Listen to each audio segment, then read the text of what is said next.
Showtime in 60 seconds.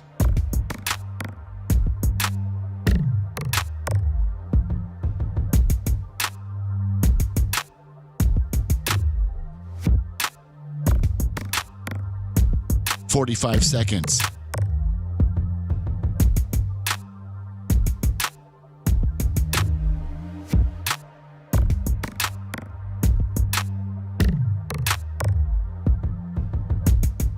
"30 seconds.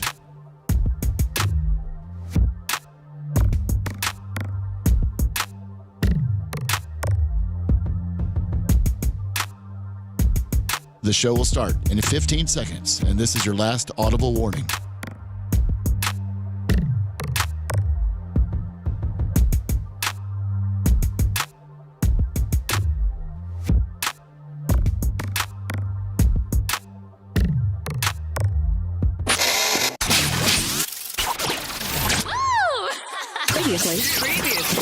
Previously on the Bubba the Love Sponge show. Macho Man said, like, if I wanted to do that, where they could set up a little temporary studio, you guys could zoom me in. I do go to the track. Oh, you could zoom while you're in the grader. Hey, it's Bubba. I'm in the grader. But you really couldn't have an opinion or do long-form monologue, Lummy, because you got to be paying attention. I'm like, oh, my God, you know what? I'm just getting ready to hit the wall because I was listening to Anna trying to chime in on her nonsense, and now I just hit the wall and I killed myself. See me falling out of the grader and it runs over me. You're listening to the Bubba the Love Sponge show.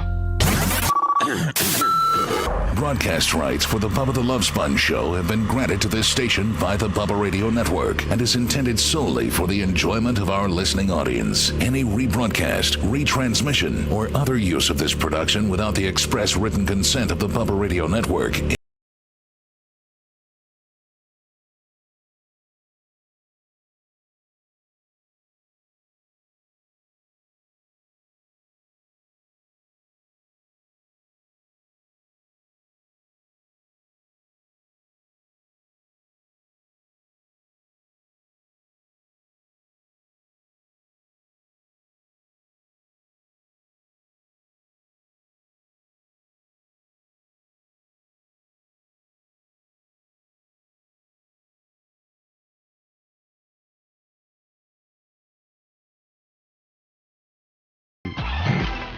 Anyway, Friday, October 27th. We're currently on. Let me see.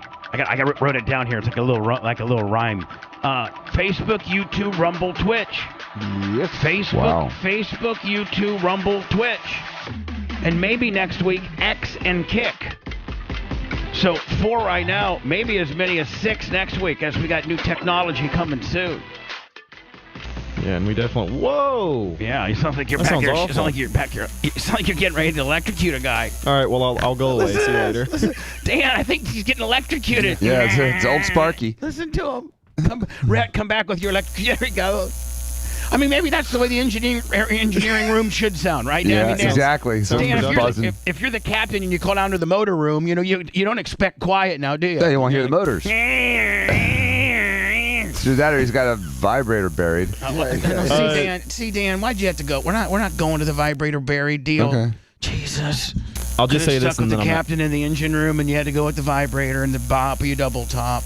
Hello, yes, Rhett from engineering. I'll just say this, and then I'm out. 3.5 knuckles deep instead of 4 today. I don't know what's going on with Rumble, but we're trying to figure it out. Oh, really? Yeah, we're definitely desperate for that new.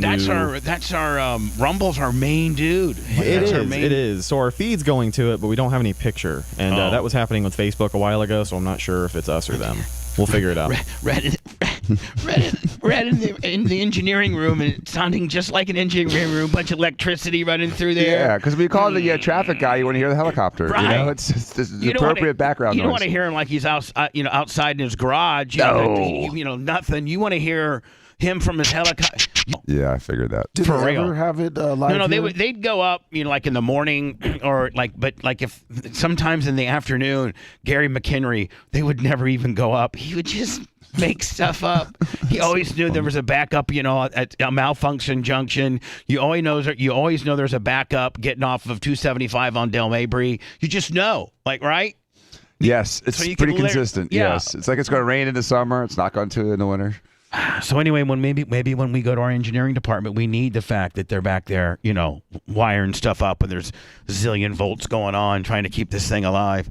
So it looks like, as I sit here and boast that we are 4 knuckles deep, that it looks like we're really only 3, but we might get the 4th back here soon. It looks like we did on Rumble. We did? Yeah. 'Cause So I I see us. So we're back? Yes, we are. So we're back to 4 knuckles. Back like we never left. Listen to him. Listen to him. What was that, Rhett, live from the engineering room? Man, we're working on it. I Messed up my superset, damn it. almost think that it's funnier to keep the distortion in, don't you? Yeah. I almost think it's funnier just because it's a rib. Most shows want everything to be perfect, Yeah, but on the processing with the boosted bass on the AMs and stuff, it's probably not a good idea. Yeah, whatever. See you later. Yeah, technical talk. Do whatever you want, buddy. Are we on Facebook too? Yes, we are. Wow. So anyway, as we continue to try to redo, as we're redoing Bubba Army Radio, we're getting into different ways and places and how many video feeds we can actually produce from this show. Because it's all about bandwidth and internet and everything. For real. And we got some of the best internet known to man. I think we got it as fast as they offer in this area. 200 or something like that. No, it's 1,000. 1,000. Much. I don't know what the number means. Don't but we have 1,000 on Frontier that we're at 1 gig on our internet?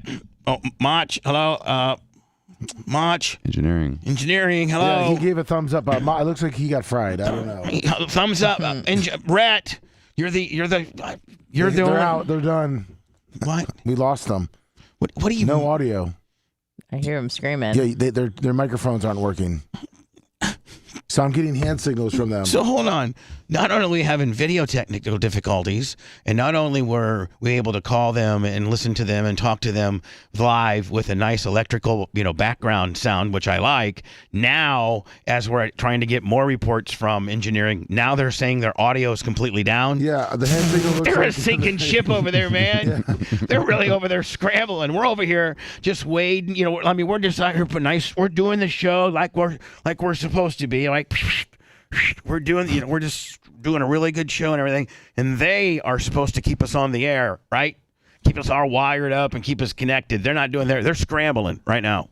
Well, I'm getting. We're back driving the ship, but the engine compartment's having difficulties spinning the props. The engine department is telling me right now he can't turn Macho's mic on the board on and off. It's hardwired on. Oh, okay. Well, how about his mic? How about Rhett's mic? Is Rhett's mic available? No. Well, this is.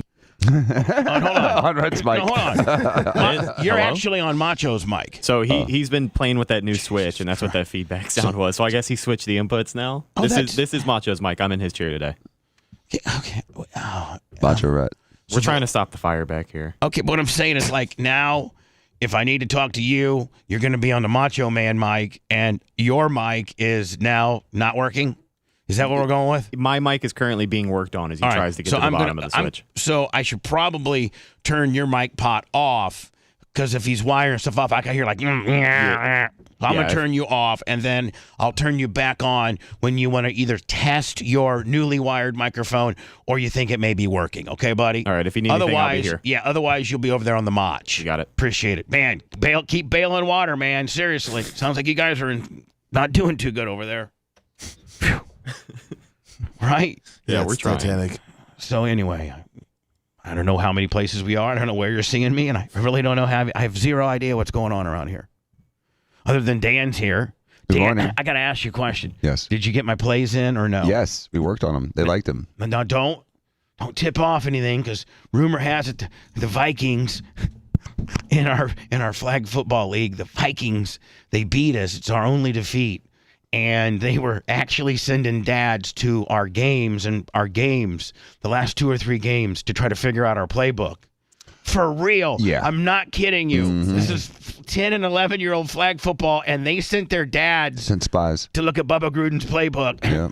And Dan Dungy and Bubba Gruden. You like it? I love it. That's what we. I'm Dan Dungy. Because it is true. I'm more of. Well, I don't know. You're kind of probably more like Chucky, having a tirade. Yes. The way you flip out. I But do anyway, flip out. doesn't flow as well. Bubba Gruden and Dan Dungy is, Bubba Dungy doesn't sound as good as Dan Dungy. Mm-mm. So Bubba Gruden and Dan Dungy, we got a little bit of a playbook going on with our kids, and we've been undefeated until we played the Vikings, and the Vikings we knew were the best team next to us. And it was last weekend when I couldn't be there, and I was actually sick with COVID. Yes. I mean, like then there was dying. I couldn't go there. No, God, with no. COVID. No. Because you drive around with a mask in your car. Well, not only that, but I'm always like, I'm like always grabbing like little Frankie and be like, look, like the shoulders and be like, come on, little Frankie, get up there and get, like we're very hands on with the kids. Yeah, we're grabby. Yeah. I've seen you yoke a kid up going one way because he wasn't listening, almost took him off his feet, and you'd be like, do you want to play? Oh, if I do a play and someone runs the wrong pattern, I whistle a play dead before they even keep running, and I go right up to the guy and I ream him. Yes, I go. What are you gonna? Well, you go the wrong way. You know it says go right on the playbook. You've been doing this for a year. I mean, you this play. Come on, dude. All right, so yeah, we worked on them. They liked them actually. Well, yeah, of course they're gonna like them because they're really fun. They're fun. And I modified plays. one, so I added a modification to one of yours. Oh, okay. So it's just like it's another motion thing. Right. So I had to sit down with these kids because they started that group text. We got to get everybody up to speed. Okay. So I'm talking to Dan a couple days ago, and I'm like, hey, how the kids doing? Are you guys gonna have practice on Tuesday? He's like, I don't know because there's this big whodunit at school going on. I'm like, what?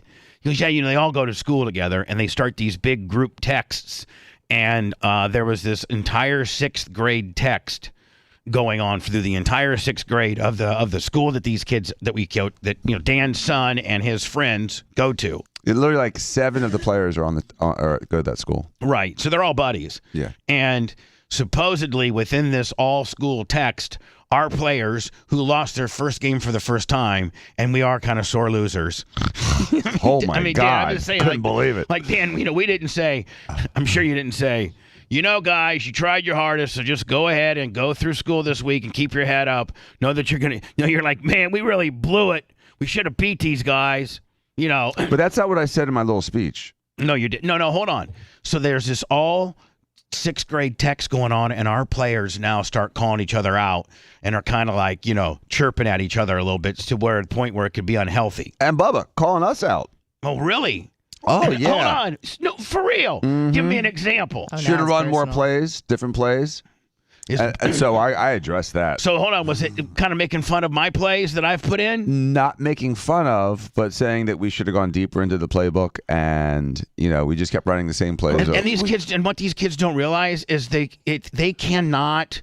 Here's a little son of a bitch. All right, so the kids Bubba's bad now. Hold on. 11 and 12-year-olds are complaining about the play calling? Yeah. Yes. Exactly. Hold on. But Dan, here's the deal. If you're to say, okay, guys, you know what? Let's just for a second here say that your criticism of our play calling is correct and we should have gone deeper into the playbook. Well, let me just tell you something, guys. You can barely run these 5 plays the right way. You think you can? We've never ran like number 19 that much at all. But you're not going to be good at 19 because you've not done it enough. But that's not true, though, because these guys have been running these same plays for a year now. They know the plays. But they do know the play. But we go through every play, almost every practice until recently. They've run all of these plays literally 30, 40, 50 times, every single one of them. But what they don't realize is some of the plays are flawed. And I'm just saying, like, they're easily defensible compared to some of the new plays that we've put in as far as the ability to defend. Yes. I mean, like some of them. I understand. No, some are better than others. Right, absolutely. Right. And, like these long, when you're sending 2 guys long, we really don't, nobody in the league really has a quarterback that can go back 5 steps, set, and throw a ball teardrop into the end zone. There's nobody. Matthew did it twice last weekend. Okay. All right. Can you turn Macho mics off? Macho's mics off now? Yeah. Okay, there you go. One was to Danny. Like, inch stride to the end zone. It was beautiful. All right. But he can't do it in the beginning of the game when he's not warmed up, and he can't just go like short, and then throw a dive because his arm won't do that. He's got to he's got to be prepared to do it. But I understand what the kids were saying, and so I literally I videotaped it. It's I'm not since they're criticizing my plays. I ain't coming anymore. Oh, come on! They weren't criticizing your plays. No. They were criticizing my play calling. All right, so tell me. I can't believe you're taking that. I want to specifically know what kind. Give me like a roundabout. What they were saying. Text. Yeah, I never saw the text. Danny deleted them. Danny wasn't part of it. Oh. So I didn't see any of the texts, and they weren't criticizing. They were just wishing they would run more different plays because they were used to running more plays. And they were losers. Yeah, hold on. Let me just. You know what? How many games did you? What was your record last year? Well, in the spring it was 4-4. Okay, and what was your record this year? 6-1. Well, that kind of says it all. I mean, Dan, do you got to say anything else? I understand that. No, I mean, totally do you understand really that. got to say? No, I don't. So what I was trying to explain to these kids after in that little meeting was, did you get hot with them? Oh yeah, I videotaped it. If you guys want to, of course we want it. But but anyway, just I'd like for you to give me a little paraphrase version of it right now. Okay, the first was part this yesterday. This was no, because they had trunk or treat like yesterday. This was Tuesday. Okay, so Tuesday. It's like a Halloween thing for the trunk or treat. Mm-hmm. Oh, I get it. Tailgate around the school, and everyone's got like a little spooky thing in their trunk. Oh, they push you in there and kidnap you. I thought you were saying Trump or treat. I'm like, I'll do that all day. Trump or treat. I'll take treat. No Trump. Right? Hey, Democratic neighborhoods. That's what their Halloween is. Trump or treat. I'll treat. Right. So anyway, all right. So in the things, I dogged them for going after each other. I said, first of all, but hold on. How did you open up did you make them all take a knee? Yep. All right. So everybody take a knee. Mm-hmm. All right. Just before or after practice? In the middle. I was waiting because I called that early practice, and one of the kids didn't show up till 6 because he has another practice or something. All right, cool. So wait till everybody was there. His poor mom. Yeah. Take him here, take him there, wait for there, wait for here. All these kids, it's amazing. They do so many activities, and their parents are essentially Uber drivers. I know. Poor parents. I know. But at least these kids are active. You know where you can make $1 million? Yeah. Just exactly thinking. No, if you had, instead of a food truck, you had like a little mini bar, and you pulled up like in this truck, and then like this the side of the back kind of folded out to be up like a 4-person bar. And moms and dads, you go to all these practices where these kids are, and you pull up with your mini bar, and all the parents get cocktails. Karen drive their kids home. 42-year-old Karen that's watching her 11-year-old kid play flag football for another 60 minutes, who's just sitting on her phone in her brand new SUV. All of a sudden, the mini bar pulls up. She might want to get herself a little cocktail. It's a brilliant idea. Right? Brilliant idea. I thought you were thinking about a ride-sharing thing to keep the foot off the neck of these parents, but nah. Cocktails at the park. Yeah. Maybe have some gummies in there. Have a couple hey, drive your kids home. I got right. Well, they're already there. Just one drink. It's just one drink. Yeah. We're not going to serve you two. Yeah, just one. And one gummy. Yeah, 1 to 1. Bit of Xanax. The parent relief truck. PRT. I mean, most parents just sit in their car, or they'll sit like on a picnic table or a bleacher, right? Where you're kind of, they're just kind of watch their kid, and literally watching the secondhand tick. Right. Because they're so bored. Right. And they're mostly on Facebook and X and Twitter and their, Instagram. That's what they are. They're texting their friends. They're catching up on their emails. They're, probably looking at porn, some of the dudes. Right? Perfect. But if you had, the parent's little helper showed up and you had a little 4-banger bar right there and a little bartender, and hell yeah, I'm gonna go sit down. And she pulls I will have a cocktail. And she pulls right up by practice, so the guy can have a Bud, not a Bud Light, have a Miller Light, and watch little Frankie, do his little practice there. I think it's a great idea. So you tell me how you started the whole thing. So guys, it's come to my attention that you guys had this little texting thing going on, and in it you were criticizing each other and me. So let me tell you a little something. Let me tell you a little something. Let me tell you a little something. You guys walked out. I wish I were there and I could have hit the. Where's it at? Damn, where's it at, Lummy? I know, and I just lost it. Right. Oh, here we go. Godfather. Here we go. So I just want to tell you a little something. Yeah. Do not attack each other. You guys are brothers. You guys defend each other, and you guys need to play with pride, with honor, and with grace and respect for each other. And I tell you what, every one of you made a mistake at the game. Every one of you either dropped the ball, threw a bad pass. Didn't you say we had a lot? Didn't you say we had a lot of drops? We had more than we usually do. I told him, I said, you guys were scared of this team the first half of the first half. And once they scored 13 points on us and when you guys got your heads reset, you realized that these guys were no different than we are. And so when you got your heads out of your butts and started playing like you normally played, we caught right up to them. But you don't understand something. There's a book called The Art of War, which you will all read eventually. And it's essentially how to win. And the secret behind the art of war. Poor kids are getting a history lesson too. They're like, man, I thought we had history at 1:30 today. Now we got Dan out here giving us an art of war, Willie. God, we're gonna lose for sure this weekend. Can't wait to see the text after that.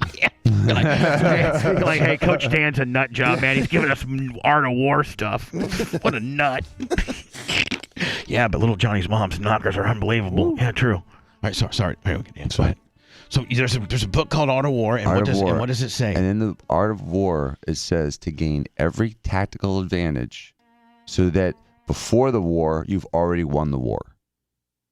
And so those guys got practice. And before the war is practice. Exactly. And also, it's not only practice, it's what's happened over the last few weeks. And so I said, they got to jump on us. They sent spies to watch us. But I caught on to their spies. And so what you guys don't realize is I spy your little eye. I said that was a throwaway I'm a double game. Agent. Oh, sorry. I said that was a throwaway game. Right. It was irrelevant. No matter what, we're still going to play them again. Dan Pink Panther, I sniffed this right on out, buddy. I'll tell you that right now. So what I did was I didn't show them the thing. What's his Dan name? Pink Panther. Dan Pink Panther. Because Dan Pink Panther sniffed this right on out. I know little Johnny's dad was over there videotaping us. So you know what? I did some plays, some super stupid plays that they're going to think we're going to run in the playoffs, but we're not. We're going to run 5 plays that you guys don't like running. I'm going to run. I said I didn't play my first offense. We're going to play the same 5 plays, the ones that you guys are bitching about. Coach Bubba's coming back. We're going to come No, off 3. Coach Bubba ain't ever coming back. Oh, no. Oh, come on, Bubba. Well, I'm like, listen, you little bastards. You guys were 4-4 last year when Dan had 27 plays that you guys can pick from. I've come down and pretty much implemented like a 5 to 6 play only system, and you were 4-4 last year with 29 plays, and you're 6-1 with 5 or 6 plays. So I don't know what to tell you. And you're bitching about the 5 or 6 plays mentality? These are stupid.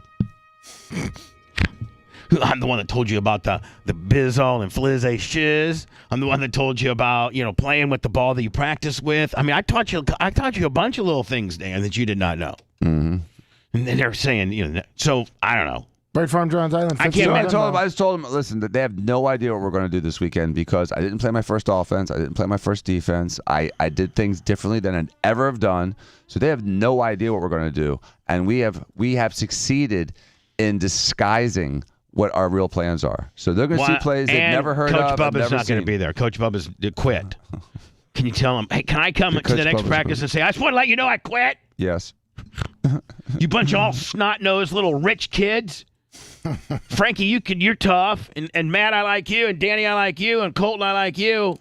I'm trying to think of some of the other guys. His name's old team. I like each and every one of you. I like you kids. I think you guys are great kids, and I've been trying. But you know what, guys? I get up at 2:15 in the morning, and I've been just trying to help you guys. And you just say, my offensive play calling is not good, or the plays I've drawn up is not good. You're nothing without. They didn't say your play was drawn up. You want to run those stupid plays. You want to run the plays that made you 4-4.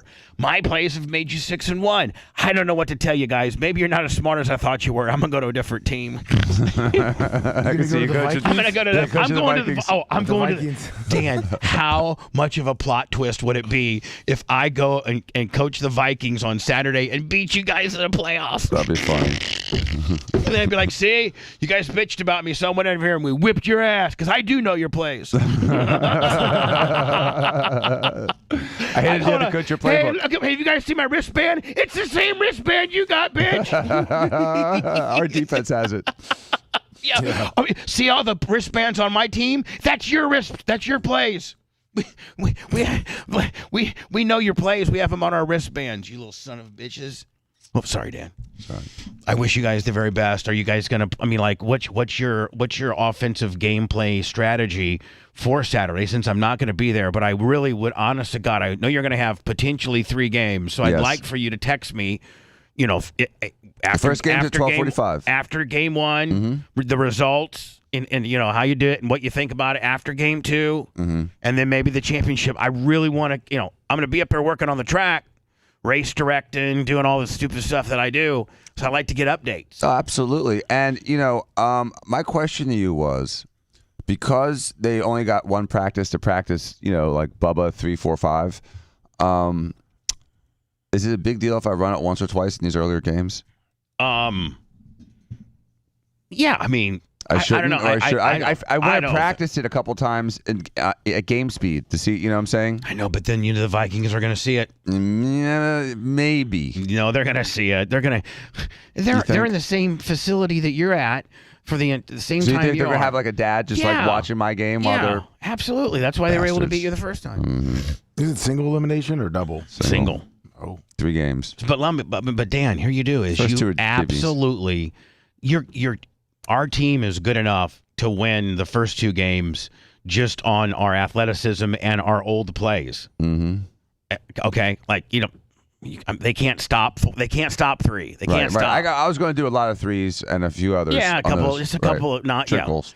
Just and just the same old plays. And a limited amount too. The same, and then the plays that not your good plays necessarily, just plays enough to win, good enough, and then the new stuff that you implemented. Right, and then the power plays. And the power plays. Right, and there's about 6 of those, and that's it. Right. And I think there's 4 plays. No, 2. There's 3 plays that the Vikings have never seen. Right. I think there's only 3 new ones, right? There's 3 new ones, but there's also didn't they see Bubba 1 and Bubba 2? They did see Bubba 1, number 2, and then when I called Bubba 1 a third time, that's when they did the pick 6. Right. So they I went have the Bubba 1, ability to Bubba 2, adapt. then Bubba 1. I went 1, 2, 1, and then on the second one he threw a kind of a lob, and the guy was ready for it. So they had a good defense. So I can't call a trick play twice, the same trick play twice, because they'll figure it out. That's why you got to call a trick play, and then the next time you call, look like a trick, but it not looks be a trick. identical to how the trick plays with a wrinkle. Right. And they'll bite on the original trick, which is what happened on Bubba burned 2. They bit on Bubba 2. Exactly. I set them up. Right, but they didn't bite on. I thought they'd bite for a 2, going back to a 1, and that didn't happen. But a double 2 would have worked. Yeah, it would have. It would have. All right, but enough the of 3-4 would work too. Enough of our 11-year-old flag football stuff. Okay, yeah, but still. So did they? Well, how did you end it? Your meeting. With your 1, 2, meeting. 3 Bears. Oh, okay. Just we're fine. Everyone's good. They got it. They understood the lesson. I'm trying to teach them to be men. And I said, listen, if you guys got a complaint, call them, talk to me. Men talk to each other. They don't text from their basement or the bedroom. True. Oh. Anna, how is Jack and E doing? Or you? Or Yao. I'm sorry. What? So it's Jack. He's the school teacher. Yeah. And his girlfriend or wife is a school teacher as well. And what's her wife name? of 40 years.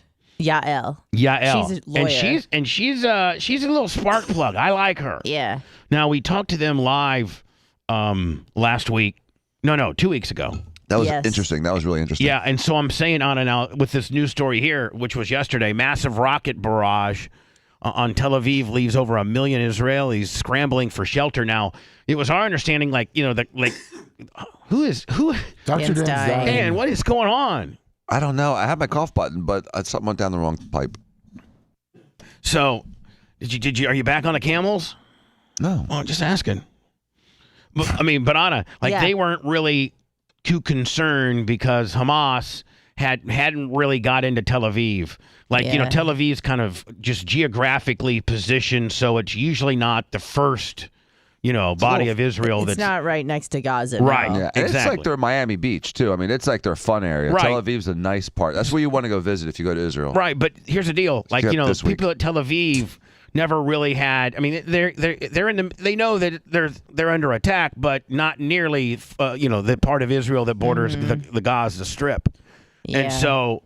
But now they're now getting shooting rocket fire from Syria and Lebanon, and so you could literally just be sitting there at Jack's school, and the next thing you know, a rocket missile from Syria comes just sidewiding in. Thankfully, no one was killed during this barrage of rockets. And I talked to Jack because as soon as I saw this, I messaged him. He messaged me right back, and he's like, "We're good." are good. He's like, it's scary. He's like, I'm at work, and then I had to go in the bomb shelter a few times, but it's all good. I'm like, oh my God. I wonder if next week They're so desensitized. I wonder if next week we could get in maybe another update. You want me to have him call in? I'll yeah. absolutely do that. I talked to him for about an hour on the phone on Saturday. So I'm keeping in close contact with them almost every day. And we're flexible from any time in the morning show and to from 10:30 to 11:30 as well. So like if that works out better for them, we could do them on an after show. Okay. We're very flexible because I know that they have school to teach, and sure. Usually when we're on the air, are they at work? School? I'm not sure. Okay. I'm not 100% sure. I saw a meme on X and it said why this is like ridiculous, this battle. Because it was, the reporter was all suited up and all that bulletproof stuff and all the armor and the helmet. And the guy filming the reporter was just wearing shorts and a T-shirt. Oh, kind of like the hurricanes where the guy's blowing away. And there's another guy just kind of walking down the street. Right, yeah. He's standing in a puddle. The guy from the Dan Cantori. Leaves at him. Dan Cantori, whatever the hell his name is, from the Weather Channel. He's literally trying to hold on to this stop sign, and he's really like trying to hold. And then there's this bum that just walks by eating some popcorn, right? Just cotton candy, wading through the ankle deep water, looking at the guy like, man, what kind of theatrical deal are you doing there, right? Yeah. And Cantori's like, oh my God, I'm gonna get ready. Bum comes walking by eating some popcorn. Boy, I gotta think. We got pretty. Isn't the end pretty much the end of hurricane season where you got to really worry about it? Isn't it coming up here soon? Yeah, about another month. December 1st, I think is when it actually ends. What's the latest that usually you've gotten the bad one by now, haven't you? Yeah, but apparently because it's cool because the water is cooling down. The water is tremendously cooler than it was in August, September, when usually that's when they're power outing Peak right through season here. is like mid-September. That second week of September is when all the big ones hit. Yeah. For us, at least. So the problem is, not the problem, but the trend is, like she said, the peak is in September, but the earlier hurricanes and the later hurricanes, a lot of them, hang out around the Gulf because that's where the warm water still remains, not in the Atlantic. And this last hurricane that came through just decimated Mexico. I mean, it came through Acapulco, where so many people have vacationed for the last 40 years. I didn't even know they had one. I don't even pay attention. Yeah, no, it was a 5. It is a 5. It just Otis. It's on the West Coast. decimated them. Yeah, I don't pay attention to that. Yeah. If it doesn't affect me, I don't care. It doesn't affect me. I don't care. I didn't even know about I saw some ramblings of this real bad one coming. It's going to hit Mexico. Who cares? Mexico. Yeah, maybe the Mexicans. Yeah. I don't know. Do you think people from Mexico are worried about when Tampa's going to get hit? No. Yeah, they are because they're coming to Tampa. Well, they're not worried about not the Acapulco ones that are because trying they're to get hanging here out there. illegally. I'm just talking about John P. Citizen Mexican, who's using Juan. I'm just talking about Juan, who works down at the fruit stand, and selling pears and apples and stuff. Hey, Juan, do you hear there's a hurricane coming to Florida? Hold on, and a kilo of cocaine if you know the right question to ask. Okay. Juan, do you know there's a Cat 5 Willie coming? Okay. Cinco. Yeah, they don't get. Do you know? Gato Cinco. Juan, there's a Cat 5 coming to Tampa, Florida. Yeah. Whatever. They don't care about us. We shouldn't care about them. That's probably not very cool to say, is it? Probably Well, not. we're not going to get invaded by Mexico, at least with guns. Maybe not. I mean, we are getting invaded by Mexico, so we don't really care. I know, but imagine Israel had, I realize that Israel's smaller. So instead of 2 million a year, say they had 200,000 a year of the Palestinians just creeping over that wall. They'd be devastated. Now, are we the country that has the most people trying to get in it? Absolutely. I mean, in the entire world. Yes, unless you look at the EU as a whole, because the EU as a whole, if you think about that, has a massive amount of people pressuring their borders. But they don't have the luxury of being kind of isolated like we do. So people are just constantly going in and out. Like, it's really easy to go from France to Germany to Hungary to Well, they don't have borders between the EU nations. Don't have borders between them in the sense that there's free. It's like going from state to state. So if you can, so if you get to Turkey, your way up into Spain. You get to Turkey, you're everywhere but England.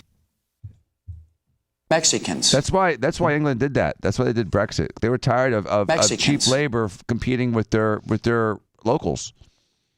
It's all about jobs. The reason we allow all this immigration here is because a lot of the people on both sides of the aisle that protest about this really want the cheap labor. Oh yeah, I mean, it's all about labor. we don't have slaves, so we got to bring Mexicans in. Whoa, I don't know if we're supposed to be saying that kind of thing. But that's the So whole they're point of trying it. to come in. They're paying them like slaves because we pay them $5 Pay an hour. them like slaves. We pay them. We pay them substandard. They have substandard conditions. They're paid substandard wages, and they hide in the cracks of society. It's disgusting. Anyone that cares anything about the Hispanics should stop this because it's propagating this exploitation of cheap South American labor. But they're also, choosing to do it. It's Yeah, better than the America, life they Biden, left. #1. It's better than the Numero life they uno. left. People vote with their feet. Hi, They do. let you two, They don't like a place to leave. let you two. I can. Well, you can promise something that's not true. Right, and they do. What do you mean? Down in those other Can I countries. what? You're gonna say, can I Can what? you test engineering real quick? They're asking. Which one, buddy? Both of them. Okay, hold on here. Here's Rat and here's Macho. Hello. Hey guys, Yep. I'm gonna have to adjust your levels here. Hold on. Continue on. Hello. Check 1, 2, 3, 4, 5. All right, I got you there. 6, And 7, 8. is the Mach over there? He should be. All right. Well, Don't know if he's listening. you know- Mach, can you hear Bubba right now? in order to be able to check his microphone, he has to say something. Well, it's you have to turn it on and off right now. It's not remote. Like Perfect. All right. So how would you prefer me? Keep it on or keep it off? off because How do you like there's me? stuff that goes on back. All right. Perfect. Thanks. See ya. So Red's good then. So Red, I'm going to keep you on as a chimer inner in case All right. you got something you want to say. Let's also just confirm that my new switch works. I'm going to turn myself off. That's great. You didn't hear that, did you? No. Oh, I did not. awesome. Probably called me a fat ass. No, not at all. Everything about the show I love. I'm Bubba the Love Sponge. Hello. Just the shit they get into every day, they talk about every day. Well, I have an hour and 15-minute commute, and if it wasn't for them, I don't know if I could handle it. I just fall out of my chair laughing my ass off. Hey, we'll be right back. last night or 2 days ago, and I got in it this morning, the old Ferrari, and he had undone the seatbelt, which is like hard to do. So I'm driving and I'm trying to do the seatbelt, but it's got an automatic seatbelt that hooks up like over here. And I guess when you drive the inside, he changed the temperature of the air conditioner, so it's blowing heat on me. I have the windows up, and I'm struggling with this thing as I'm trying to drive it at 5:30 in the morning, and all of a sudden I'm fucking soaking wet. I had to pull over. I'm like, stop. Yeah, Pull over. hold on. Something's wrong here. Millionaire problems. Yeah. And then I'm like, hitting the Hey, wrong love me. buttons on the I'm driving my $1 million Ferrari and somebody put the heat on. After I had privately car wash. Don't fucking bust me up after I had a $400 detail. Yeah. And, the guy fucking left some shit here going there, here and there. In my $2,000 outfit. Yeah, my $2,000 fucking slacks. Now it's soaking wet. Yeah, now Soaking it's wet. all sticky. Wah, I got real issues in life. Yeah, my balls are sticking to my $50 underwear That was this morning or no? this morning. Yeah. My balls are what? Sticking to my $50 underwear. God. That should be a fucking t-shirt.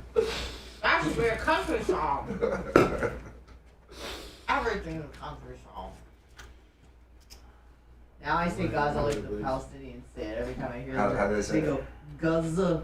You said Gaza? Every time on every single fucking interview Gaza? I've seen, every Palestinian is like Gaza, Rafa. Nice. Now I say it like that. But I'm dying. Could you turn down like a degree or two, please? Well, up or down? Down. Oh, you're hot? I'm You always fucking usually got running. your bag lady fucking sweatshirt on. I know. I think I ate too much right before I went to bed, and I'm running hot a little bit. You're pushing water or no? Yes. You have no idea what that means. No, I don't. I have water. I think that's what you meant. Pushing water is when you're a standard race motor runs about 240 degrees. Well, anything above 260, then your water starts boiling inside your motor. Yeah, my water's boiling, Bubs. No, it's called pushing water. It's pushing water, Bubs. And I want to push less water. That means you're running real hot and it's critical. I'm running hot. I'm sure they do, Deaf Guy. They probably I learned some sweet moves from Mr. Rob Kahn last night. Oh, Was I yeah? able to execute any of them? Not really, but we're learning. Well, you only execute after you've practiced and practiced and practiced. I know, but I was trying to do it and it wasn't really working, some of them. And I was getting frustrated. But it was cool. Come on, we must have dropped Rumble on me because we only got 918. Or is that good? For this That's early? great. No, that's good for 640. Yeah. Nice. We got Usually by 7 we're about. We almost got 600 on YouTube. Yeah. Oh, so much better. We got And we got 66 on Twitch. Yep. I don't got a Facebook feed, do you? No, I do not. It looks like that's the one that's having a problem. Mm-hmm.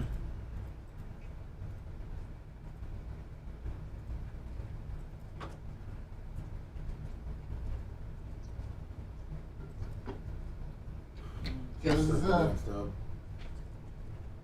you know.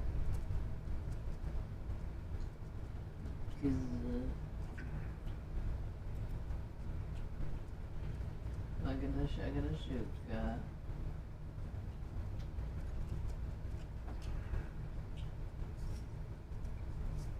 Morning, pro wrestler. Morning,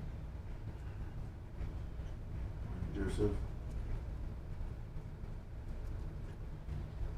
Morning, everybody.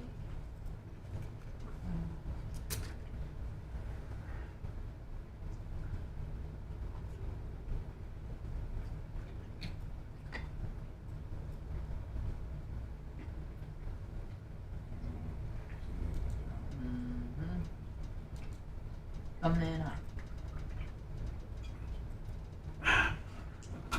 New assistance package for Ukraine. Somebody, why don't you?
Morning, Polio.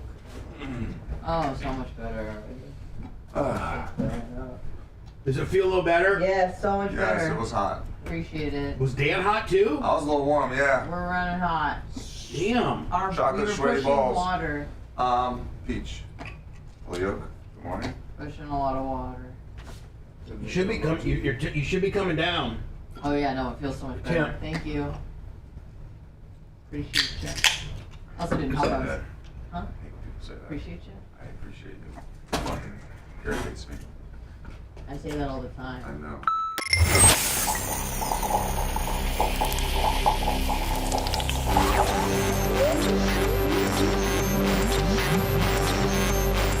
We got a lot to do. Let's go. To all the FTEs out there, he salutes you. He salutes you. Loving it. And hopes you don't get herpes from a lot lizard. Something's wrong with me. Bubba the Love Sponge. Bubba.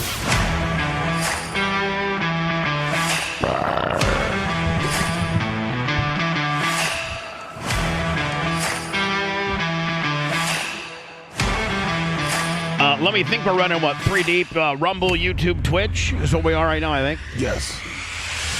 Having some problems with Facebook, so we're only 3 fingers. And we're going to continue to, maybe next week or here soon. I think I just hit something I wasn't supposed to, but whatever. I know. Hopefully Macho can stop it. Macho, I just think I just hit a button. He said you're fine. Okay, perfect, thanks. We're automated Willie here. Thanks. Let me. Usually we're just Rumble, YouTube, Facebook, right? But we're going to start doing Twitch. We're firing Twitch back up, right? Yes, we are. We are having some issues with Facebook right now, but soon we're not going to be having these type of issues because we have a new distribution deal where we can literally send the signal, the Bubba Bat signal, to them, and then they can beam it out to a zillion different places. Like, oh yeah. That's all. That's all right, Dan. Yeah, go ahead. Sorry. Yeah. Oh, really? That's Yeah. interesting. Starting next week or thereafter, soon, quickly, we're gonna be. We send this show signal to just one place, and then they literally you could literally, if you wanted to, Dan, send it to 30 places. Wow. With the high quality, not the lockup stuff that we got going on here. So soon, like we're gonna be on X. We might be back on Kick. All that. Anybody that'll take us, we're just gonna spread very easily. Spread them out. Mm-hmm. Bunch of whores. Content. Hi, we're the content whores. We like to kick it out wide. Love it. Hello, who's this? Hey, good morning. It's Charlie calling. Who? Charlie. It's Charlie. Hi, Charlie. How you doing? So I'm trying to figure out exactly. Right now, you've got a little over 600 viewers on YouTube. I'm trying to figure out. I remember you from the old Howard Stern days. I'm looking at the four people on your Zoomcast. You've got a guy with a wrestling. I guess a statue around his right shoulder. Yeah, I'm looking at you. I'm looking at statue. Hold on, I'm looking at your YouTube feed right now. Yes, there's a really big man that has like a wrestling belt draped over his left shoulder. Yes. Then you have another man who's very, very Italian and a multimillionaire. He's a doctor and a lawyer. His name's Dan. He's kind of a prick. And then we have this woman, and some days she looks cute, and some days she looks like a bag lady. And right now she kind of looks up, kind of between the both. She's got really nice shoulders, a really crappy attitude. She's very pessimistic and negative and drives me insane, quite frankly, most of the time. Her name is Anna. And then you got me, Bubba. I'd be in your top left screen, and I'm just Bubba. I guess maybe was fat and stupid. But anyway, I had this at you yesterday when you called too. Yeah, so that's what you got going on there, buddy. So what do you need from us? Okay, so you just went on and on for the last 30 seconds. Can you at least give me 15 seconds? Okay, the guy with the little arm wrestling thing over his shoulder, it's kind of like a seventh or an eighth grade type thing. It is what it is. The woman in the right-hand corner, she's an absolute hole. She's the person in your show that serves absolutely no purpose. I guess you have a doctor on your show. My gut says he's an absolute whack job. He probably prescribes medication to people that are addicts. I don't understand your show. What is the purpose of what you do? Where is the humor? Tell me, why do I want to listen to your show? Is that what Aaron from Steel Toe is asking you? Well, hold on now. Hold on. Go ahead and ask me that question one more time, if you just could, because I want to. Rhett interrupted you, so I just want you to ask me that very same question just to me and not get interrupted. No, I mean, it's a simple question. Ask me the question. Why? Tell me on hold on. Are you not? Tell me on why I should watch your program online.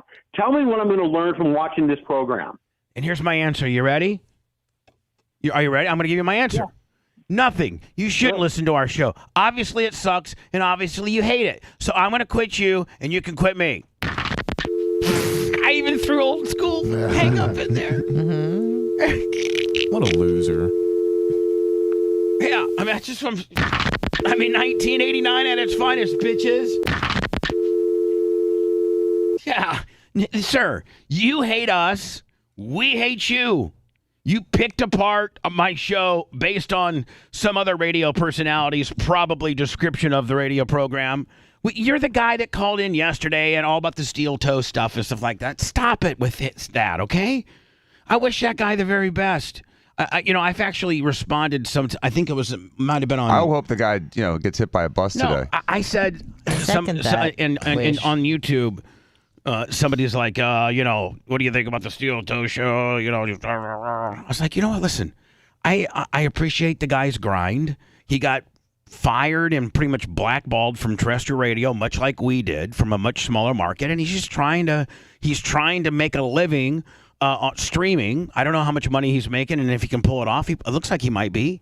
And I wish him the best. I don't know why he's all of a sudden targeted me as a guy that is. I don't know. I don't know why he's targeted me. Why he's mad at me.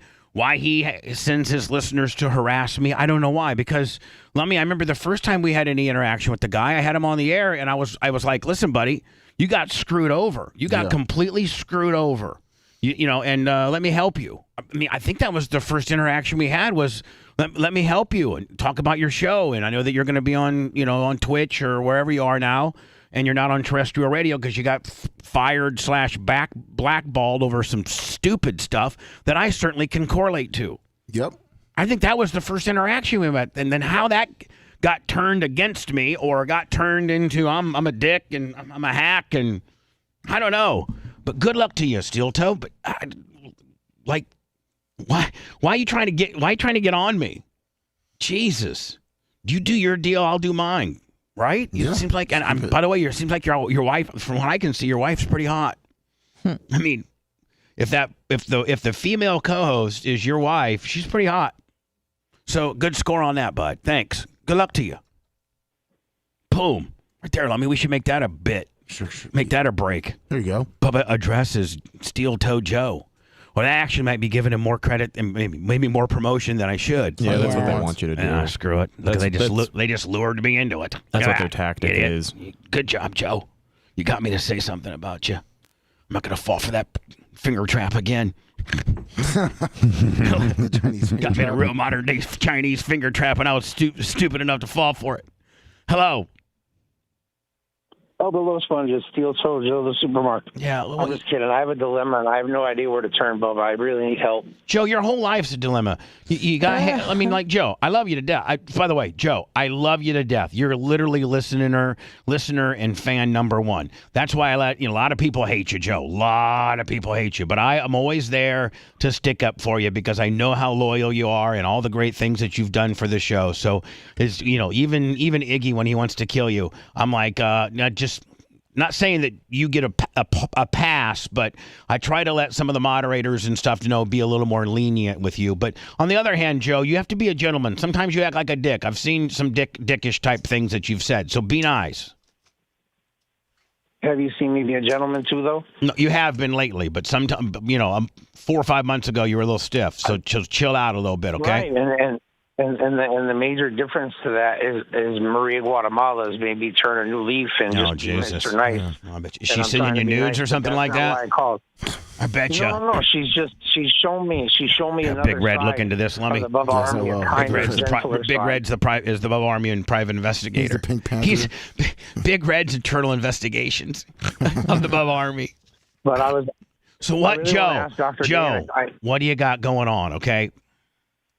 I'm getting evicted from my home. The sheriff showed up yesterday. Oh, when the sheriff shows up, it's almost official, isn't it, Danny? Yes. I mean, when your landlord's pounding on your door, that's one thing. But when the sheriff is there delivering the paperwork, oh, man. Now, I have kind of a twofold question. The first is how I want to just defend what happened yesterday. I'm laying nude on the bed. I'm getting care from my PCA. And they bang on the door, and we don't respond. I told her, shh, don't say nothing. And then they bang again, and they turn the knob, and they start to open it, and the big sheriff steps 1 foot in the door. And as soon as he has 1 foot in the door, she goes, come in. And that was his big defense. I said, I never told you to enter my home. You opened the door to my home, and you came in here. And then he snapped on me and yelled at me, and then he basically said he was there to help me, but now because did he throw you down? Did he throw you down on the ground like Pat McGovern would? Give you a curb? No. He said, consider yourself lucky. I can call an ambulance to have them come get you right now and put you in the hospital right now if you don't want to cooperate. So my question is, once they left here, they said we'll be in touch, and they walked out. But November 9th at 10 a.m. supposedly they're pulling me out of here and everything in here. And well, hold on, Joe, have you not paid rent for? I mean, are you behind? How far behind are you on rent? First of all, it has nothing to do with rent. It's a no-cause eviction. Supposedly, the landlord is saying that they're worried about my safety because there's 18 stairs to get down. They've already pulled me out of here unconscious so many times on a stair chair. So that's a lie. But they're saying if there's a fire here, the firemen can't get me out in time. And it's for my own safety that they're. Dan, can they pull that kind of stuff? I think they probably can't they? I don't know. Yeah, well, Dan's not a realtor guy. Yeah, not a rental realtor. No, my landlord's throwing me out kind of guy. Dan could take care of your man boobs, but I don't know if he could really help you much on this landlord Willie deal. I mean, Dan's only so smart. He can't get into landlord law too and be able to make do Brazilian butt lifts, please.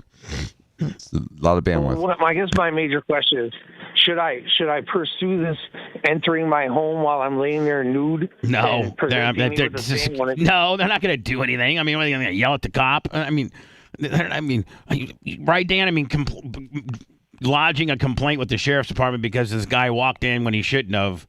And now, Joe, are you a little bit worried that what he saw, like, was the migrant worker nurse, taking care of you on the backside a little bit?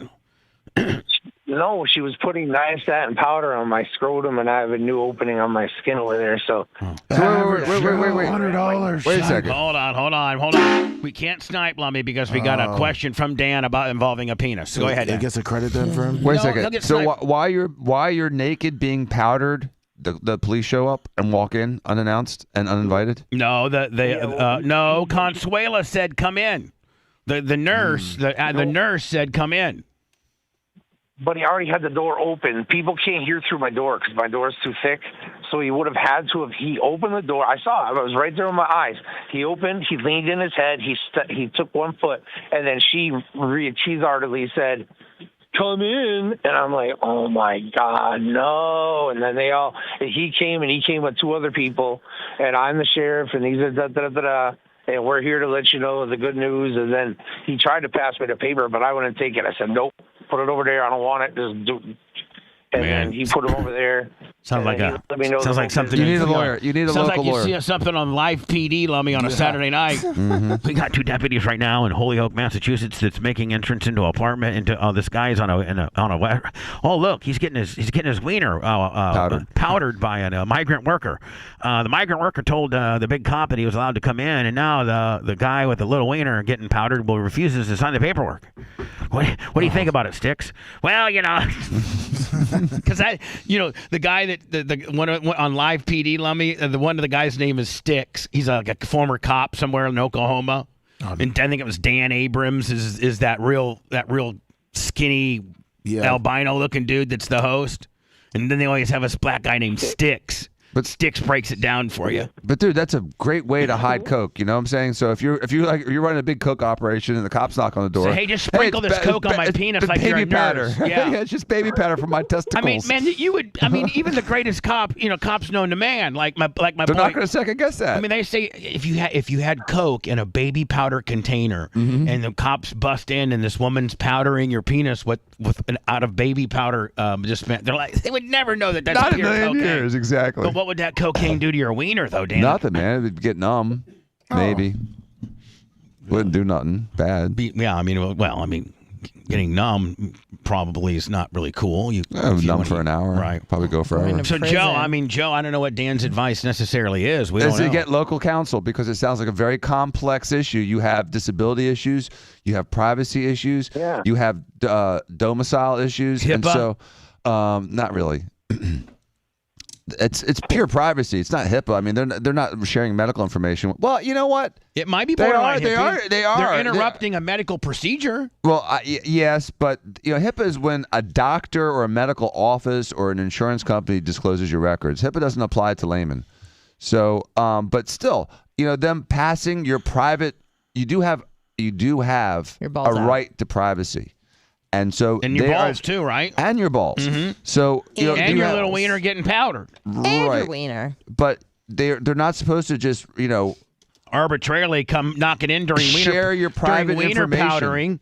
I don't understand why the landlord and the police have to know your medical conditions. It's not really their business. I mean, Joe, are you most embarrassed because that little ween wasn't looking too good?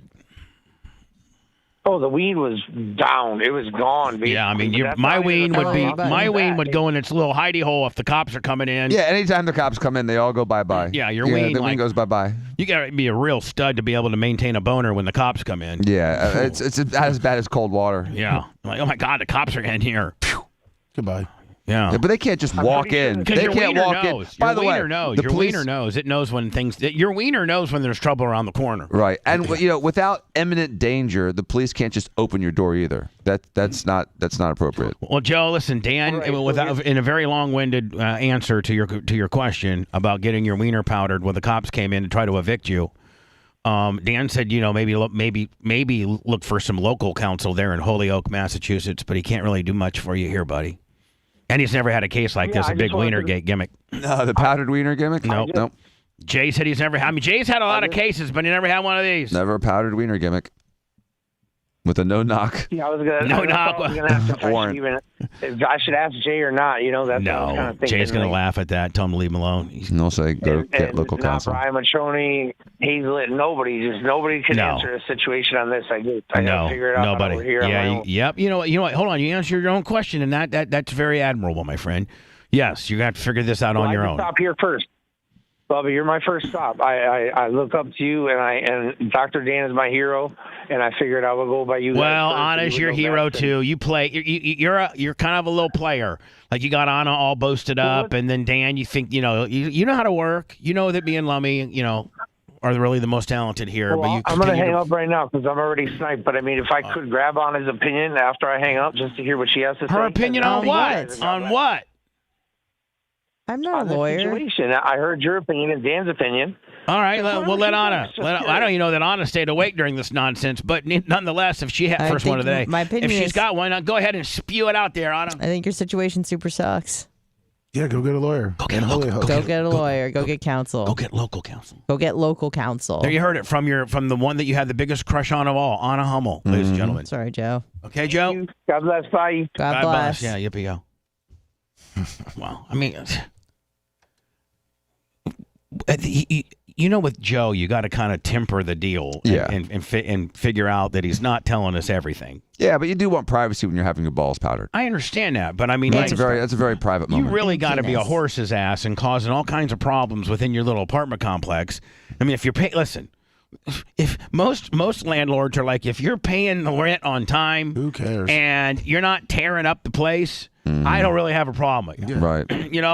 And they landlords don't like vacancies. That really affects their bottom line and their cash flow and things like that. So that $750, $800, $1,000, $1,100, whatever Joe's rent is, that landlord doesn't want to be without that. He doesn't want to keep that. He doesn't want that apartment to be vacant for 4 months. And after you evict a guy, you got to go in, probably deep clean it, right? Maybe repaint. Well, after him, it's probably a deep clean. You got a deep clean, repapt, all kinds of different baby powder things. out of the carpet. Get all the baby powder out of the carpet. I mean, so there might be a month or two that apartment stays vacant in lieu of cleaning it up, and that affects the guy's bottom line. So you really got to be a dick in order for your apartment guy. If you're paying your rent, you really got to be a dick if they throw you out and evict you. Right? Can't you just have sign a waiver about those 18 stairs if that's the big thing they're worried about? Yeah, and if it's really burning, they'll just throw you down the stairs. You'll be all right. Yeah. I mean, they'll just firemen carry. What are they going to do, paralyze you? Some big stud, Ty J. Armstrong-looking fireman will come in and whip, toss you onto that little round thing. Those firemen are all heroes, man. They come and save you. And everything. Take them 2 seconds. Drag your ass down the steps. You've done something, Joe, besides this. They're afraid that because I live on the second floor, they can't get me down during a fire deal. Well, put them on the first. Yeah. Put them on the first floor. Who puts a handicap guy on the top floor? They probably don't have any first floor vacancies, and I don't know that he started out renting this apartment bedridden. Right. And I think he was able-bodied when he first started this apartment deal here. So something's going on that the landlord does not like to the point where he's evicting you, and that's bad. He doesn't have $100 to snipe him, so he's just going to evict him. Sometimes the stuff you say are so stupid. It's not bad, I thought. Yeah, it's pretty cornball. Just saying. Jay coming in today? Mm-hmm. Perfect. Thank God. Everything, man. I love everything about the show. Yeah. They make my day great. Keeps me entertained. Keeps the day going. The Bubba the Love Sponge show returns after these words. That's from us to the Twitch. That's not like me looking at it. So, because you could put slow mode, I thought, when your things are coming up so you can read them faster. We put it on there. Oh, but it's done centrally? Because someone could go in there and we can't mute them. You know what I'm saying? Because it's a 5 seconds you can type, not. You know what I mean? So. I understand.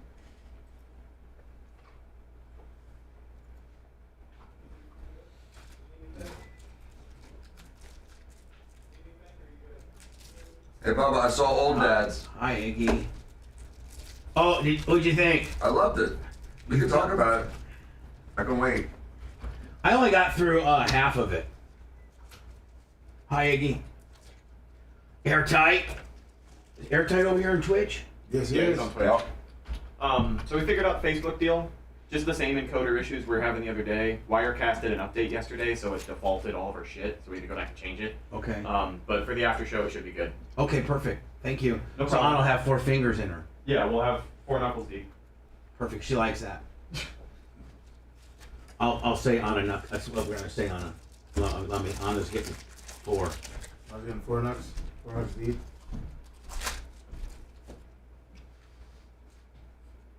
Good one, long necker. No biggie. Group lips. Snooze up.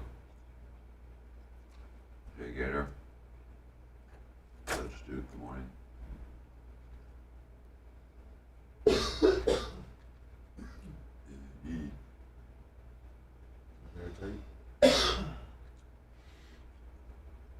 George Erdman on the PayPal. I'll give you some love, George Erdman. I saw part of it, Don. 20 grams island. Steve Coco. You okay, Rat? Yeah, I'm good. That bong kind of a little bit rough. A little bit, yeah. That bong ripper. It's Friday. You gotta take a fat hit. Joe Sometimes it's a little too Gondak, fat. 50 on the cash app. Oh, we gotta talk about Bob Cook's paint job. Looks fucking awesome. Oh my God, it's so fucking good. He's the man. He's the one that painted the door and everything? Yeah. Yeah.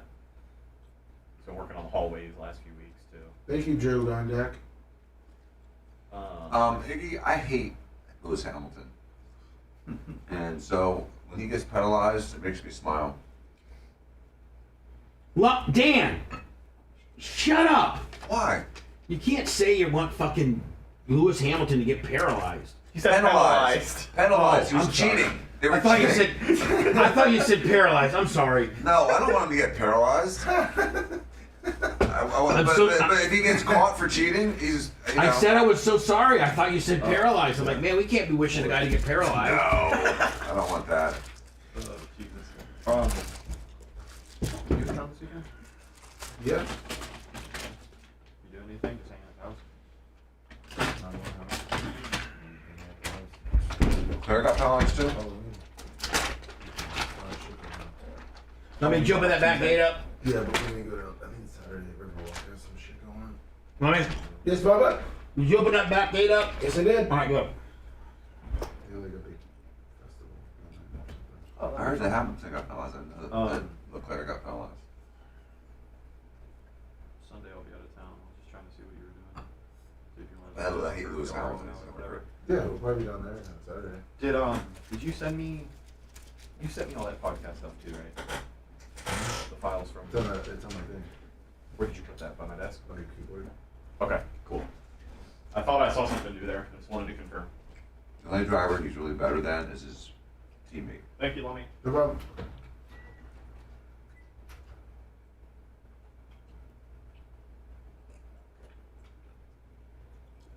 But if Lewis Hamilton does get paralyzed, we'll get him late at Barb.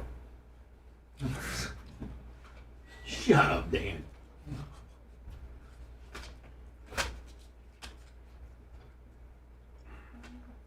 Except for Ridge, Florida.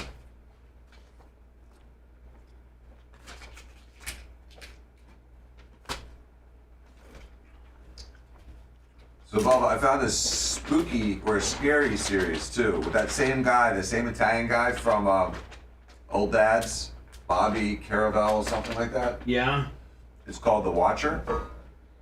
I think I've watched it. 7 episodes. Mia Farrow's in it, and I think I watched that already. Was it where a guy that watches a house? guy buys a house in the out in the country, out of the city, the suburbs. Out of New York. And it's this old house and people got killed in it. Yeah. Yeah. And the people across the street are some fucking snowbird looking old people. Yeah, that's Mia Farrow's old lady. Mm-hmm. What's up, Richie Rich? It's pretty good. Yeah, and the family comes in and buys it from the city. Right. And the wife's kind of hot. The wife is hot. It's oh god, I'm drawing a blank now. It's. Yeah, and they think that. How many episodes are into it? I'm on the 4th. There's 7 of them. Have they showed you the kids getting killed in the basement yet? Yes. Yeah. From back in the day? Mm-hmm. The guy shot his family. Mm-hmm. Yeah. You're gonna like how it ends.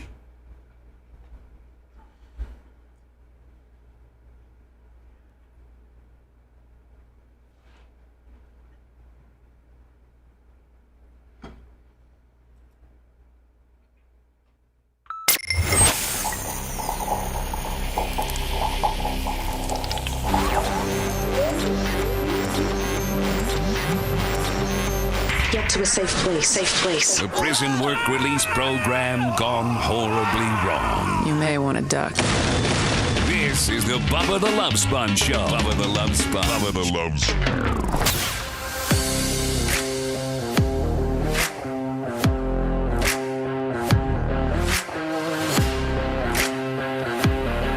PayPal, George Erdman.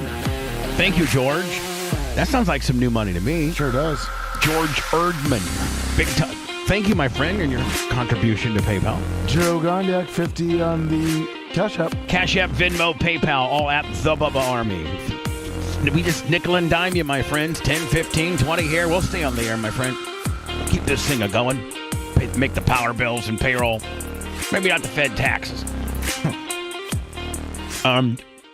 Great Bubba Army. Love the guy. Did not know the guy when his son-in-law worked for the show.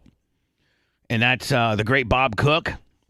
Bob Cook has turned into a huge Bubba Army, has he not? Yes, he has. Bob Cook has his own painting company that he's had for like near 35, 40 years. His own painting company.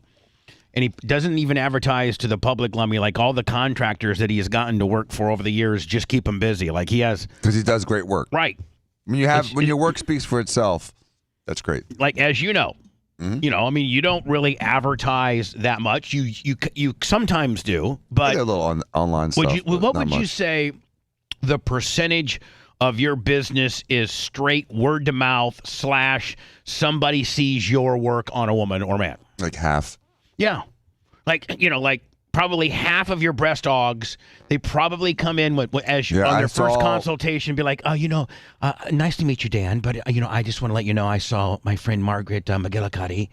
I know you did her boobs about a year ago, and she's a very good friend of mine. And oh my God. Yes, I get that all the time. And Yeah. so it's a cluster. You'll get like 6 or 7 from one patient.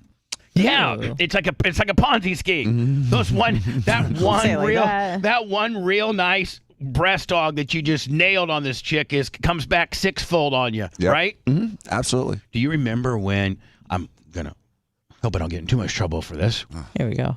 But one of Dan's biggest, one of the things that put Dan on the map when he first got to town. What was your very first year of being open to the public? 98. And I met you about 98 in the fall. Like maybe 5 months after you had just started. Yep. Because I started in July and I met you like November, December. Right. And Dan went to all the strip joints in town, at least the high dollar ones. Dollhouse, I think 2001, Mons Venus.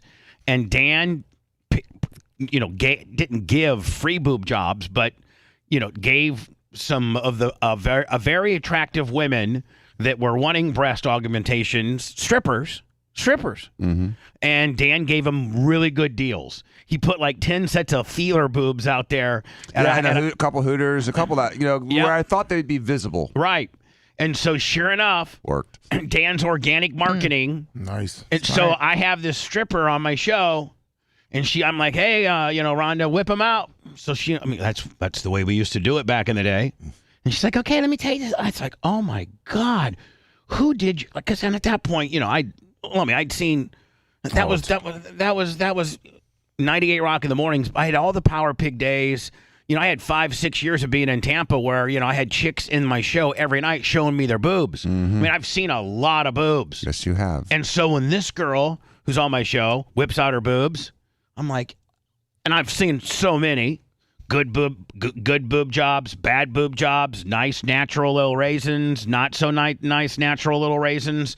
obvious that I've had 3 kids, Pancake Willies. Nipples pointing to heaven and nipples pointing to hell. And then some, and actually, a couple, even before Dan, there were a couple of doctors. I remember their names. I'm not even going to say them. They may not even be practicing anymore. But they were like, there was a couple other dudes in town that also were doing some pretty good boob jobs too back in the day. Fortunately, they're all retired or dead now. No, they are, and they are. I think literally.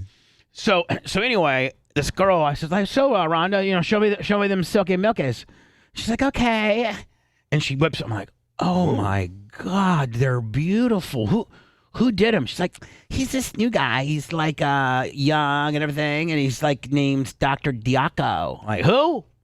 His name's Dr. Diaco. I'm like, oh, okay. Well, Dr. Diaco, whoever the hell you are, you do some good work, buddy. That's it. That's all I said. Moved on. About 2 or 3 days later, on my request line, Guido goes, hey, remember that chick that was on the show like a week ago? Yeah. The one that had the real nice boobs? Yeah. Well, the doctor that did those, he's on the phone. What? He's on the phone. Oh, okay. Hello, 98 Rock. Hey, Bubba, this is Dr. Dan Diaco. You were talking about my boob jobs last week. I just want to let you know, appreciate the advertising. Thank you. And, I said thank you. Yeah. Thank you. Appreciate it. I listened to your show, and I really appreciate that. Like, okay, well, boom, thanks. Now we know a guy in the plastic surgery business. And then we would just anytime we had a girl be like, man, you need to go see this dude named, I didn't even really know Dan. I hadn't even met Dan. Like, man, listen, Trixie, you need to go see this. You need a boob job. You need to go see this guy named Dr. Dan Diaco. Nice. Oh, okay. And that's how Dan kind of built up his deal. Yep. Then Dan and I became friends, and we used to do this thing before the board turned into a bunch of dicks called the 12 Boobs of Christmas. That's so cool. And we would pick 12 chicks and give them brand new set of Diacos. For free. For free. No, That's I mean, crazy. Nothing. the only thing that you may had was like the medication, Your like prescriptions. like the $32 of medication that you may have. That's And back then insane. it was You did nothing. 12? I think back then it was like $18. 12 a year for free. 12 every December. We actually did 13. There was always a baker's dozen. Yeah, we always did the threw baker's one. dozen. There's always someone that we forgot. So, yeah, and we would, I just want everybody to know, we've had a lot of meetings about this, but we would be doing that again if we could legally do it. But Society has all these arbitrary ethics rules. Here's what really happened, if I can break it down. And Dan probably will vouch for me. All the local doctors in town who literally saw Dan become the most high volume and popular plastic surgeon in the entire area, like come out of nowhere and start taking, maybe out of the market 10 to 12 to 15 boob jobs a month out of where people were going to go to other places that Dan now are doing. And Dan's doing 3 times the amount of breast augmentation than last year's #1 guy. These little bitch-ass plastic surgeons all gathered up and petitioned against Dan to the Board of Medicine. To the American Society of Plastic Surgery. That's what I meant. The American Board of Plastic Surgery. Right. All the guys that, a bunch of little bitches in town. Jeez. We're not talking about the Halperins and the guys that, didn't. It didn't even exist back then. Right. Halperin wasn't even here in town back then. I'm just saying, before Halperin. But there was a handful of them that were butthurt that Dr. Dan now is officially the man. Yeah. And they made it illegal. Like, you can't do it anymore. You cannot do it. You cannot do that contest. And I'm like, what? Nope, can't do it. Mm-hmm. And what's so funny is when they did Extreme Makeover, they changed the rules because the society supported that show and the guys that did that show. So what they were doing was against the rules until that show came around, and then during the 3 or 4 years that show ran, they changed the rules. Then as soon as the show was canceled, they went back to the old rules. So it just shows you that the rules are BS. Just goes to show you that they're just Hollywood studios can change the board of Hollywood studios can persuade them to have an extreme makeover kind of. I mean, you could have deemed ours that if the same you wanted thing. To. Right. It was no different. It was a promotion where the person got free plastic surgery. Right. So it's the same damn thing. It was so unethical 20 years ago, but 12 years ago was cool, but now it's unethical again. Right. That's just BS. Just just arbitrary BS. Based on Fox being able to buy the board, whatever. So anyway, Bob Cook, our painter, father-in-law to the great Rob Gargiulo. Oh, really? Yeah. That's how you know him? Yeah. Okay. Rob. Yes. Rob Gargiulo's wife is Bob Cook's daughter. Interesting. Caitlin, and she's pretty hot. So anyway, Bob Cook. Let me just, I don't know. I think he's been Bubba Army for a long time. But he just started coming around about 2 years ago. Full-time pimp. I love that guy. Yeah, he's great. So anyway, he's like, hey, I want to. He'd been to the studio a few times for some Bubba 199. He's like, man, you're down. When's the last time you guys painted? I'm like, never. I mean, when we moved in 2012, he's like, let me throw on some paint and paint the kitchen and paint the studio door. And doesn't it look so nice? Looks beautiful. Looks great. Let me supposedly Big Red came here yesterday and gave somebody not so good news about the sign. Did you hear it? That it's blowed? Yeah. Is it completely blowed, or I mean, like can we take it down and re-LED it and put it back up, or is it just dead in the water? Well, I know that he was having Macho look at it, and I don't know if Macho got a chance yet to look at it. Well, Macho doesn't do heights; he's scared of them. Well, I know, but Big Red left something on his desk. Mach, your mic is on. Are you familiar with what Red left the on? power supply. I haven't tested it yet, but I will get on it. No, so what? But he said that the LEDs up there looked bad, so we probably have to just replace the LEDs up there. All right, so we can probably just leave the aluminum sign up there and just redo the LEDs, right? Maybe. Correct. Perfect. That'd be perfect. Thank you, Big Red. You really scared of heights? I'm not. No, but oh yeah, Macho? Macho's scared of heights. Really? Yeah. I think so. Macho's scared of a lot of things. He looks Make him tough. climb a tower. He looks tough. He looks tough, but he's. I'm okay inside like a lift, 60 feet, but crawling on a window. I didn't know about insurance and all that. So. Right, I don't have any. Know about insurance. I don't have any insurance. So Strong enough to hold on. Don't do anything a little bit tricky here because I have no insurance. So as soon as you file a claim on me, I'm firing you. Thank you. We average like 20 OSHA violations a day around here. I know. Please. Shut up, Brett. How about the violation of you smoking joints in the back? How about that, bitch? Yeah, you tripped and fell over some kind of faulty threshold here at the BRN, but how many joints do you burn on my time, bitch? Yeah, a lot. OSHA's really looking out for our best interests because they're the ones that sent that letter that said don't report COVID vaccine complications because we don't want to add to COVID. All right, well, let's not attack OSHA. We don't need them on our ass. We love OSHA. Yeah, we love got OSHA. safety. We might start doing the show with safety glasses. Yeah, you don't know. That's a great idea. Spit doesn't come back in their eyes. Hold on, I think.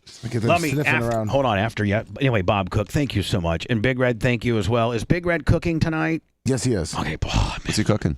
Steaks. Oh yeah, steaks. Oh. He's just the best little cook. Those steaks he can cut He's the up best little everything. He is. He does everything. He's the jack such a of all wonderful trades. guy. He really is, and he's always so helpful, and he's always so nice. And he helps you with your go-karts, man. With everything. The only time I ever see him irritated is when his son irritates him. Oh, I see him irritated. He broke his arm. Yeah, his son's crazy. I love his son. His hand. So listen, smashing Lummy, listen. I don't even know that these are available anymore. BubbaArmyStore.com. We're slinging our new high-res, Worker Man's T-shirts. Yeah. We also have the Brian Petroni influenced polo. The dog harness, the straw hat. I think we ran out of these, but after yesterday's incident, Dan, did you see or hear that we had a crazy guy at the front gate? I heard there was an incident, but I didn't get all the details of it. I just heard some chatter about it. There was some dude at the front gate that's from Polk County. He's homeless, and he shows at the front gate, and he says that somebody killed maybe a stepmom killed his dad, and his dad has 7 properties that were supposed to go to him. But the stepmom is a notary, and she rigged up, and falsified all these records, and now all the money and everything is going to the bad mom. And he wanted us to. We're like, listen, we don't even know what to do. Well, that gentleman that called in, he said he might call back. He got some information about it. All right. So then we're like, listen, weirdo, get the hell out of here. We're gonna put maybe don't show up to the studios. Why can't you just call? Yeah. He refused to call for some reason. So anyway, Lummy, after yesterday's incident, I'm like, you know what? I'm licensed to carry my gun. And do you remember those badass Bubba Army tactical bags? Yeah. So I'm like, I'm going to start carrying my tactical bag now. Mm-hmm. More so. Because it's cooler than a fanny pack. Well, not only that, but Dan, with all this stuff happening, the main guy and... You gotta be ready. I've had 3 people show up, just to the studios alone. I need to, So, and the tactical bad man in the back. Hold on, I can't. Cool demo. I'm not even really supposed to pull. Yeah. This is, by the way, this is a toy gun. This is a BB gun. Red had his yesterday. So you got your tactical bag. Yeah, that's how I carry my stuff. My wallet's in there.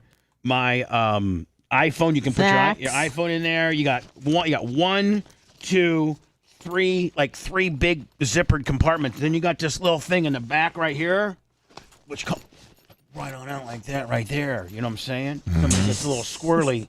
You just give them some of that business. Then it has this little strap, this little button in the back, Lummy. If you're rolling around and you don't want to be able to easily access your weapon, then you button it right there, and then it goes right over your shoulder. Look, and I don't know why I'm showing you all this stuff because these aren't available. We sold out on them. That sucks. It does. Sorry.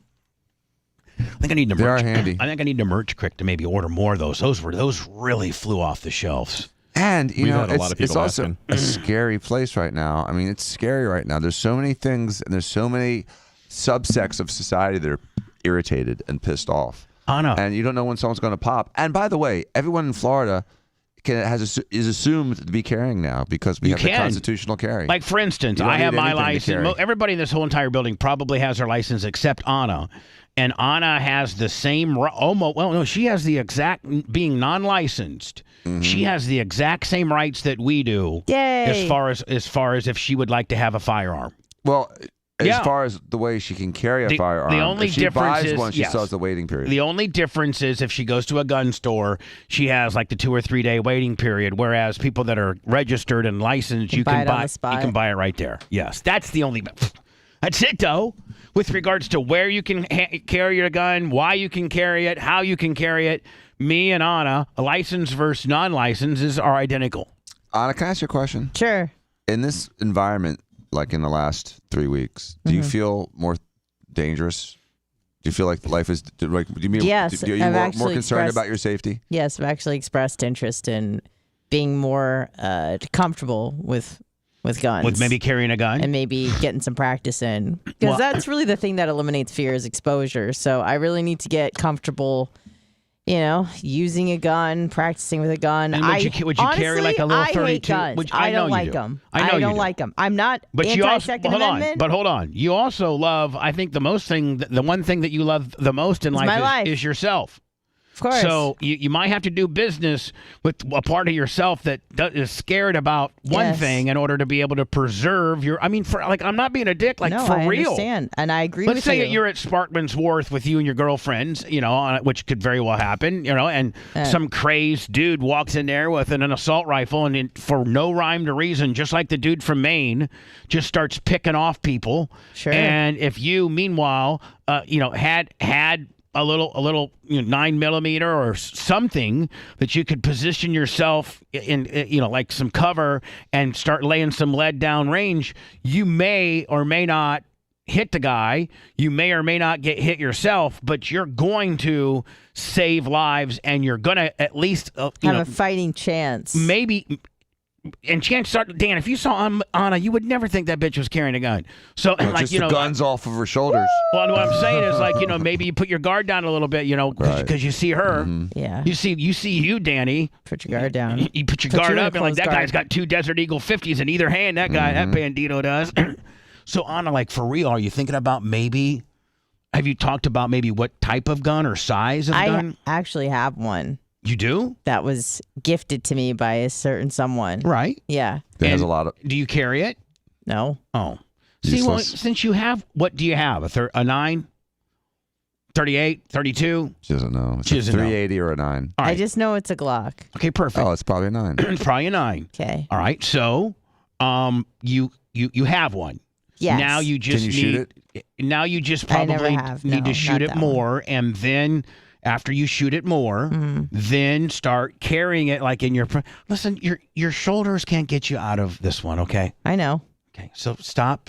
Oh, I flexed like 3 minutes ago. If I'm a gunman and you. Oh, okay. Yeah, I'm just sorry. now getting the feed. Right. Gloria's If at I'm a 25. gunman and you throw me up those delts, I'm just gonna put one right in your little raisins. Yeah. Oh, please don't do that. It's close to my heart. Yeah, I'm just saying that's what I'm shooting for. some girl wants to do a double bicep on me while I'm trying to gun down this place. So man, when you're in the middle of getting gunned down, I don't think you're supposed to be making any really sudden changes. I think you're supposed to try to get down. Start doing body poses. Yeah. When you're in an active shooter situation, don't try to start giving him the double buys, okay? That might irritate the guy that's on edge. I have horrible instincts. Sorry. Dan, if you're a shooter and you're walking in, you're like, man, and all of a sudden some bitch hits a double buy pose on you, like, oh, hell yeah, let me get that bitch. Bam. Pew, pew. So, I mean, Anna, man, the faster you can get comfortable. For real. Like, you never listen. You never listen to us. That's not true. I listen all the time. Okay, well, I may not take your advice, but I listen. This needs to be one that you really like expedite learning, because and the worst thing you can do is have a gun that you don't know how to use. Yes. And not proficient with. Yes. You know, I mean, you don't want to go into a battle with a gun that you're not familiar with. If somebody would have told you a week ago, where do you think the next active shooter to the tune of maybe killing 15 or 20 people with an assault with an AR, I'll just say an AR-15 because that's not an assault rifle. I know I drive people insane, but some guy gets an AR-15 and he goes into A, Lewiston, Maine, or B, Tampa, Florida. Tampa. I mean, 90. Here's the difference, though, Bubba. Lewiston, Maine is a soft target. And Tampa, Florida is not a soft target because every a-hole in Tampa has got a gun in his pocket, and no one in Maine does because they're so woke. Yeah, you walk into a bowling alley and open fire in Florida. Yeah, you're getting popped. I don't think it's not going to take long. You're right. You're not getting 15 people. You're no right. Way. You know what? I stand corrected. You're right. Because I mean, the bad guys, the people that are doing this sort of thing, they know. They know. I don't know why the guy from Uvalde, because Texas says everybody's got a gun on their hip in Texas too. So that's just a straight whack job. It's right a there. school though. Uvalde was a school, and it was target. It was soft. Right, that's a soft target. And in Florida, a school is still less soft than it used to be because a lot of schools now have armed guards. But what's still a soft target in Florida is a bar. Like the Pulse nightclub. No one inside a bar's got a gun because you're not allowed to have one in there. Right. It's an easy target now. I know at the bowling alley yesterday. At your bowling alley? Say my bowling alley. My bowling alley. Say it again. Start from the top. At my bowling alley last night, there's about 4 or 5 that normally carry. Mm-hmm. And I think they said about 2 or 3 other. And the guy that runs the manager, he was carrying. Yeah. Just in case. Just in case. And they should. They that's all good, do. man. If in a bowling alley at any one time, you got 20% of the people, strapped. There's a guy's going to come in and get a few off, man, but he's going to get gunned down from different directions. Right. He can't cover everybody. No. So just be careful, man, when you're trying to gun that guy out. Don't miss and hit the guy, on the other side of the bowling alley, With right? the other gun? Yeah, but a friendly fire willy. Oh, no. Right. But you never hear about that happening. You never do. But you also don't hear about a lot of malls in Florida getting shot up because, like I said, there's probably 20% of the people in that mall that have a gun on them. And will stop a threat because most people that have the moxie to carry a gun are also willing to use it in a crisis, and they're not going to run. And that's call where we for got to help. get. That's the work we have to do with little Anna. Right. She could have a real fancy 9. I'm sure it's really nice. I'm sure she's got some great ammo in there as well. Mm-hmm. I'm sure it's clean. I'm sure it's ready. I'm sure it's oiled and ready to go. But Anna still doesn't feel confident enough to just be able to squeeze 4 or 5 off onto a fella. Yeah, you don't gain the confidence unless you just go out and do it. Right, you got to do that. It comes in reverse order. Yeah. So hopefully one of these days you'll be carrying. Yes, but I did voice that, and this was before the main deal. This was I think the global day of jihad kind of freaked me out a little bit. Right. So how cool you'd be, Anna, if you were driving Gus up and down the road, and inside your purse you had like your little that'd be 9 super there. Cool. That would be cool as hell. Yeah. It just gives you a little bit more protection as you're driving Gus up and down the road. Right. All of a sudden, some a-hole comes and starts doing an unhinged road rage on you. Whoa, back it up. Yeah, back it up. You back get that. it up. I'm sure you would. If a guy started road raging on you, I'm sure you would try to yelling in a foreign tongue. But I'm telling you, like if he, I think you would back off and try to defer it that way. And then if he just kept on you and kept on you and kept on you, eventually you would pull over and then maybe you'd shoot him. Possibly. I think that's how that's how road rage goes, is it not? Yeah. Unhinged it did. Yeah, I remember Unhinged. Yeah, when that guy got stabbed in a diner and no one did anything. Nobody did anything. Yeah, great movie. Anna, nice to know that you're going to be you're going to be getting more knuckles than you ever have before. I don't know that you've ever been four-knucked. What? But you're going to be live on Facebook, YouTube, Rumble, and Twitch. Yeah. Oh, hell yeah. Lummy. Yeah. Right now we're having complications with our Facebook feed, but I think they're fixing that, and they'll have it fixed by Anna's show, which I'll be doing solo today. Just FYI. I thought you. I asked Kevin. Unfortunately, he was unable to come in. Well, hold on. Just a couple of days ago, it looked like it was a lock-in. No, I just ran it by you and asked if I could ask Kevin. Oh, okay. And then I did, and he said he couldn't. All right. So, but you'll be running 4 Knucks deep today. Yep. Facebook, YouTube, Rumble, and what else, Lummy? Facebook, Rumble, Twitch. Honestly, that's a long. That's. I can't even tell you the last time you did a Friday show on Twitch. Yeah, it's been a while. Mitch Dixon, Lummy, better known as Mushroom Mitch. He'll be here at Bubba 199, 25 on the PayPal. PayPal, Venmo, Cash App at the Bubba Army, and thank you so much. Lummy, what's the roster for tonight? And tonight's birthdays are Merch Crick and Wizzy. Yep. Right? Oh, wow. Yes. Nice. But Wizzy's not going to be here. No, she's not. Is anyone dressing sucks. up? No. Nobody's dressing up. Can I? Yeah, you can. Cool. You'd be the only one dressed up. Bob Cook says he's dressing up as a painter. Bob Cook said he's dressed up as a painter, and I said I'm dressing up as Bubba the Love Sponge, about to get mine. What are you going to dress up as, Anna? You'll find out tonight. Oh, my God. You know what? You're the only. So the merch critic goes, we can dress up? I go, nope. What? I heard Anna's You're not letting her dress up? I heard Anna's going to dress up. She's going to be something super sexy. I heard Anna's going to dress up. I go, she talked like Mike Tyson. I could care less whether Anna's. Anna's going to do sexy Hamas. I'm like, pretty close. No, merch critic, you're not dressing up. No. What about if any? What are you going to go as? Elvira? Stop. Elvira. She should go as those jugs. Yeah, and black hair. Pull that off. She can be sexy, whatever. Sexy vet. You know what she's going to be? Sexy merch critic. That's slinging merch. What she's going to be. So anyway, yesterday we had this crazy dude that showed up at the studios here. It's the third crazy person we've had actually, come outside of our gates and want to demand to talk to Bubba live. And well, usually the merch critic's the first one down there with her gun. Lummy, she was strapped. Oh, of course she was. And then Rhett came in yesterday. He was filming it, and then Lummy was the guy that had his phone on speakerphone, and I was trying to talk to this dude. Was his name Joe? Is that his name? Yes. I think he called Joe. himself Joe. Joe. And it's just he seemed very, very crazy. And so for you crazy people, can you just call the show and not show up down here? Because it just puts us on edge. Now I'm carrying Especially after, Now I'm carrying my gun. Dan's got his. Lummy, I don't know if you got one. I got one right here. Yeah. Like I got literally one right here. I'm going to start every day during my show. I have my gun. I do have a machete, and I chased Anna with it one time. It was very scary. Yeah, it is. She's like, they're chasing me with a machete. I go, like, you're damn right I am. What other boss can chase you with a machete? Jesse or Bubba? I don't know. So, Dan, you're strapped. You got one on you right now? Mm-hmm. Red, I don't know if you got one on you or not, but you have the ability. I think you got a gun. In my Bubba Army tactical bag. Right. Mach, are you big on guns? Mach? Oh, the only guns I'm big on are what you call my arms. Yes. Yeah, dig it. They were 50 calibers. Yeah. Besides that gun show, I have an arsenal at the house. All right, so I just don't drive with it because road rage and stuff. So. Right.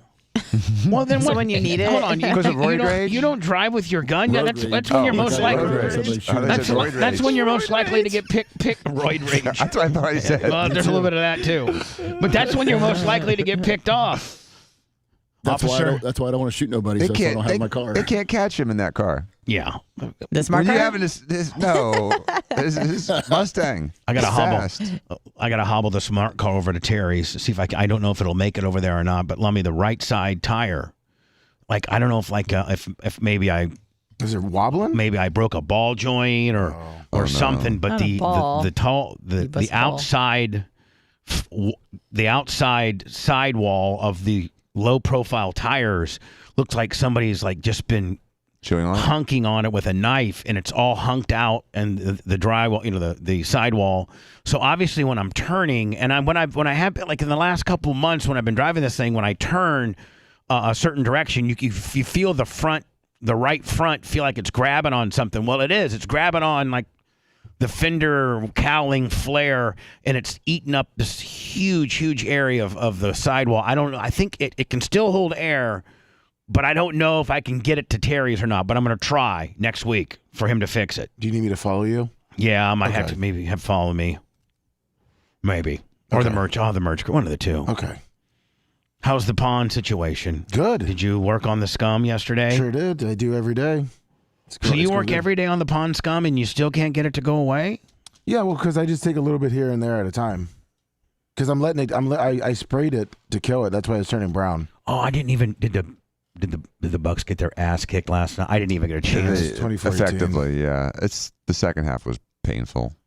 The whole game was painful. They suck. It really wasn't Baker's fault. It's not Baker's fault. It's the rest of the team sucks. It definitely was Baker's fault last night. He played like garbage. I know the box score isn't going to say that, but the eye test, he's not hitting his guys downfield. There wasn't any juice on offense for another week in a row. The run game looked a little bit better, but when you're down 14 points in the third quarter, you can't really rely on a run game that sucks ass anyways. I have to disagree with you on Baker because he was hitting his guys. He was hanging on to the ball too long. He took too many sacks. He wasn't making any decisive decisions at the end of the game. Okay, you're turning at the end of the game. Once again, the first half, Bubba, it's not Baker's fault. He was hitting his guys. He had about 4 receivers that dropped it that were perfect throws. Hello, you're on the air. Between Chris Godwin. Sorry, I asked. Hello. For your Bucks report. Oh, good morning. I was gonna hear Lemmy's analysis on what he thought about Baker, but hey, question, couple things. Do you still have the cream machine, Bubba? Yeah, I took it back. That's another project. We sold it, then we had to repo it back. Yeah. I was just curious, and also this stems back. I've been on hold for a hot minute, but when you guys were talking about Dr. Dan too, I don't know if everybody knows that though, but I believe Bubba Army people also get a discount on the Diaco gimmick as well. Oh yeah, if you book a breast hog with Dr. Dan, when you meet Dr. Dan, make sure you tell him that you're Bubba Army or your husband listens to Bubba Army or something. Make sure you just bring my name up because Dan does give you a discount right there. Sure do. Yeah, absolutely. That was all I had. All right, man. Thank you. Appreciate you, bud. Thank you. Cream machine. Yeah. Yeah. We don't know if it runs, if it's blowed up, or nothing. It's a project. It's a project. Hello. Hey, Bubba, I wanted to apologize to you. Okay. So Aaron and April are actually trying to call you right now. I actually texted Aaron. Is this Steel Toe Willie guy? Yeah. What is your first name? Charlie. All right, Charlie. See you later. Bye. Man, Bubba's the best. Brutal honesty. When he gets full hot and just starts reaming on somebody. They bring it. They don't hold back. They brightens up my day every day. We love you. The Bubba the Love Sponge Show returns after these words. Thank you.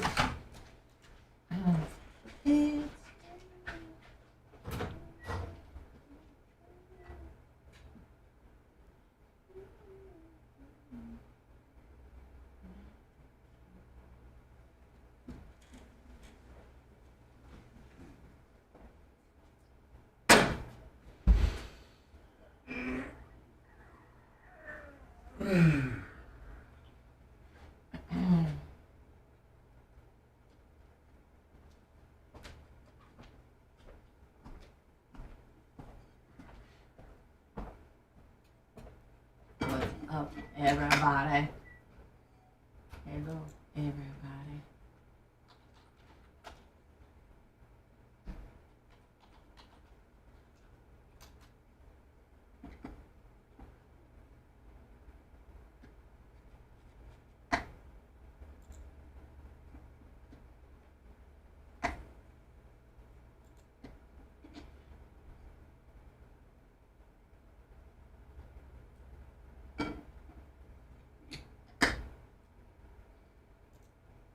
Good morning, Perma Girl.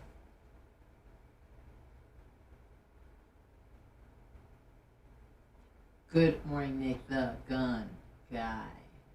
Oh, I need to text Amber. So I'm not even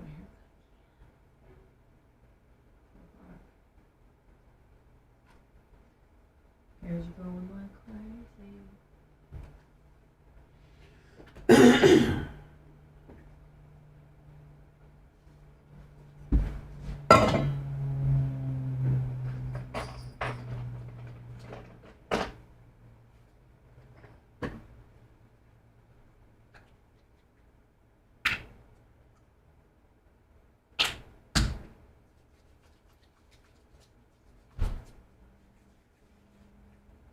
you think I am on the spectrum?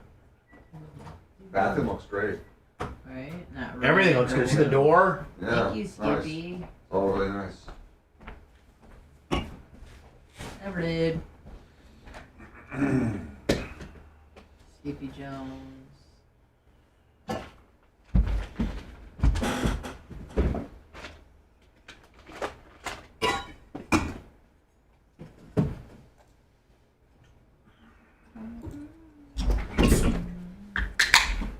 Hey, Bubba, what are you looking at as far as like streaming? What are you monitoring this morning? Right now I'm on Rumble, but I try to go to all of them. Right, you just kind of just circulate through them all? Yeah, I try to.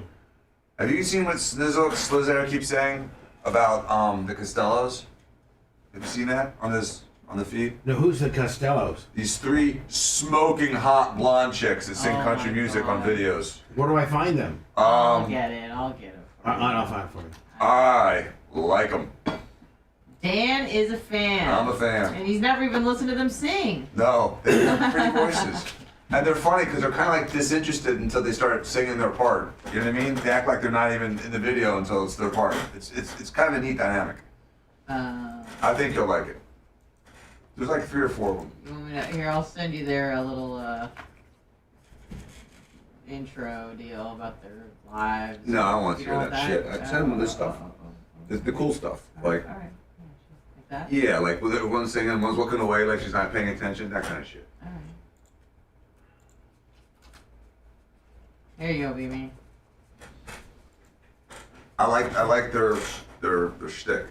I like that. How Just that. being hot and young. No, but not. That's all the intention. Like, Hold on, disinterested Anna. until it's their part. Anna, they could be mimes, and Dan, as long as they're hot and young, Dan likes them. You could be like deaf, like grrr. Dan's like, wow, For best real. ever. For real, like they could literally. Oh, I know who we're dealing with here. Yeah, he's a fucking The predator. talent Great. is They're second like to 3 the little angels. looks. Dan's a predator? Oh shit!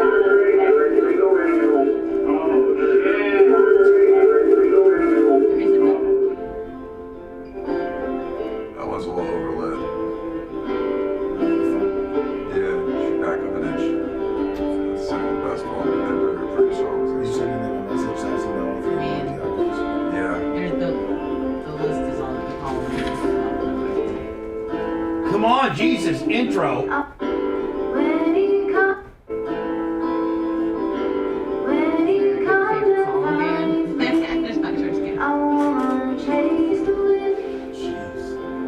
How'd you find that?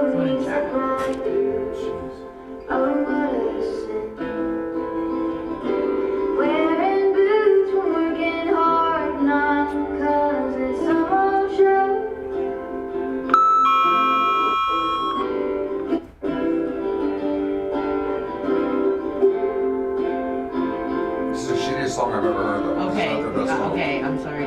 Dr. Dan, you tell me what's it said. Sizzle, what's their best song? Quick. No, they've got some cute ones. That's the best songs. There's got to be one a lot of views. You'll see it. You want more the natural kind of deal? On one of these types of videos, if possible. Alright. This one has not as many. I don't know what to tell you. Sophie and Buddy. I mean, the one I sent had the most. Song sucked, though. I'm sorry. Why don't you look at your phone and see what your this history? Which one you looked at? I looked at it.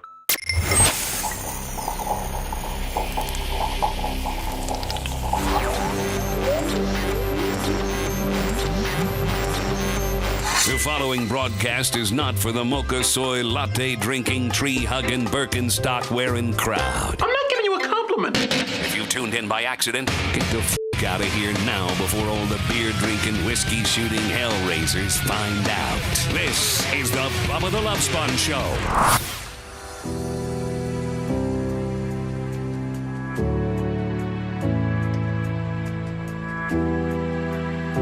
We all have a heartfelt reason, Lummy, to support our blood pressure. In fact, more than half of the U.S. population would benefit from blood pressure support in some way, shape, or form.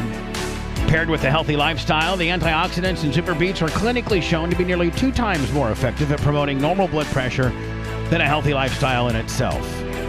Over 30,000 5-star reviews and counting. Super Beets is the #1 doctor, pharmacist, and cardiologist recommended heart chew for cardiovascular health support. It's blood pressure support that you can count on. Super Beet heart chews support healthy circulation. So you not only get blood pressure support, but you also get productive heart-healthy energy without the crash. Support your heart health with Super Beet Heart Chews and get a free 30-day supply of Super Beet Heart Chews, and then also a free full-size bag of turmeric. Is that how you say it? Turmeric? Yeah, which are very, very good for you as well. Yes, they That's are. all valued at about $25 for free. And it all starts and stops with going to BubbaLovesBeats.com. Again, this exclusive offer is only at BubbaLovesBeats, BEETS.com. Thanks. So Dan's like turned into a modern day predator over this. He's like, Bubba, what? What forum do you monitor during the show? I'm like, well, I'm on Rumble right now, but I'll flip over to YouTube. I'll flip over to Twitch. You know, like Anna, she'll have an extra nuck. So she'll have 4 different platforms that she can switch amongst when she's on her show today. That starts at 10:20, the Anna Hummel show. But we have 3. I circle between these 3. He's like, well, did you see what Snizook Slizair was saying? I'm like, no, I didn't, buddy. It's like, there's this country and western triplet chicks, and I really like them. Okay, then Anna goes, I know who they are. I'll send them to you. So here I am. I guess they're the Costellos, and they're the newest. Are they the newest north of Richmond kind of deal? Are they, do they have a history? I think they have a history of about the last 6 months, and I think they're one of those groups that's organically growing, and they have like a specific kind of look and shtick, and it seems to be working. No, but do they just out of? Oh, I'm so sorry, Anna Hummel. I got so much going on, and it's Friday. I can't get out of here fast, and I'm sorry. They just signed a record deal. Good. It looks like they just got signed. So they maybe have been around enough to have a little bit of a YouTube channel, and people finally said, "Oh my God, these bitches are hot." Mm-hmm. They got a little gimmick going on here. And it looks like, it will tell you this, Dan, it looks like the middle girl, who is very cute. And I'm assuming, Lummy, that they're adults. They're over 18. So if I say, maybe...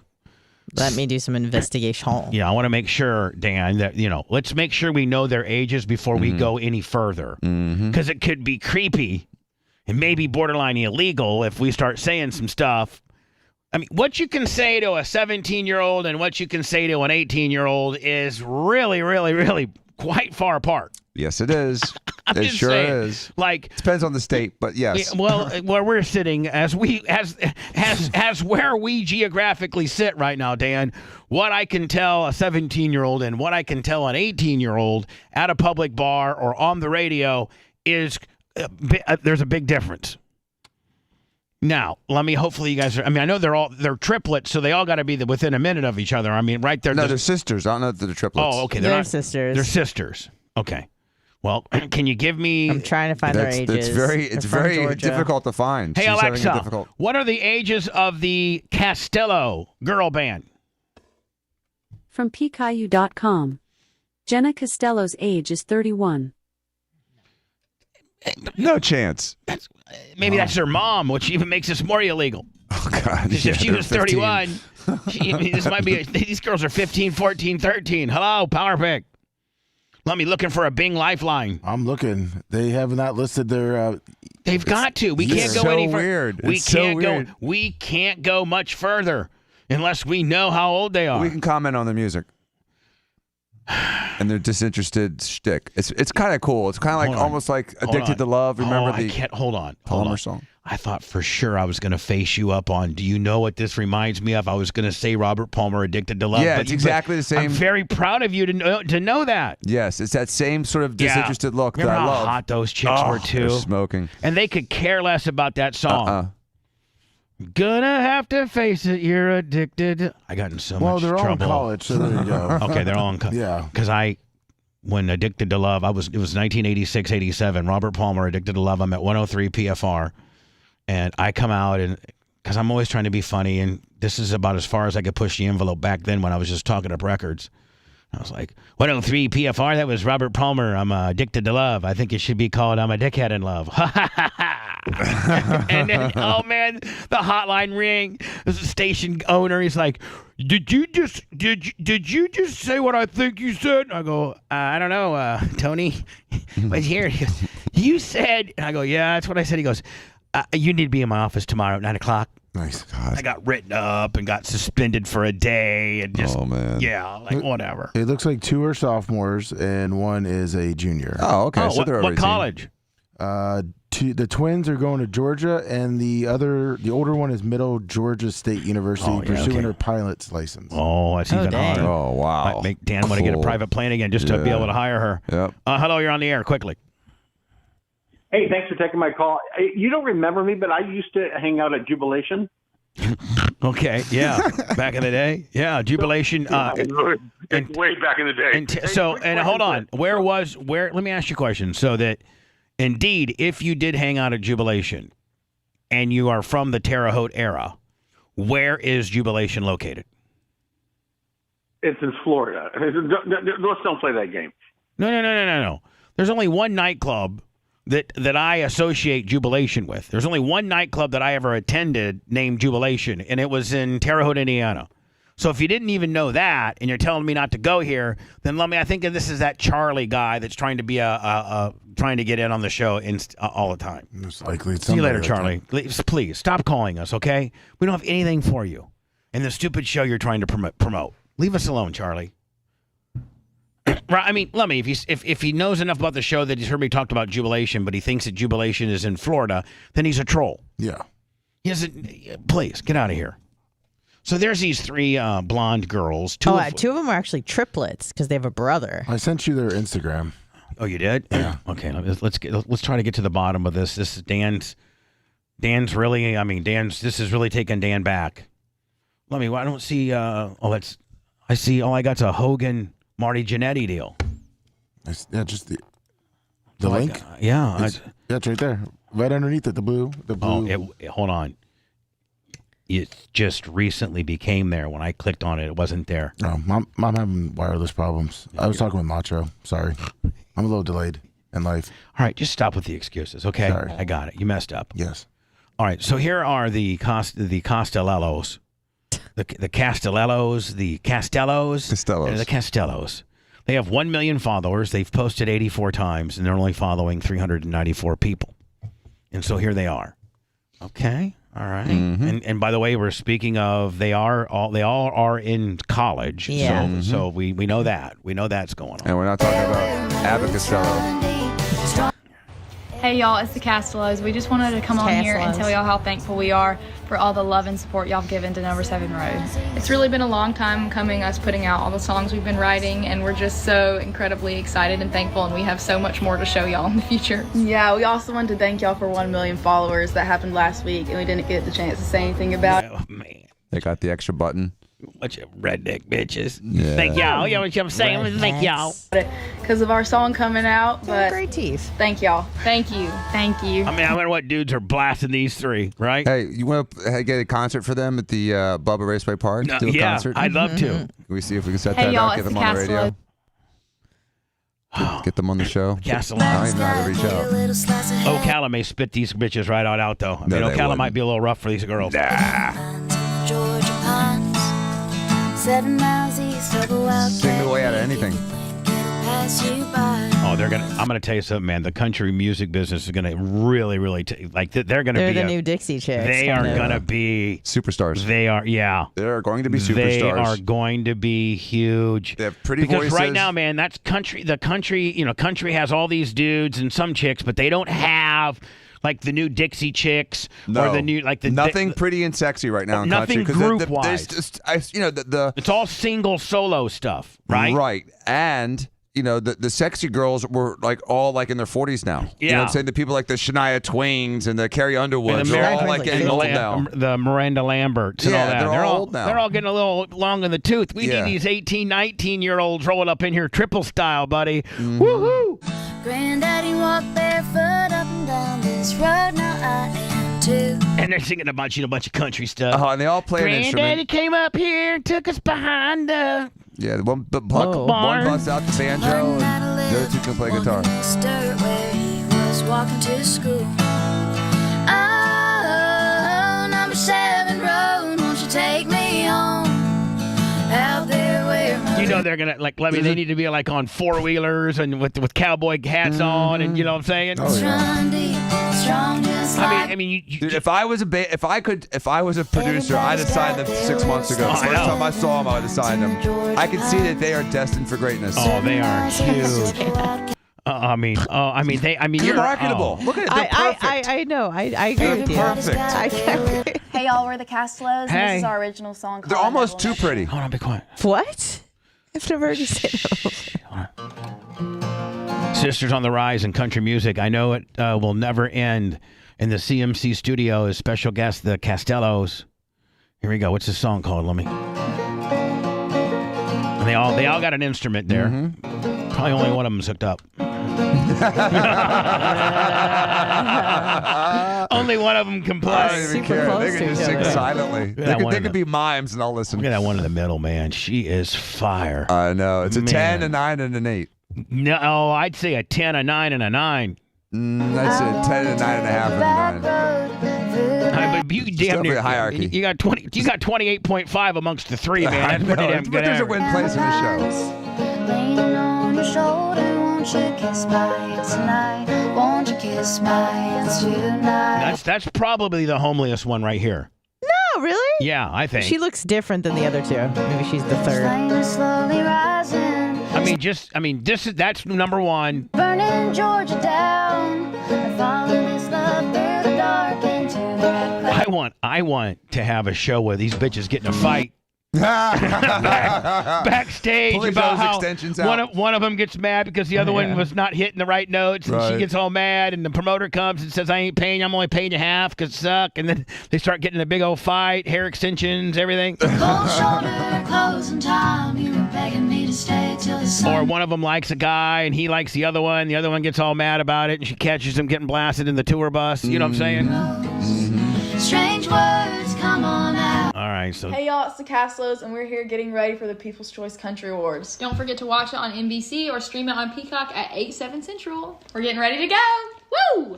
She used to tie. See, they're smart. They do the little shorts. They do their videos. Oh, I know. They got a couple. They're following. They got 3 or 4 rets handling them. They do.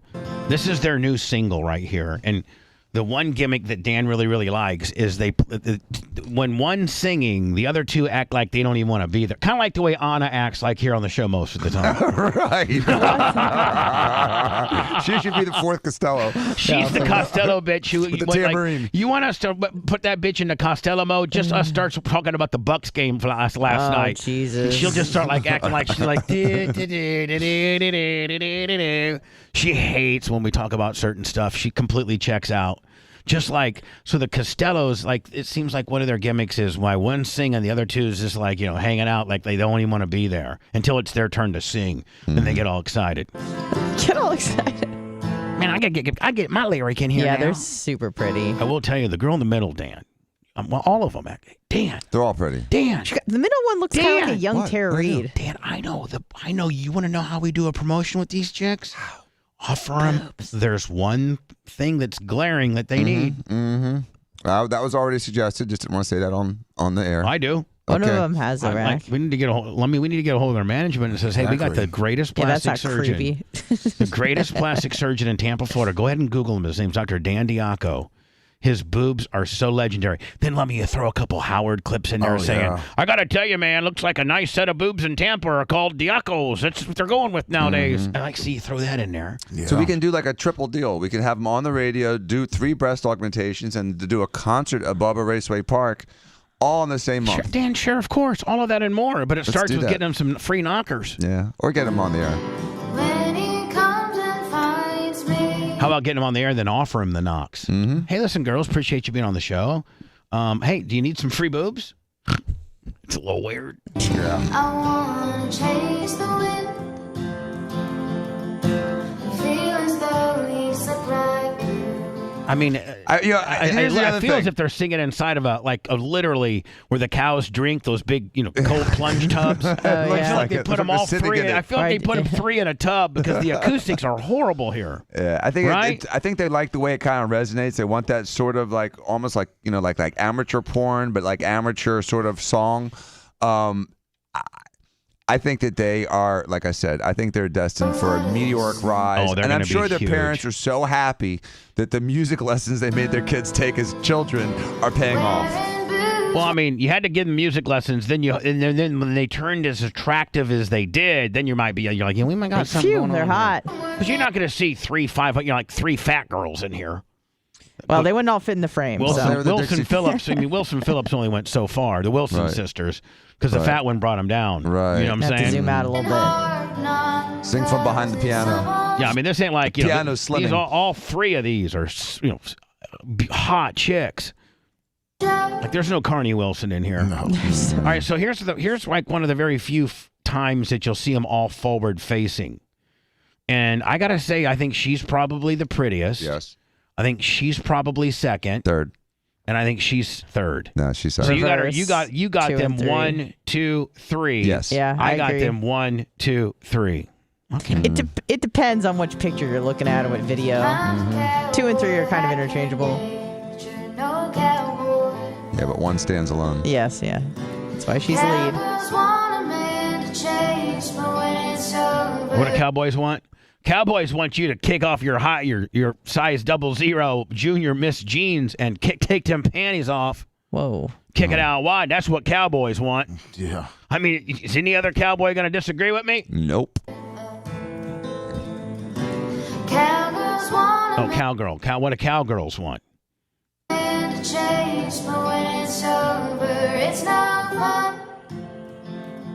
You know the troublemaker's the one on the left. Yeah, she's the the one one with that little cleft chin, Yeah. this tan. Now, right there. She's a the little one. different. She's the one that got in the most trouble. Yes, Yeah. absolutely. Mhm. She's the fun one. She's the wildcat. She's the fun Oh, one. yeah, I just figured it out. Out of the three Costello sisters, the one on the left is the one that's a little rough around the She's edges. the troublemaker. Because when some guy goes up to the one in the middle, the one on the left comes in and is like, "Who are you?" Yeah. Uncle Eric 50 on the Cash App. Who? Uncle Eric 50. Thank you, Uncle Eric.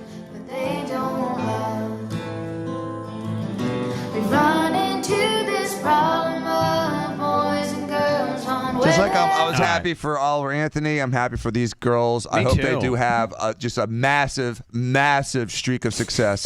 I'll tell you this right now, Crazy man. Dan, Right so now. passionate. Write this down and let me right now. Crazy. October 27th, 2023. And the Costello sisters on YouTube have 84,100 subscribers. And they just hit in the last couple days. Like the Americana pop culturally are just hit. Right, Dan? Like, I mean, they just got discovered literally like a week or two ago. I can't tell you that factually. they have I just over a heard about them million. last week for the first time. What's that, Rhett? They have over 1 million Instagram followers. They've been around for a little while. It says they got pretty much discovered in January 2023. There you go. Okay, so less than a year. So, 1 you million know, followers. 10 In a year. In 10 months. Oh, they killed these deer. They did what? They hunt. They hunt on their Instagram. Hell yeah! That even makes them hotter. Hell yeah! That even makes them hotter. that they, that they They can hunt. shoot. They can cut. Oh yeah, I mean, I'm sure they can all fish. their Yeah, next they got video- fish. They got fish. Their next videos, they need to be having chainsaws, cutting down some trees. You know what I'm saying? Kill them. She needs to do a cover of Jackal's Lumberjack Baby, where she's cut using That a. one's the cute one there. Is this them as children? Yes, this is the one I was going to Oh. originally send. You told me We not had to. a great childhood, and we were blessed with a very good family and a lot. Lily, right there. There's Lily. She That's just. the hot one, Lily. You know, show the world Lily's the 10. who the Castellos They are. should literally say have 10 beside her there, and then they go to the next. 10. They go to the next girl and say 9.5. 9, and they go to the next girl and be like 8, but troublemaker / wildcat. think we want to do that. Hurry up. I want to do that.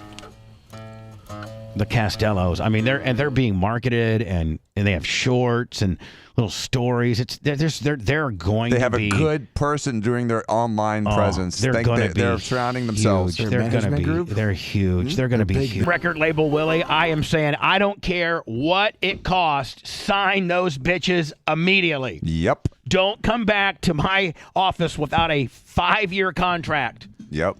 Sign.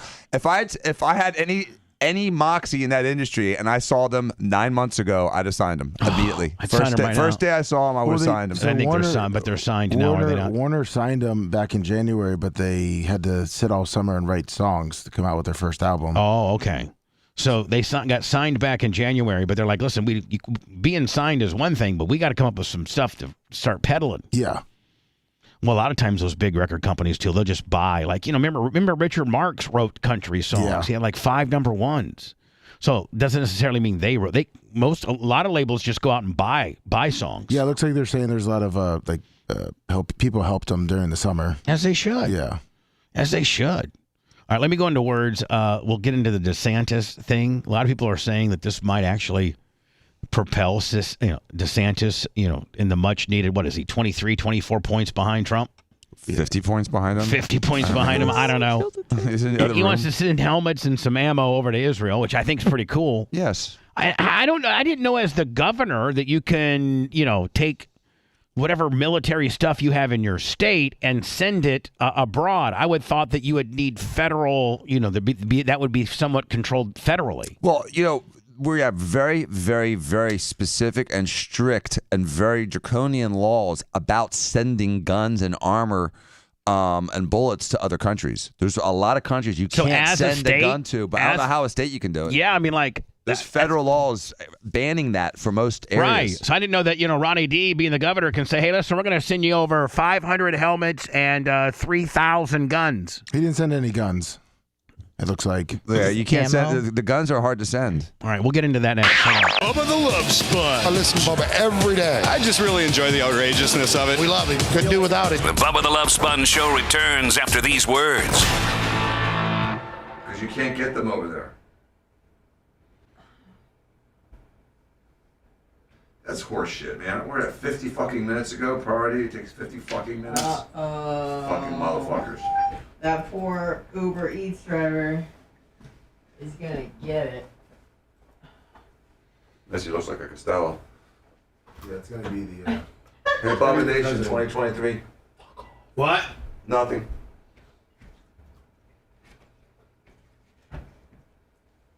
They're 20s and 21.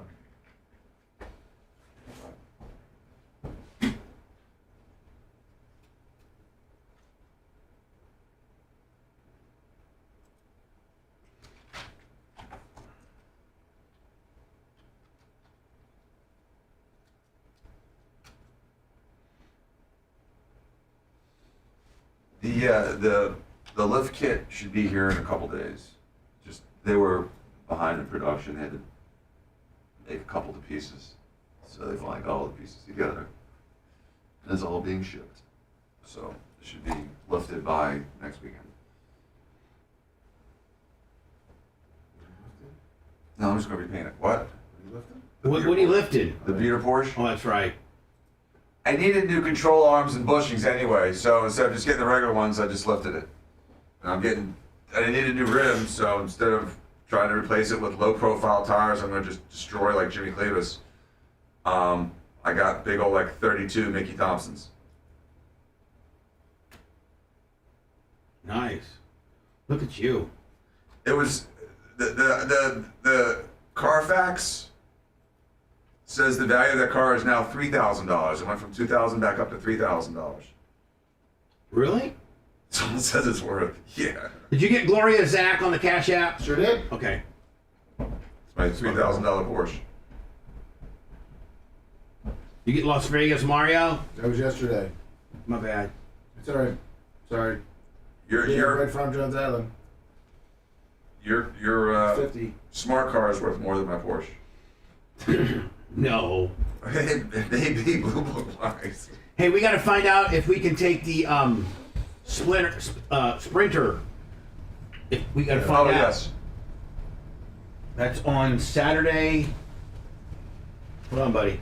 And if we need to just take we can take your Saturday, November 18th. Okay.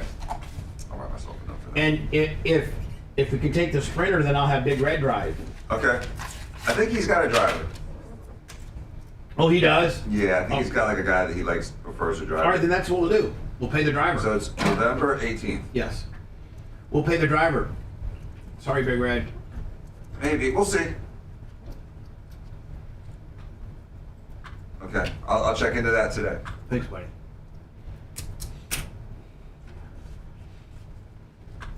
And I'll go in halves with you on the driver and whatever cost is. It shouldn't be prohibitive.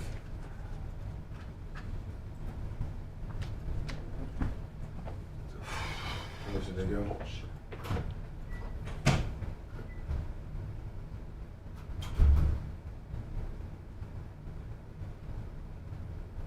Yeah, probably net hairs 30s.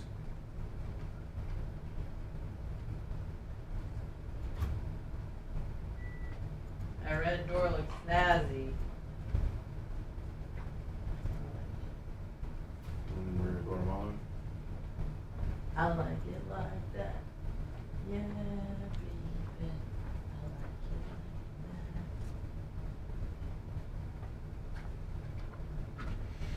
It's a little different. Snazzy. Oh!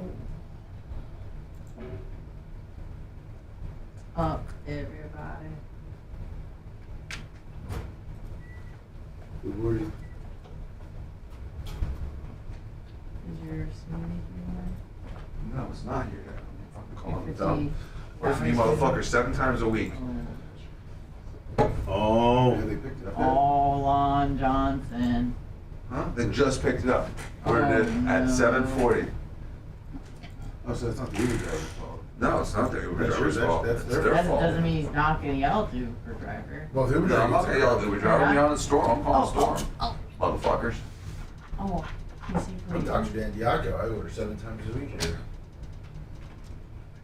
Yeah, did you guys just do an order for Dan, like 3 protein shakes? Yeah, you see that? It comes in like every morning almost at 7:40. You see that, right? And you also see around lunchtime, there's a drink for me almost every single day too, right? I'm probably your best customer, say it. I'm one of your best customers. I get 7 or 8 of those things a week. And I just can't believe it takes 40 minutes for you guys to make it before it goes out to delivery. 40 minutes.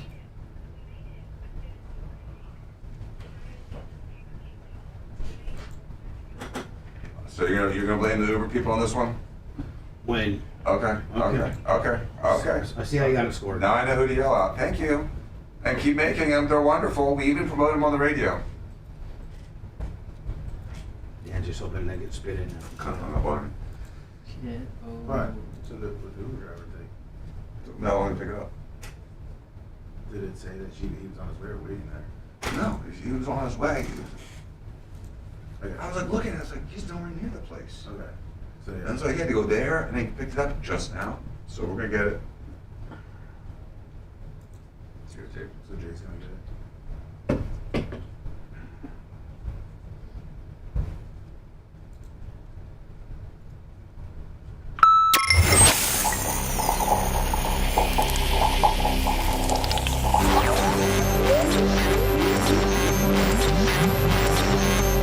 What's going on?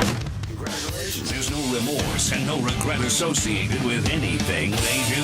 You are refreshingly vulgar. Bubba the Love Sponge. Today's after show 10:20 with Anna running solo 4D. Looks like she'll be on Rumble, YouTube, Facebook, and Twitch. All at the Bubba Army. Sorry, Danny. Danny is a little flipped out right now because it's taken about 2 hours or an hour and a half to get his daily protein shake. He's already been on the phone with them.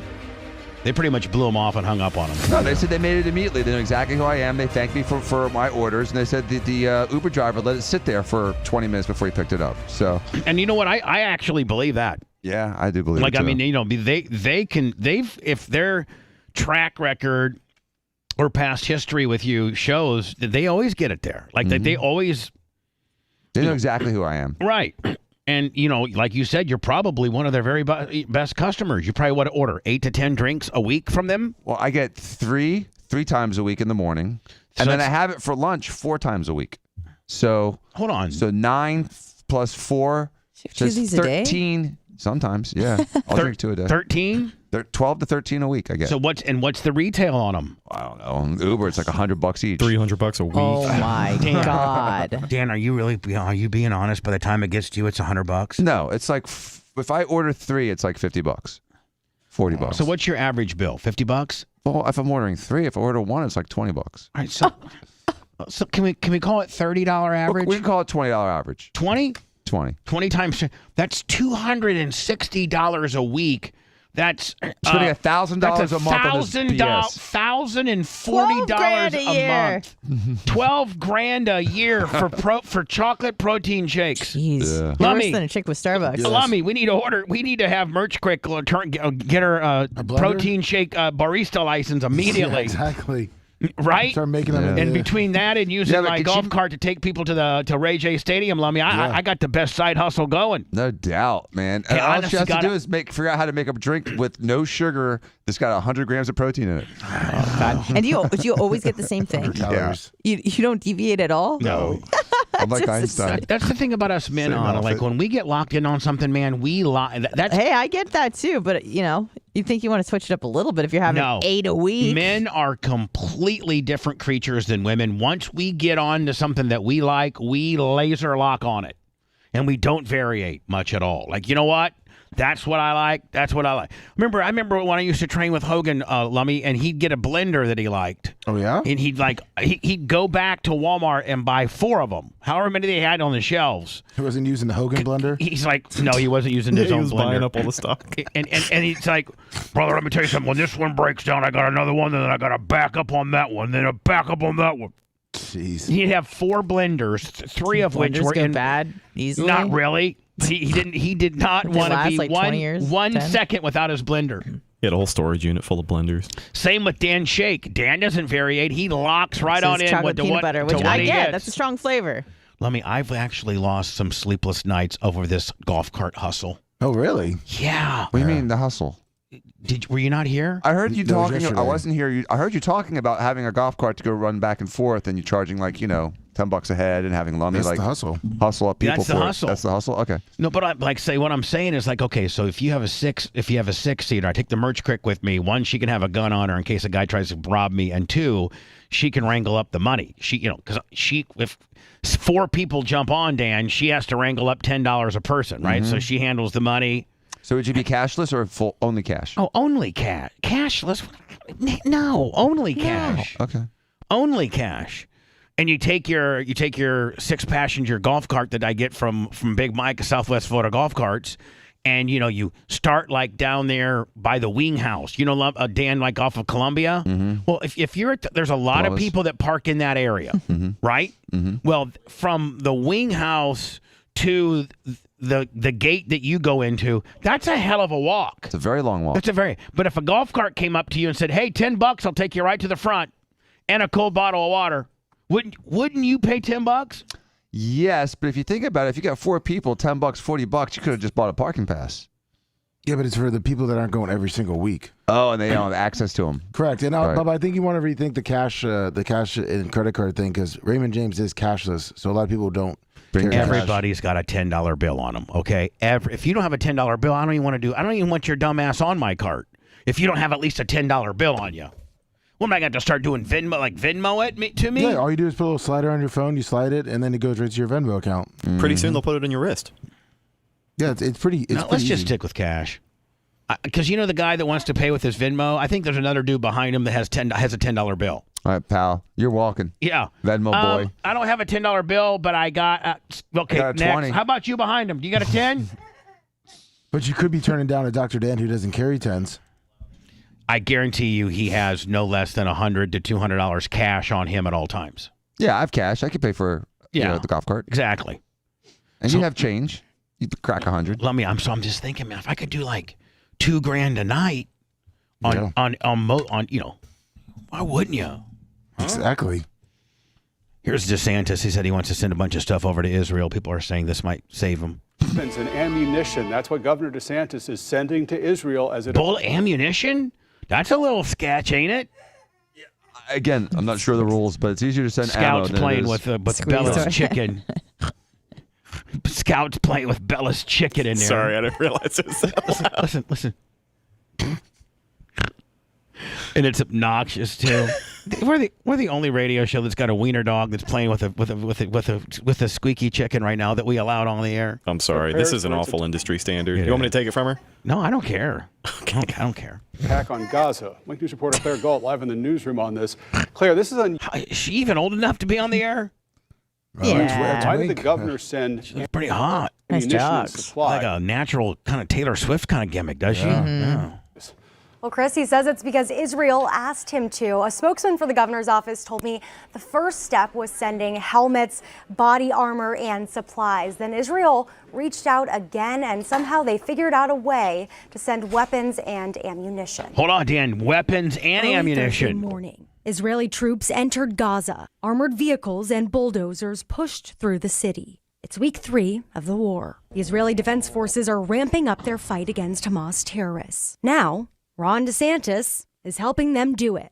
I was happy to see the governor step up. Thursday afternoon, the governor. I didn't know that the governor had that kind of power. It looks like it was privately funded. All right, let's see. Hold on. The governor's office announced it sent drones, helmets, body armor, ammunition, and weapons to Israel. We don't have fighter jets in the state of Florida. So. No word on what those weapons are, but Senator Jonathan Martin. They're being held at the JCC. Hold on. But let me ask you a question. Sending them over. Everything that you have militarily wise here in Florida, the Jeeps, the guns, isn't that all probably part of the National Guard, or I don't know that state. No, because the National Guard has military type weapons, absolutely, but the military has been sending local law enforcement's military weapons for the last 25 years.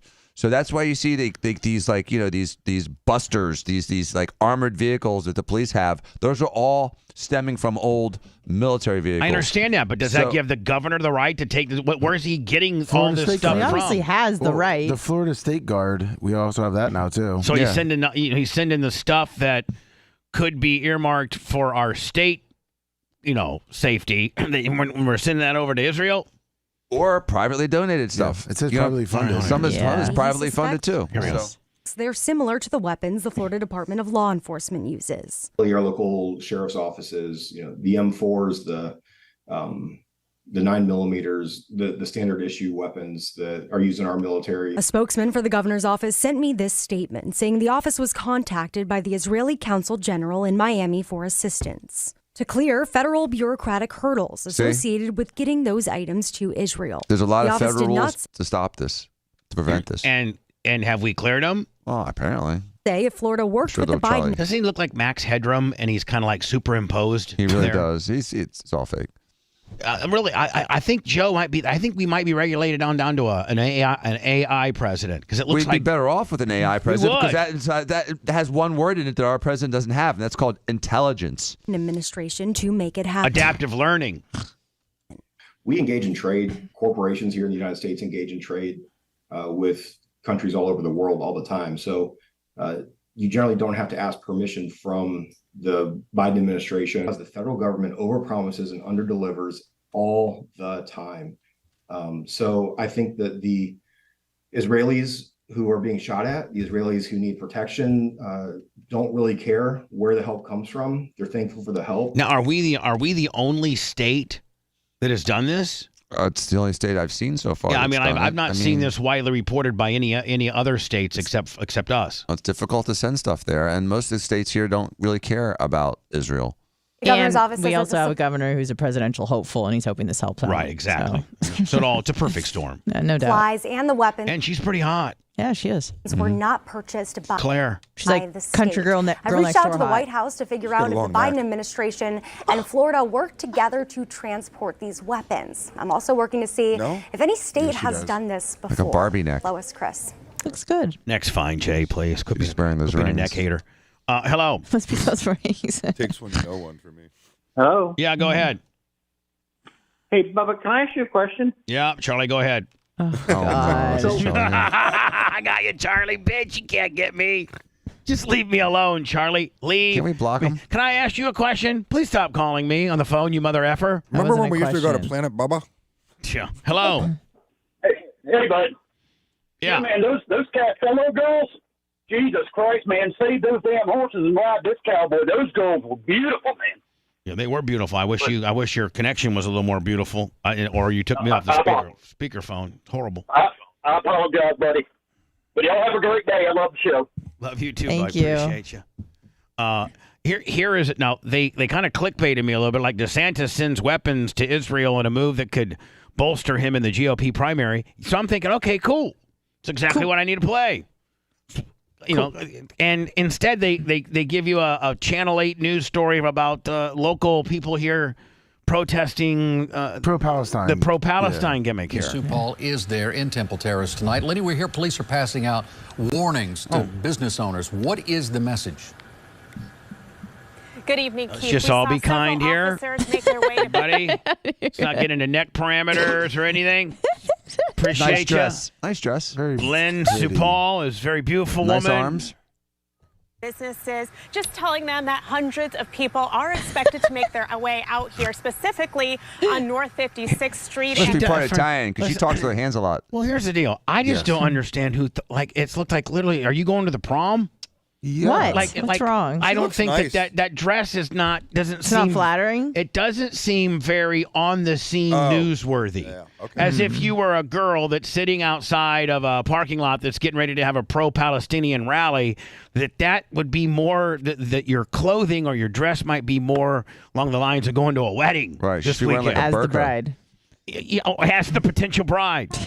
I got to think she could wear something cute and stuff. And She likes ivory. Yeah. She's Fowler ebony. Avenue, that is where we saw a massive clash about 2 weeks ago. And tomorrow, police say the crowds could be even larger than before. She clapped. So hold on. Nothing about Nice blue hair. Nothing about Ronnie D. They clickbait you and said Ronnie D. sending over the good stuff over to the Israelis, and instead, completely opposite of that story, Ronnie D. sends the Israelis some good stuff, right? Yeah. Opposite of that is we're going to have a pro-Palestinian protest tomorrow at Fowler and Bruce B. Downs. Yep. Frustrations and heightened I love the irony of this right here. Blueberry head over here. Why don't you go to Gaza and see what happens to you? They throw you right off a roof. Yes, they're going to throw you right off a roof for your beliefs or your actions. Conflict overseas. This was the scene. Police say the crowds could be even larger than before. She's so Italian. Hold on. Mounting frustrations and heightened. Anna is correct in the fact that all of you people right here would be killed. First of all, let me just say that our great country allows you to do this. Correct. And you have the right to do this. And we have the right to see you all. And we have the right to see you, and we have the right to have an opinion about your peaceful gathering. And you have the right to gather. And you have the right to say virtually anything you want. Yep. And you have the right to support any side of this war. Amen. You really do. And you have the right to suffer the consequences of your verbal actions and what you say. But I do find it somewhat ironic, just like Anna said, that if you would show up to Palestine, the place that you're, Johnny Rah-Rahing for, dressed like this, or say you would be killed. If you are the Q word, or you're gay, or lesbian, whatever roofs are left, they're throwing you off of them. So, letting you know. And they don't just hate gays, and they don't just hate Jews. They hate Christians. They hate Americans. They hate everyone that is not them and their brand of Islam. Right. So Exactly. They even hate the Shiites. Right. Because the Hamas is Sunni. Well, they're working Hezbollah with is Iran, Shiite. but that's only out of convenience. It's Yeah. a relationship Hold out on, of man. convenience. For the most part, they're very hateful people, and it's just not at Jews. Let's just go ahead and say that. Jews are step one, but they're out for everyone. Jews might be public enemy number one, man, but they got about 14 or 15 other people they hate. Groups like that, groups like Al Qaeda, groups like ISIS, groups like Hamas. Maybe they're starting locally with the Jews, but the end goal is an Islamic global takeover. That's Right. what they want. So if it was up to the people in Hamas, 90% of the people protesting in support of them, they would kill. Las Vegas Mario 25 on the Venmo. That would be like, let me just kind of put it in real layman terms. That would be like, you'd be like, I'm a Bucks fan. I love the Bucks. But if you would happen to go to the Bucks game, they'd kill you. Right. Right? Mm-hmm. Be like, so you better not like the Bucks because they're going to kill you. So again, who that'd you're be supporting? like chickens advertising for Chick-fil-A. Yeah, only cows can advertise. Right. Eat more chicken. Demands, the theme of demonstrations playing out And across. listen, if you asked every one of these people, I really appreciate the fact that you have the right to say whatever you want, and you seem to be doing it peacefully, but do you know what your message truly stands for? Like, what do you really, like, what's really got up in your crawl? Well, when people say, No, I don't know what I'm supposed to be doing. My buddy came out here and gave me one of these signs. you know, there's these normal tropes that they say that are these buzzwords like occupiers or apartheid state or any of these buzzwords that tries to make it appear as though Israel's responsible for what's happened to them. And if you really look at it and you say to them, what happened in 2005? About 90% of the people protesting have no idea that Gaza was given to them by Israel in 2005.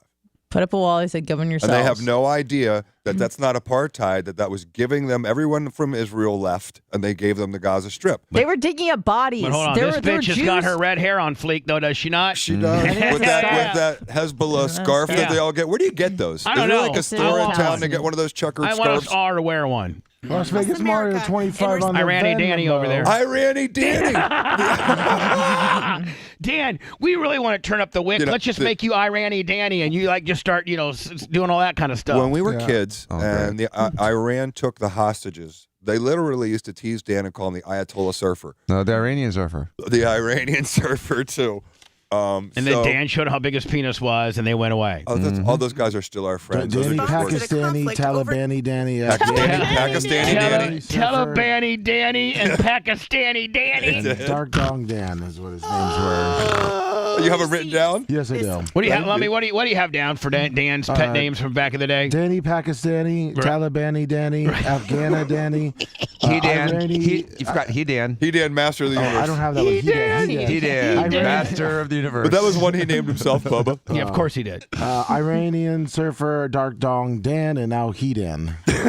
Dark Dong Dan. Yeah. We also called him Danbo, like Rambo. Yes, I was Danbo. Because he has so many knives and guns. Danbo. Also because of my guns. Oh. No. Palestinian and Israel supporters clashed in Temple Terrace. Tomorrow, Temple Terrace is expected to be the epicenter of an even bigger rally. And that Great. Remind me Rally not to go all there. you want. Just stay away from, just don't bother anybody. But you go in your little corner of the parking lot there and shout with your megaphones and do it all, buddy. You have the right to do that. You have absolutely the right to do that. You also have the right in Florida to defend your business like your home. That's what he's saying. So if you go to Elite Cleaners, beware. if you start doing some stuff in front of Elite Cleaners, and Elite Cleaners is owned by a guy like, Jimmy Clevis, you might be getting shot. some Enter at your own risk. Our main thing is just What's this there, sweetie? Tell us about right now. our safety and our client safety, really. As from being here in the past, when those things happen, you don't know what's going to occur. And I guarantee you, she's got herself a gun. Yeah, absolutely. But you know what? And her husband's got 15. I had a very uncomfortable situation this week because of Who, this you stuff. did? Yes. Every day is uncomfortable with you. You're getting whether you're fighting with the shake people or That's why I'm like and Jay, Bill are you and Jay are into it, I'm like Bill Burr and old dads. I'm just mad at everyone. Oh, yeah. But there was a doctor that did a pro-Hamas posting, said it was like about time, right after it happened. And he caught an earful from the world. The hospitals were coming down on him. Online, they were coming down on him. Local guy. A local guy. And so he works and all he said was... about time. It's about time. Like socially? On social media, Okay. pro-Hamas, right after the... Pro-Hamas, was he not a white pro-Israel. guy? Right, huh? Was he a white guy? No, he's a Middle Eastern guy. Okay, I didn't know. Yeah. He's a Middle Eastern guy. I get it. And he gets on there and says about so time. far from white. Anyway, so he gets off, makes this very inflammatory pro-Hamas supporting post.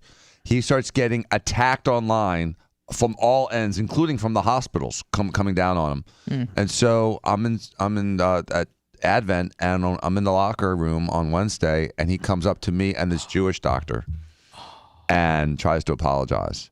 To you? To both of us, to everyone. He's making an apology to So us. you're in the, He's hold just on. making an assumption. Hold on, Danny. You're in the you're in the doctor locker room. Yes, like so there my is such a thing? circumcised dong is hanging to the ground. No, hold on. Dan, we don't need those. We don't. Oh my God, Danny. Just giving you a visual. Well, What's wrong with the visual? Jay, I can't answer that question. We don't know what's wrong with him. You know, Dan, sometimes you ought to picture before you blurt something out, would this pass the Arlene test? That's right. Right? Right? I think she's proud that I'm circumcised. No, I don't think that she would. You know what? Oh, yes. my God. I think you're right. Your mom might be proud, but I don't know that she thinks that would be appropriate for you to broadcast all over, the world. All right. Well, he wasn't. All right. So anyway, so he doubles down on the Circo. Yeah. Okay. What did he say? So Dan, you're in the lock now. Is this because you're doing a procedure there? And we just all happen to be there. I mean, it's the morning. I'm changing. I mean, I'm putting on my scrubs. The other doctor is doing the same, and then this doctor, this Middle Eastern, this pro Hamas Jones walks in, and I couldn't even believe he was at the place. I thought they would kicked him out because they were so mad. He's fighting for his job right now. So apparently, what they said to him was, if I can make Dr. Diaco happy, and Dr. Bernstein, Dr. Bernstein, Dr. Bernstein, and Dr. Diaco. If I got those two in my back pocket as allies, bitches, I can go back to the people that run this place and say, hey, Dr. Diaco, that guy, biggest, probably highest volume guy here. He's okay with me. I personally apologize to him. No, I guarantee it didn't go like that. I guarantee you Dan gave him some business. Did you give him some business, Dan? Let's see. Well, what did you say to him? What did he say to you? First of all, he came up to both of us, and like I said, the other doctor was next to me is a Jewish guy. Mm-hmm. And so he came up and he was very contrite, came in with his shoulders down, his head down. He goes, I just want to say how sorry I am. What I did a couple weeks ago was totally inappropriate. It was insensitive. It was wrong. I made a mistake. Please forgive me. I mean, the guy really fell on the sword. Hold on, Dan. At that point, man, I got, you know what, buddy? No problems. I appreciate you manning up.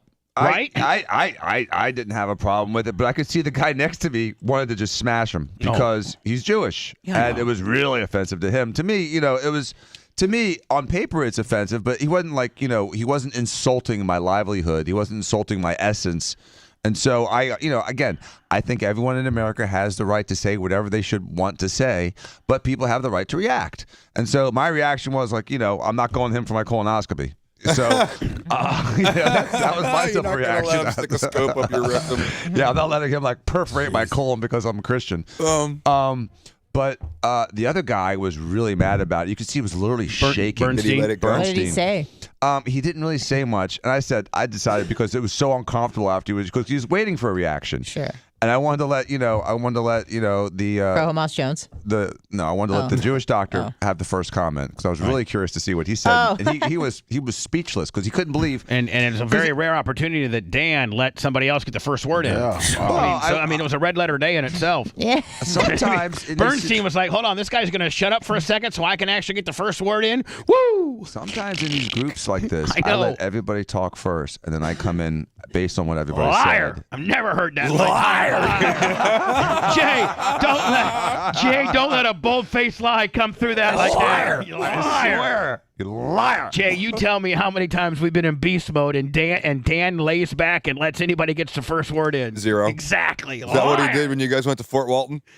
No, that bitch is ever. No, he got so hard onto that dude that he was trying to let you. I can't. I remember you telling me. I don't think I have any further comments about what happened in Fort Walton Beach. Mr. Mark, $10 on the Venmo, and Nikki Peel, $300. Oh my God.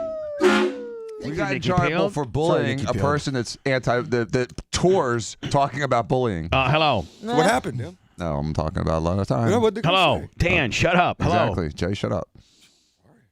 Jay didn't do anything wrong. It was you. You're the predator. Hello, go ahead. You still don't got your milkshake, do you, either, buddy? Yeah, he does. Oh, you did. He's You get done it? with it. Did you tell the Uber people? No, Macho brought it in. All right, Charlie. Yes, Charlie. Charlie. What the hell? Charlie. Anything better to do? Why? Clearly not. Charlie, you hate the show. We hate you. You're an obvious plant for another program. Why are you calling me? Please stop. Thanks. Appreciate you, kid. So what did the Jewish doctor say eventually? He said, I'm going to tell you right now that I'm still very offended by what you said. He's like, he didn't really have much to say. And here's what I said. I said, listen, buddy. You know it was dumb. We know it was dumb. This is one of those things that you just need to stay away from because no matter what you say, you're going to be criticized. And I understand there's going to be people criticizing both sides. And if, as a doctor and as a public, as someone that's kind of almost, in the public arena, you should just keep your freaking mouth shut in the future. He goes, yeah, you're right. You're right. Is he a good doctor? He's a decent doctor. You told him to keep his freaking mouth shut? Yeah. I love you. I love you, Dan. I didn't say frickin' either. I'm sure. I know. And then the Jewish guy kind of like said, "Yeah, what he said." Which is what usually happens. Yeah, hold on. Jabber is the executive director of the Council on American That's that same Islamic reporter. Relations Florida chapter. Not war. It's What is it? Colonialism. What? Colonialism. You got it. Whatever. They're having a big pro-Palestinian rally today in Temple Terrace. I don't know where you can find out information on it or not, but whatever. Now you know that Jewish trope, true, right? What? Because I mean, Anna can talk about that. I'm sure What? the whole concept of colonialism and how Isn't that what we did when we came over here as pilgrims? Yeah, Britain and well, England and America, basically went around the world colonizing everything, trying to make them westernized and Christian. And so Great Britain did a far better job than we did. Right. They own far more if stuff you look than we historically do. at the islands and the countries that they did it to, they have far more You'd think Great Britain education be really mad at us right now because we kicked their ass and went on our own, but they still work pretty good with us, right? Yeah, we're also friends with Germany, Bubba. Which is they've changed. And They're Japan. sorry. Both of them are very sorry. Oh yeah, they are. Like Time heals. Both of them were very mismanaged at the time. Yes. Demonstration. He was also there during this pro-Palestinian rally in downtown Tampa. All right, yeah, pro-Palestinian, yeah. Last Friday, as hundreds called for protections. What we're going to be seeing. What if I walked in the middle of this rally and go, I love Jewish people? Man, I wouldn't even yell that. I'm going home. Well, you see, I just want everybody to know here that I got some friends that are Jewish people. They seem pretty cool to me. What's the big hubbub here? Well, what I don't understand Would they kill me immediately? if the Palestinians are such Jews wonderful. are cool. Jews are cool. Well, Jews are cool. Those are the clashes you see in New York. You have the pro-Israel people and you have the pro-Palestine people, and they're literally in each other's faces, pushing each other. It's horrible. What are they saying? Jews suck, and I'm saying Jews are cool? They make it about Israel, but who knows? All right. Unless you're in Sydney, and then they just say gas They to say Jews. something. What are they saying? Peace from the river to the sea. They want the Go- whole like, country. they have a whole. they have a the phrase that Palestinians, the Palestinians want the whole country. The people on the West Is Bank and the again, Gaza Strip want them to coalesce and become one giant, region, cut Israel in half. And so, people are on chatter saying like, we built this city on rock and roll. Should be playing some Starship up in there. I'm not taking any sides, brah. Well, here's the side I am taking. This Gaza Strip. We built Life. this Gaza Strip on rock and roll. It's if the Palestinians are such wonderful people, how come no one's taking them into their countries? I don't know. If they're such great people, We're not answering those kind of questions, Dan. It's way above what we're supposed to be talking about. It's weird. And the other thing that I'd like to say is when Muslims had control of Jerusalem, they didn't share it with anyone. They protected it. They didn't let the Christians or the Jews go to Jerusalem. When the Jews could control Jerusalem, they let the Christians, the Muslims, and the Jews visit Jerusalem in a free way. So it's different. We are forced in America to accept everybody, including groups like Hamas, who doesn't accept anyone except themselves. So it's a huge hypocrisy that we're dealing with. So people, like I said, and like you said, Bubba, and pointed out, that are supporting Hamas right now are supporting intolerance. They're supporting hate. They're supporting anti-gay, supporting anti-woman. They're supporting anti-civil rights. That's what they're supporting. I would just better say, let's chill, man. You see how good he is when he's calm? Hold on here. God damn, that was nice. And voice their concern. It's a very rare moment, Jay. Don't get used to it. Don't think that it's going to happen very often. He's not very calm. He's very much a handle. I agree with About what he our said. government's unequivocal support of this unjust war.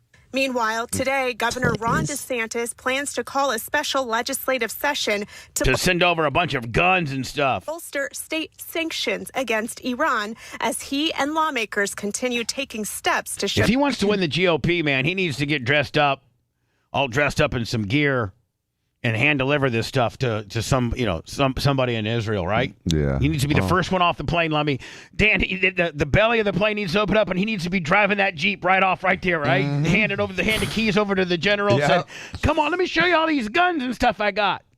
And had the pilot get your ass If I ready remember to correctly, get ready he to get was the like hell out of here fast. a commander of special ops of some sort. I think. I think he's a Jag. SEAL. He's Jag. He's a lawyer. He's Jag. No. He's a lawyer. He's a Jag. Let me look. Shows support for Israel Find it, Jay. I will. during the country's war with Hamas. Iran has been accused of helping Hamas plan the devastating attack that played out 2 weeks ago.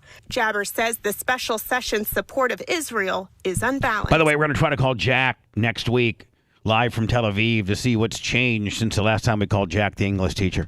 Complete disregard. And his kick-ass wife, Oki. What? Oki? Isn't it Oki?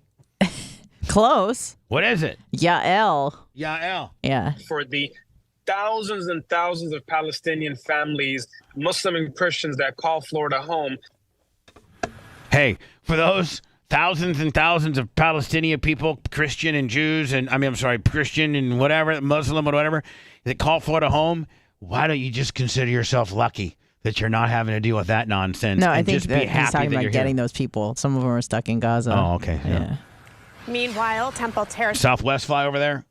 I don't know. No, just police Frontier. say they are stepping up. Spirit Frontier. Hey, we're ready to take all these people home, but we got low tire pressure on the right front. We'd rather Gotta just get a stay in new Gaza plane. than get on a Spirit Gotta flight. get a new thanks. plane from Charlotte to come in. Gotta get a new plane from Charlotte to come in. It's gonna be about a 27-hour delay. Security, and they have other law enforcement agencies on standby just in case the demonstration isn't as peaceful as expected. Reporting live in Temple Terrace tonight, Lenny. And so here's the bad thing about it. I have to go into words, but now you're tying up, our public safety resources to, basically referee your demonstration. You know what? Demonstrations should be where you don't have to have cops there to keep order. You should be able to have one guy with one couple megaphones and just very peacefully, protest nice, whatever you think. Life works. I mean, you're allowed to peaceably assemble, obviously, but in the event that it doesn't, you sure want the cops there. In I case know, it doesn't get but the crazy. cops could be doing some other good stuff for the community. But that's why they're there, to do stuff like this. Hello. Hello. Yeah. Oh. Yep. Charlie. Again? Charlie. Hey, Bubba, it's Charlie. Oh, No yeah, we kidding. know. Get a life. So why don't you take my call? Why don't you take my call and listen to me? Because, Charlie, it's my program, and I can determine who I put on the air and who I don't. And I don't like you, so I'm not going to put you on the air. That answers your question, doesn't it, buddy? Absolutely to its core. That's why I don't put you on the air, because I don't like you. And it's not your show. You work 40 years in an industry, build the infrastructure to have your own show, have 5 or 6 great people that are in here with you making this content, and then you can determine who the hell you speak with. But you're not in that situation, buddy. Sorry. I probably don't have the type of job you have. I can't say that I'm as good as that, He doesn't have a job, obviously. I'm not as good at calling and being a phone call, a chronic, troll. Chronic hack. Yeah, you know what? I don't have the ability to troll like you, Charlie. You are kicking my ass when it comes to troll. You just don't have the time. I just don't have the time to troll, nor the care. Right. I got a life. Hey, Charlie, guess what? I actually get vagina on the reg. Whoa. Dear Charlie, maybe try to substitute a little vagina in your, or you know what, let me take that back. Maybe you like penis. Whatever you Whatever are hole or- listen, whatever as an adult you are sexually attracted to, that's also a consenting adult. That's your world, bud. And a human being. That's your world. Well, he could have a pocket vagina. Yeah. That'd be fine. Oh, He's not okay, hurting. yeah. What if he's like, hey, I A really Like a sentient vagina being. Charlie. What if he's like, hey, I really like this pocket That's vagina. fine. Pocket It's my vagina favorite one I've Charlie. ever had. Okay, and that's on you, buddy. You need to start exploring that pocket vagina or some real vagina or some real penis or whatever turns you on. If you had a little more of that in your life, you wouldn't worry about calling me. I, Charlie, when I get off work, do not go to my apartment and start crank calling, Fox and, Bill O'Reilly and Glenn Beck and all these radio people because, see, Charlie, I'm getting the sexual body part that I yearn for. Vagina. I like vagina. I get a lot of it, which doesn't give me a lot of time to be a troll. See?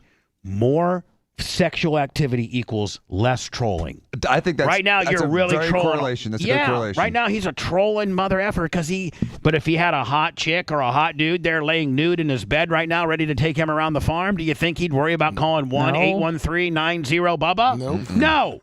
Charlie, I just gave you a free diagnosis, my friend. take those very, very, very wisdom of words and try to implement them into your life. Yeah, the wisdom of words. Yeah. Does anything nice come out of your mouth? I'm the Messiah. You must pay your sins to me. L. Ron Bubba wants you to drink the Bubbatology Kool-Aid. You pay your sins to me. I don't pay my sins to you. Praying for a miracle. The Bubba the Love Sponge show returns after these words. So, Bubba, we were both right. What was that, buddy? He wasn't JAG Corps. He joined the United States Navy in 2004 and was promoted to lieutenant before serving as a legal advisor to the SEAL Team 1. So he wasn't on the field, but he was a real enlisted Navy officer. Yeah. He wasn't enlisted. He was a naval officer. Yeah, he no was JAG. JAG. He was JAG. I don't think it doesn't. He was JAG for the SEALs. JAG No, is Judge Advocate General is a. Well, I guess what I mean. All the lawyers in the military are JAG. He wasn't. Fight him, Dan. Fight him. No. What he's right is, I'm mistaking it for some people in law school enter the JAG Corps so that the JAG pays for their law school, and then the commitment they have is they have to serve in the military for 2 or 3 years. By what he did. But it doesn't say JAG Corps. That's why I'm like. All the lawyers are JAG. No, Lenny, where's my weed whack? Is it broken? Who took it? I don't know. It says volunteer. Who took it to the trial? I don't know. It's ambiguous. It's ambiguous. For school that he had to go do his 3 years after. You think they paid for his Harvard? They paid for his law school. How much do you think that fucking law school cost? Harvard Law School? You think? How much is Harvard Law School a year? Probably $100,000. Oh my God! It's got 100? 80 to 100 a year. A year. For how many years? 3. 3. So you can have $300K just racked up in fucking legal yippee-os? Yeah. I'm looking at schools right now for Trey. Clemson University's $52,000. Oh my God! I'd say, Trey, I love you to death, but we're doing in-state Willie. Well, his first choice is Florida State anyway. Okay, but good. that's where he really wants to go. But if he gets into another school and doesn't get into Florida State, Well, you better call Florida State as the alumni that you are, motherfucker, and say, listen, I need this one fast-tracked through, buddy. Yeah, no doubt about that. Because I know the Alumni Association's always hitting you up for some shit. They consider legacy there.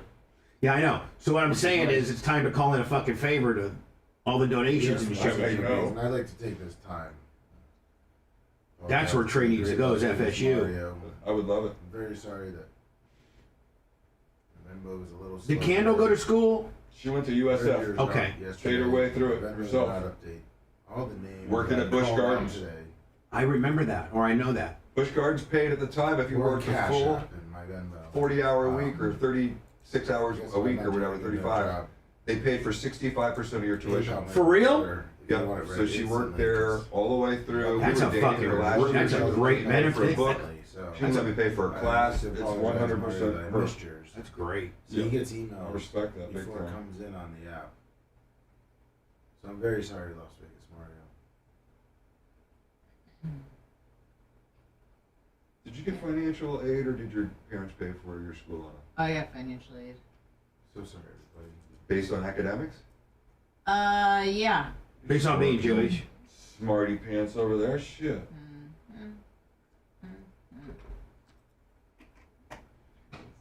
I'm glad I went, but I don't know if it was worth all the. Do you know who's also Anna? Do you know who's also Jewish? My buddy Denzel. Oh really? Yeah. Denzel's Jewish. Yeah, and Denzel used to get. I think I've told this story on the air before. Denzel used to get federal, like in college. In college, we would go, we'd just go fill out all this paperwork to try to get as much free grant money as you could. So we'd go down there and you'd write your name, like mine would be Todd Allen Clem, Caucasian. Well, Denzel, he's as white as I am, but his real God-given name is Denzel Leroy Lewis. So he would write Denzel Leroy Lewis down, and then he would just not check the ethnicity box. He'd just leave it unopened because he's not lying. He just didn't check it. Motherfucker used to get $15,000, $20,000 every semester because they thought that he was African American. And we'd go the whole semester. Like Denzel paid for all the keggers. All the fucking, because Denzel had like $18,000 of free grant money because they thought he was African American. I so much money back then. Jesus, they gave so much money to those kids. Yeah, they gave him so much because it was exact. And he was a white kid from Tarpon Springs, and he was on a full ride scholarship for football. So it's all gravy. Pocketed 18 grand. Wow. And his name's Denzel Leroy Lewis. So they would just say, well, the guy forgot to black. You know. Obviously, black guy forgot to check the box. Yeah, it was great. That's the best. We'd go out, and we would literally go out and have like Carson ribs this one big rib joint every Friday was rib night. And the bill for like 4 of us, it would be like, if we each got like a beer or something, it would be like, $44 for 4 of us. Mac and Manco's let Danny and I have the ability to do that sometimes. Because we weren't making that much money, but we'd go back routinely with $3, $4, $5 grand, for a couple of semesters, which was a lot of money back then. Yeah. That you had just on top of everything. Yeah, that you could live a semester on. Yeah, right.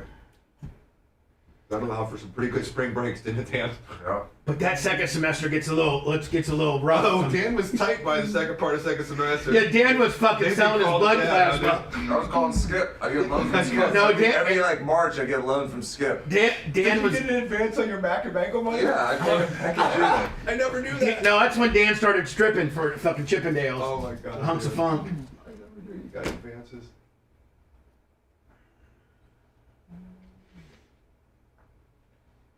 Yes, Nancy, please. Busy apologizing.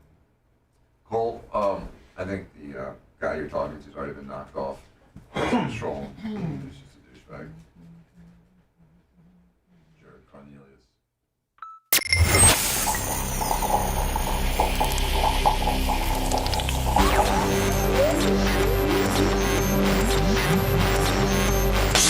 Time to draw the line. Welcome to new levels of insanity and depravity. Yeah, we're talking about Bubba the Love Sponge.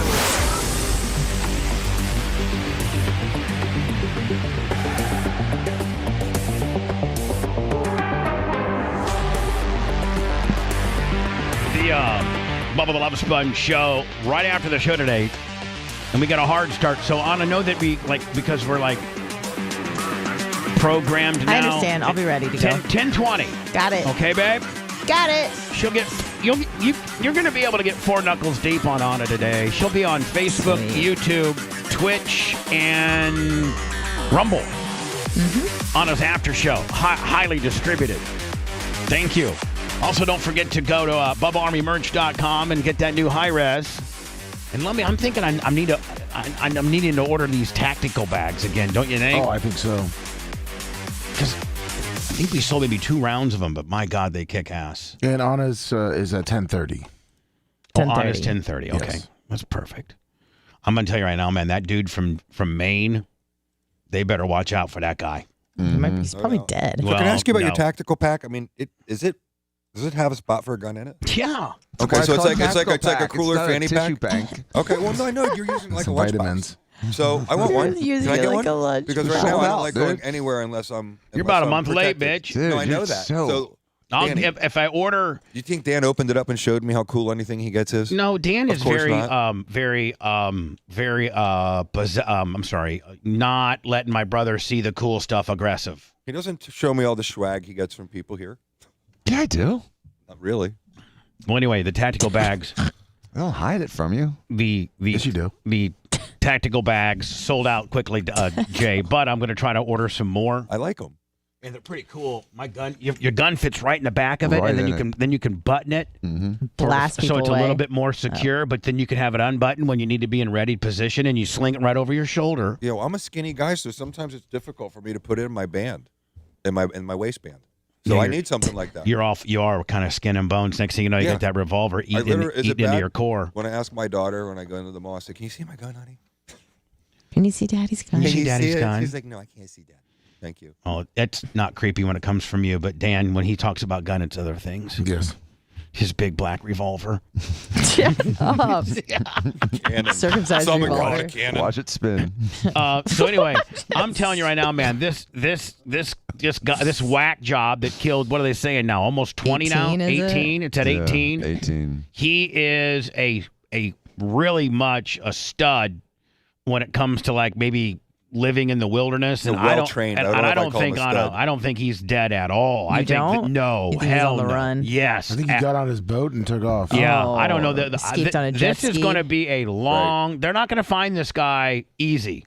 Oof. He's hanging out in Canada, probably. This guy's got some skill set when it comes to, one, killing, and two, getting the hell out of Dodge. He was a well-trained former military guy. That's scary. Weapons instructor. This evening, a couple of shooting incidents occurred here with multiple casualties in the city of Lewiston. And police are currently searching for a Robert R. Card, 4/4 of 1983 of Bowdoin. Card is considered armed and dangerous. He is a person of interest, however, and that's what we'll label him at moving forward until that changes. If people see him, they should not approach Card or make contact with him in any way. Don't even look him in the eyes. Is there some kind of conspiracy going on around this? I'm sure. Lummi? Oh, I don't know. Ask Anna. About what? About whether or not No, that's Lummi the right knows. guy and all the other stuff. Was it a false flag, Willie? I don't know. Is Donald Trump up to it? What are you on the X standard- again, Dan? No, The standard things. That There's happen. always I'm conspiracy asking theories. what Dan's the, on like, X, what the ecstasy. What the spin-off is on this. Dan's on X. You know what Ecstasy. the problem with this is that the news isn't reporting is that this state has red flag laws. This state has very comprehensive gun restrictions. This guy was institutionalized within the last few months, and they still let him have guns, and no one. I mean, the red let him out like flag 2 weeks laws ago. didn't work. And did you see so the? this Did you guy see should the have never been in senator possession of guns. or the congressman from Maine that's like, I have failed you. No. You guys didn't see that? Angus Young. Let me see if you I can haven't seen find the guy. He's I think he's the congressman from that area, and he did a big press conference yesterday. It's like, I just want to let you know that I have failed you, and these type of guns shouldn't be allowed on the streets, and we need to do this and that, and this is directly on me. It's not the gun's fault. I know. It's the mentally disturbed person's fault. It's the and standard. it's society's. I'm sorry. It's the standard argument that both sides have when it comes to this. We need to take the crazies and put them in institutions again. I know. We need to get them off the street. 2/3 of the people that are homeless on the street are crazy. The majority of these people committing these violent mass crimes are crazy. This guy Put was a them little back in the better hospitals, disguised, kids. though. This guy was a little better disguised. Well, he was in the hospital a few weeks ago. That's my point. I know. Can the family sue the Army hospital? Since they didn't notify the police to take his guns away? I mean, if there were some JDIACos, there'd be some people getting lawyered up here. I'm the just telling you right conditions now. of his release from that mental, Right. you know, I don't know how it's involuntary mental, Hey, listen, Morgan & in there Morgan for just sued a Dunkin' long time Donuts for $3 million for Grandma double clutched Willie and got hot coffee on her thighs. So I mean, don't think that. Someone's gonna pick maybe it up. one of these 18 families that have somebody dead at their just now dead can't maybe go to the hospital and say, well, listen, why did you show me the protocol on how he was released, and I want to see all of the diagnosis from the doctors that this guy was able to blend back into society. I want to see all of that. And if you can't produce that, bitch, you know what? You helped kill my dad. So the arguments against red flag laws are that it's somehow going to violate our personal protections and their privacy, which is true. So if someone's just going and getting some counseling, does the government have the right to know that? I think probably not. But if someone's been institutionalized, if they've been involuntarily admitted because they're a danger to themselves or to others, I think that is a different type of red flag. If in this state they had honored their own red flag laws, this guy would be in jail and he would never have killed a single person. I just got a text from Wizzy, and this is where she lived.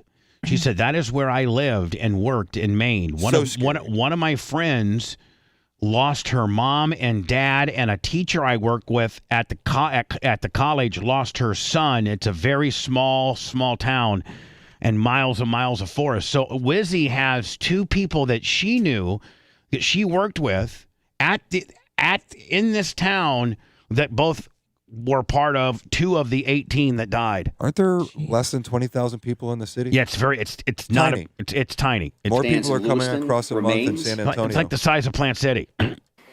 A vehicle, which was a vehicle of interest in this incident, was located in Lisbon, and we are now also asking residents in Lisbon to shelter in place. So please share that information. What are you sheltering for? A hurricane? I sent you the Congress video of him apologizing. And here's the deal. I mean, I guess if this guy's on the party that he is. I mean, that you can say this sort of thing, and you take this opportunity to get your mug in front of the TV. I mean, this could really, really, really, really catapult you strategically, politically.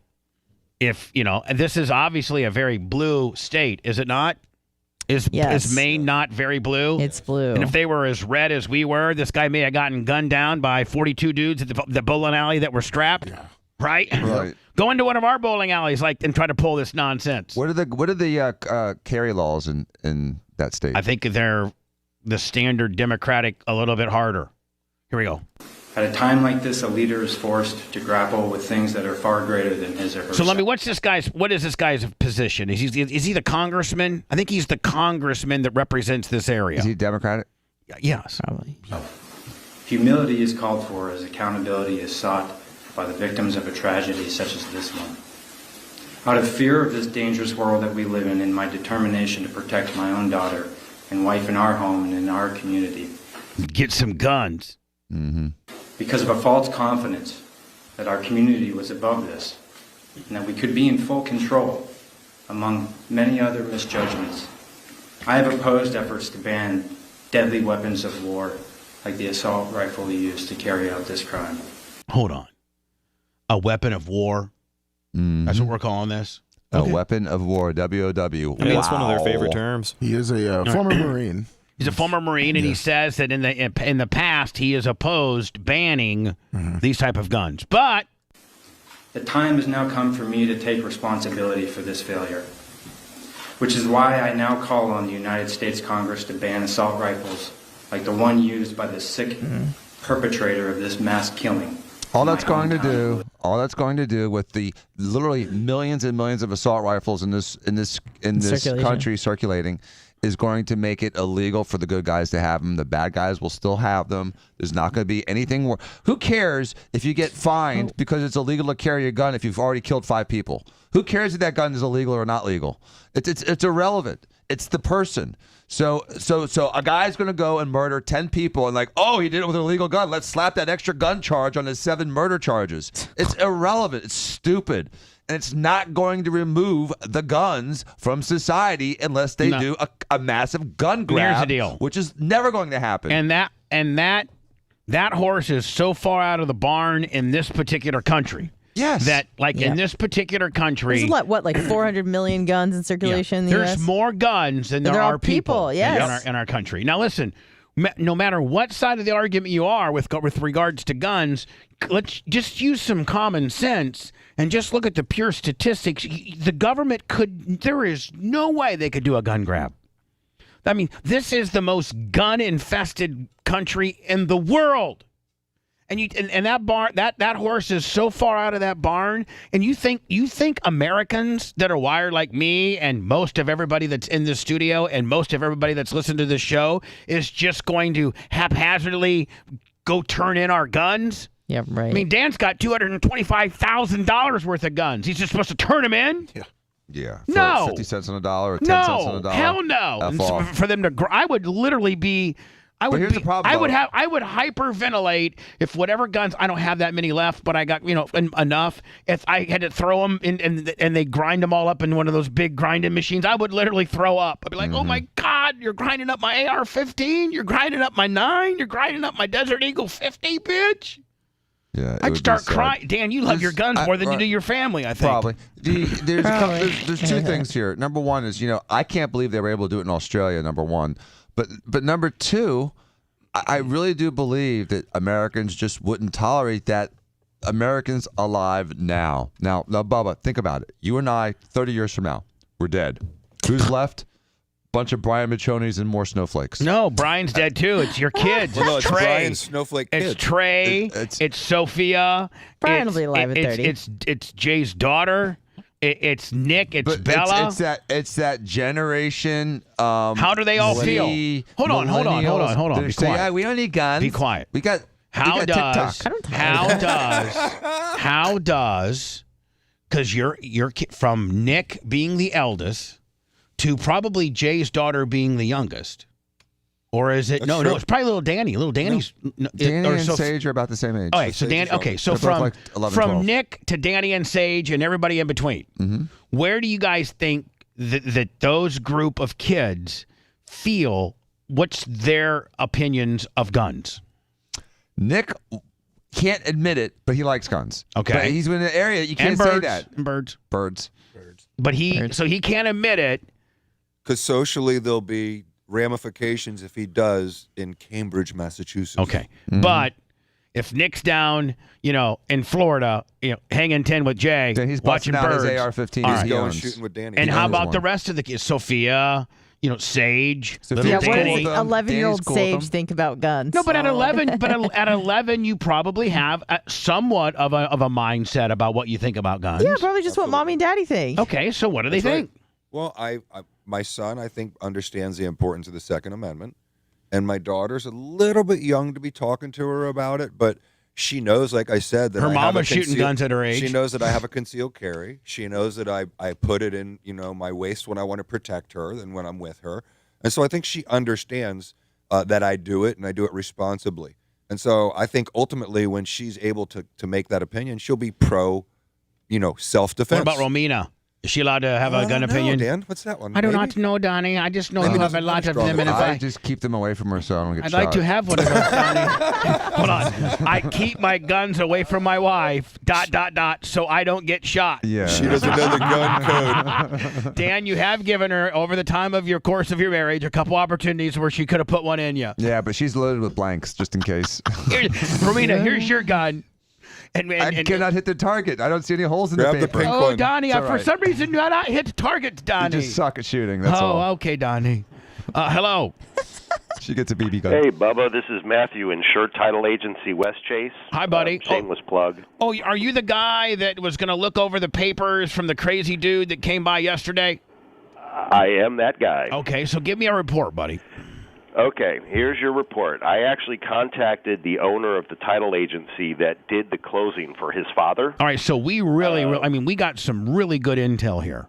Yes, you do. I had a very nice conversation with the lady. She was very familiar with this because Joe not only stalked you, he's been harassing her and stalking her. Well, I can only imagine. I bet you she's gone through times 10 what I've gone through. Yeah. Oh, yeah.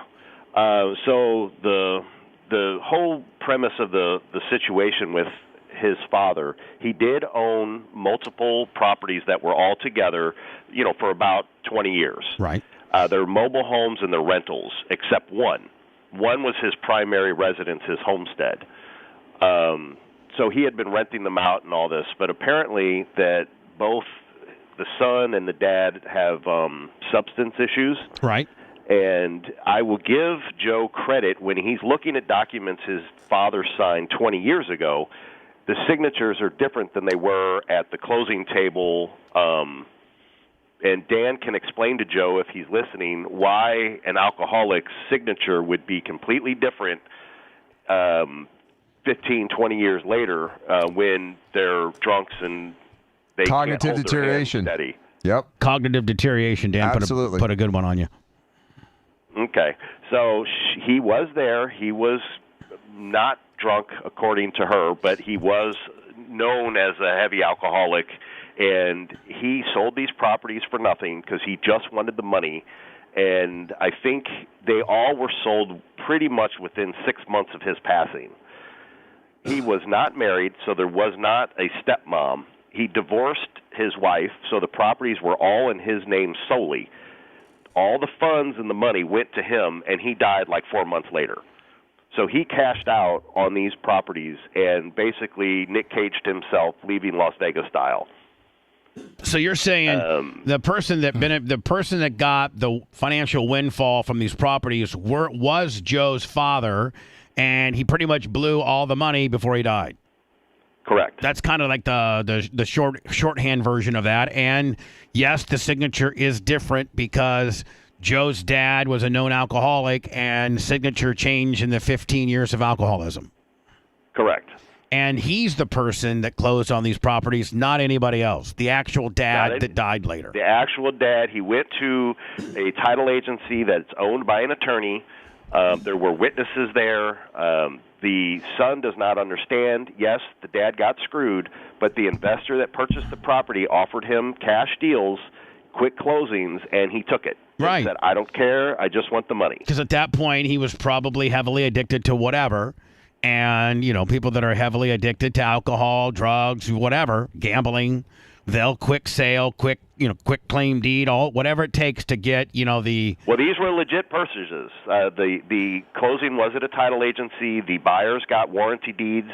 They got title policies. So there's nothing shady. So there really is there's nothing going on here. The only shadiness is really Joe's dad and what he did. Yes.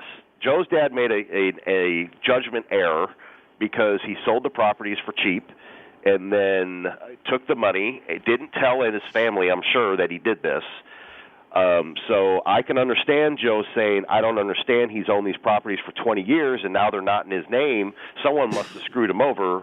Joe, it was your dad. He screwed himself. And that's probably why the law enforcement community has not really came rushing to his aid, because they know that this information's already been investigated, and now we know as well. And more importantly, thank you for running that down for us, because now we know that indeed there wasn't any shadiness or underhandedness or conspiracy stuff that went on here. And I don't know. Do you think Joe's been told this story and he just refuses to believe it? Yes, Joe actually had probate done, and there is a light at the end of this tunnel for Joe. You said, or he was saying, that he's homeless and he can't get into one of these houses, and maybe he can consult his probate attorney that did the probate for his dad, that one of these properties, his father's homestead property, went 100% to him. So he is actually an owner of his dad's primary residence. Whether he understands that or not, that's his house. So he sold all the adjacent properties. He kept his homestead, and because he died without a wife or any other children, it goes by the laws of intestacy to his surviving son. Correct. And probate was done, and the order determining homestead was given to Joe. So why doesn't so Joe has a house that he could live in. Now, what do we know the value of that home if he was to quick sell it? Yeah, I've got the tax bill here. It's about $70,000. That's something. That's a lot of money. So I mean, $70,000 that he could probably sell it for a homeless guy. It's free and clear. Or you'd live there. Yeah, you get could a job. Either live there. Well, let's be easy on that. He did mention, and I heard this. I listened to the show afterward because you replay it. That there's somebody there, so there may be a tenant or somebody living in there, and he doesn't realize that he can evict those people. Right. Whether or not they're on a lease, I don't know. Or get the value of their tenancy. And right. Get the rent. Get the lease payment. He should be getting the rent. Sure. Mm-hmm. Well, hey, listen. Hey, more importantly, man, thank you for giving all this information to us, buddy. I really, really appreciate that. We would have never been able to run all that down. Thank you. It's what I do every day, and you can tell Kevin Hazelwood if he needs a title guy, Lummy's got my email. All right, man. I appreciate you, bud. Thank you. Okay, not a problem. I'll listen to the rest of the show. Appreciate it. Thank you, man. Great Bubba Army there, huh? Great guys. No doubt. And now, Lummy, next time crazy-ass Joe shows up, maybe the cops will respond a little quicker. We can trespass him. But more importantly, we can say, Joe, settle down. The house that your dad lived in is yours. I already told him that. Yeah, but let me tell you something. There's somebody living there. Well, then kick him out. Get the rent. I told him what he said, and he said that he was told misinformation, and he's so relieved for you to help him, Bubba. So for real, wonderful. Yeah. We should try to get Joe on the phone. I'll try to. Joe, maybe Monday, call us so we can give you the good news. I mean, you got a $70,000 house that you own, my friend. But please just don't show up. Yeah, you know what? Let's do it over the phone, not through the gate, okay, bud? In the Love Sponge monarchy, thou shalt not challenge King Bubba's authority ever.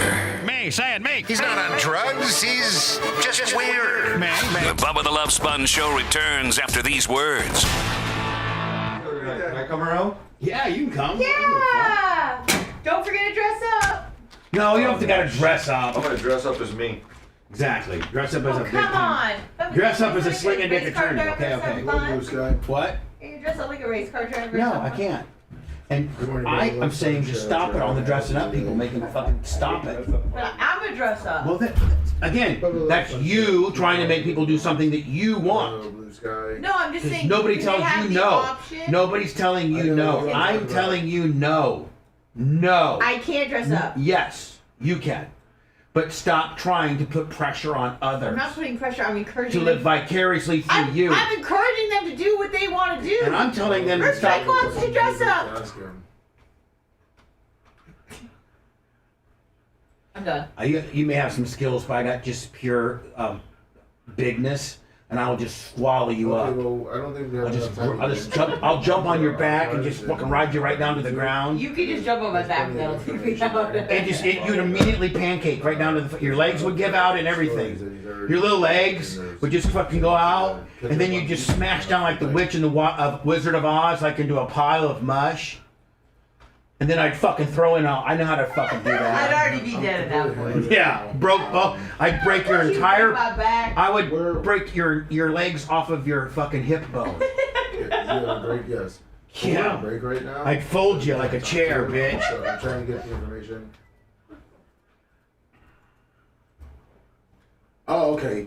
Bubba. What? We have a really good caller on the line. Who? Charlie. He won't leave us alone. Is it the one that's kept? Yeah. Can you just check out the YouTube channel that has all the stories that you have asked? What does he want to ask him? What the fuck he wants to talk about? He's yelling at me because I refuse to put him on, and he's the greatest caller we've ever had. He wants to ask you questions about your past and your Wikipedia page. No. He wants to interview you, Bubba. Nope. Sorry. Say sorry, Charlie. Sorry, Charlie. Listen, Charlie. No, literally, pick up the phone and say fucking scram. Pick up the phone and tell him to fucking scram. Scram, Charlie. Good morning, Bubba the Love Sponge Show. Hi, Charlie. Hello? Hey, how's it going? Morning, everybody. No, you want to hold on. We'll be right back. I think I might, Big Red. Rizzy's on line 3. Yeah. What up, Group of Lips? How you doing, buddy?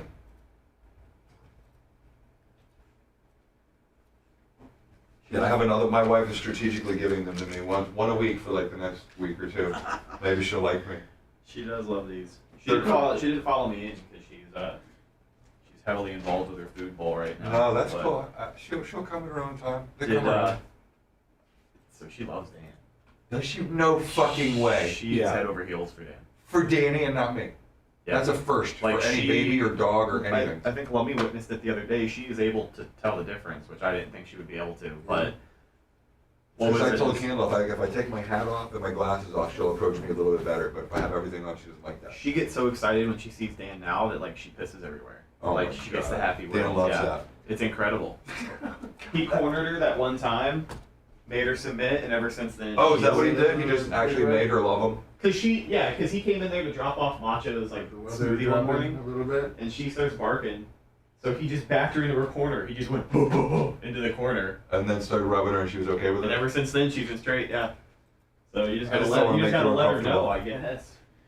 So, Vernon Bama Boy, Donald Trizol, Heather Spin Instructor, how y'all doing? Jason Hepner. Is that what we want to do each? What's up, Nikki Peeled with the hot wife? Thank you so much. The dog doesn't like you either, Red? That's funny. There's something flawed. How could no one like you? How could a dog not like you? I know. He's like the nicest human being in the world. Big Red looks like Red's, Exactly, he does. You would think. Hey. Mike's. What up, HS Bubba Fan 69? 69. Yeah, that seems like Trizzle. good. Fuck yeah, bitch, it's hot as fire. The Vanish She was Holster. stroking my cock like that. What? I'll check it out. I said I wish she was stroking my cock like that. I keep little ones too, usually 3-inch barrel. That's what I said. I don't like big guns for that kind of stuff. Vanish Holster, I'll check that out. I know, sleepy Is guy. Jen Epstein Jewish? Anna I think keeps so. it on And her her phone. and her uncle Jeff was too. What up, Tim? Shut up. That's a bad thing to put on a person, man. What? They're probably related.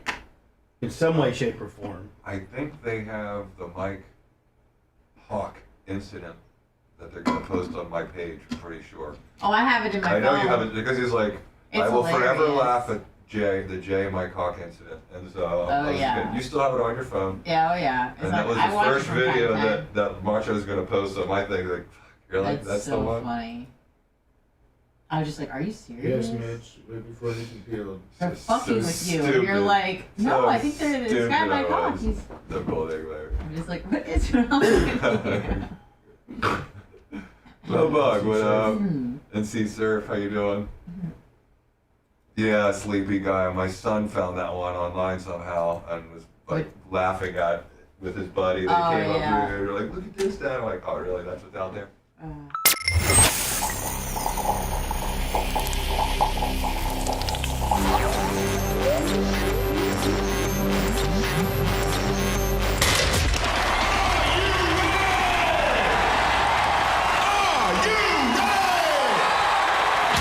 The Love Sponge. Broadcasting from a bricked-in parking garage near the flight path of a major American airport. It's time to turn out the propaganda and manipulate some minds. Now return to the Bubba the Love Sponge Show.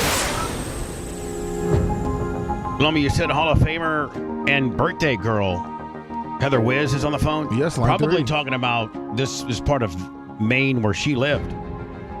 I believe that's what she wants to talk about. Not real happy. By the way, you're on the air, Hall of Famer Heather Wiz. Not real happy in the fact that we're having a birthday party for you tonight and you're not even here. Great. That's just awesome. Thanks. Good morning, Bubba. I don't. My birthday was Tuesday. Yes, thank you. I know, but we do all October, like we do all the birthdays of 1 month for one particular Bubba 199. You know that. I'm sorry. It's okay. What do you got for us? I wanted to. You guys were talking about Maine, and had asked about the gun laws and stuff. And I do apologize that Danny's already gone, but Maine is a constitutional carry state. So it is. You can open and conceal carry as long as you're over 18, and legally allowed. There's no, you don't have felonies and things like that. So you can. You can't do it in a bar, and this was like a bar restaurant, kind of place, but. Maine is weird. You had also asked if it was a red state. So Portland is the biggest. It's down in the south, right on the edge, the beginning of Maine. Very red, all very blue. Just nothing but liberals. Very liberal run city. All the people in Maine are there as well. It's the biggest city by Lewiston population. Might be, population wise. So Lewiston might be the second biggest or third biggest. I don't know, and it's considered. For you and I, we would be like, oh, this is a small town. But people that live in Maine, they're like, oh, this is the city. So it's like city for Maine because they're per capita. There's more guns in Maine than there are people. There's not a lot of people in Maine. So it's gun wise, political wise, it's really interesting. Like it's like almost like Pennsylvania, where Philadelphia is really the only blue. Very mega blue area within the entire huge state of Pennsylvania, but just by pure numbers wise, because it's such a huge city, that it makes the entire state flip blue, even though the majority geographically in Pennsylvania is red. Philadelphia in itself is such a sleeper cell of blueness that it turns the entire state blue, much like Atlanta does Georgia. Much like I think Milwaukee does Wisconsin. No, I think New York's pretty blue from upstate. Yeah, from Rochester to I don't maybe know. Syracuse and some of those too. So there's probably the men in Maine are probably pretty rugged, and especially a guy that's former military that had the skill set that this guy is. And I mean, it's so mountainous and so desolate in some areas and rugged that a guy with a skill set or a survival skill set and training like this guy probably could, I wouldn't say necessarily get away with it, but maybe be very hard to find. 100%. He'll be impossible to find in some places. As soon as you get out of the city, it's very, very forested. I used to go to hunting camps that were 70 to 80 miles off of a paved road. No electricity, no lights. It's longitude and latitude plotting when you get to northern Maine. So it is 100% likely that if he doesn't kill himself, I mean, he had some severe mental health issues. And that's, you mentioned Maine being rural. The healthcare is abysmal in Maine to begin with. Mental health care is even worse. It's just terrible there. So, and doesn't it pretty much? And you pretty much had a horrible time in Maine too, didn't you? It was like just horrible. It's depressing. I mean, I guess in the summertime it's super cool if you're in some of the rich areas and things like that. But for the most part, if you're not real rich and you're just up there seasonal and you're a Mainer and you live there all along, it's pretty dismal, isn't it? Well, Mainers love it. They think there's no better place in the world. They're a little baseline mentally ill with that. Anybody that's not born and bred from Maine is from away. So I had a tough time because I was from away. I was clearly not a Mainer. She's from Philly. Yeah, I think they say from away. From away, is that the terminology they use? Interesting. Yep. Yeah, I was like, yep. All the way from Pennsylvania. Jeez. So she's right, Bob. I'm looking at the right to carry. You have they have open carry laws in Maine, but they also have restricted concealed carry laws that restrict whether you can carry them in restaurants. In Florida, we can carry them in restaurants, but not in a bar. Right. So there are some odd restrictions that they have in Maine, but she's right. Generally, the castle doctrine's there. You're allowed to own a gun. You can walk around with it on your hip. But where they restrict it is when you conceal it. And so those are the laws that probably affected this, because a bowling alley we can carry in a bowling alley. Yeah, we used to have when we were on bowling leagues. Remember me? I had a gun. Jimmy had a gun. Dan had a gun. You had a gun. It felt pretty safe in the bowling alley. Just in our lane alone, we had about 6 guns. Did we not? Yeah. So I think the laws there are a little bit more restrictive about where you can carry. Like in New York, you can't carry guns in New York City the way you can in Florida. Unless you're Plaxico Burress, right? Right. Let me. Or unless you just hired security. Well, Wizzy, we're gonna miss you tonight because 1, you're a mainstay of Bubba 199, and 2, we're gonna celebrate your birthday without you here. So. Right. Well, have fun without me, I guess. I'm sorry. It's all right. All right. Well, hopefully you make the November one. Happy birthday. When is the November one? And I absolutely will. And then we're celebrating Iggy's birthday as well in November. Just to let you know that. Yeah. Good luck getting him there. Oh, no, hold on. He said he would. Iggy's already a lock-in. Nice. Oh, how about that? Yeah, it's the 17th of November. The 17th of November. All right, cool. I'll get it on my calendar. I'll be there. All right, Wizzy. Bye now. Bye. Well, I got a potential spam. I answer these live on the air. Here we go. Hello, it's Bubba. You're on my show, and I'll write whatever type of check you need immediately. I owe it all. Yes, I do. Hello. I'll take the extended warranty on my car. I'll vote for your candidate. What can I do for you? Hello?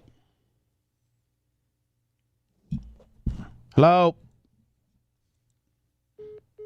See, Jay, if you put them on notice, they don't want to talk to you. No, they don't. I even tell them, I'll write you a check, however much I owe you. Whatever I owe you, let me know. Bastards. The time has now come for me to take responsibility for this failure, which is why I now call on the United States Congress to ban assault rifles like the one used by the sick. This is the congressman from Maine. That's your solution. Perpetrator of this mass killing in my hometown of Lewiston, Maine. For the good. How about, before banning that AR-15, which, if that's what you want, great. But how about let's unwinding the guy and his mental health issues and how you failed. The system failed. The system failed to keep this guy under observation or detained. And let's go back and look at all of his records and see if this guy should have been walking the streets amongst the sane people, the good people. His family was reporting him. Yeah, his family was reporting. Hey, listen, our buddy here, our little son, he's a nut job.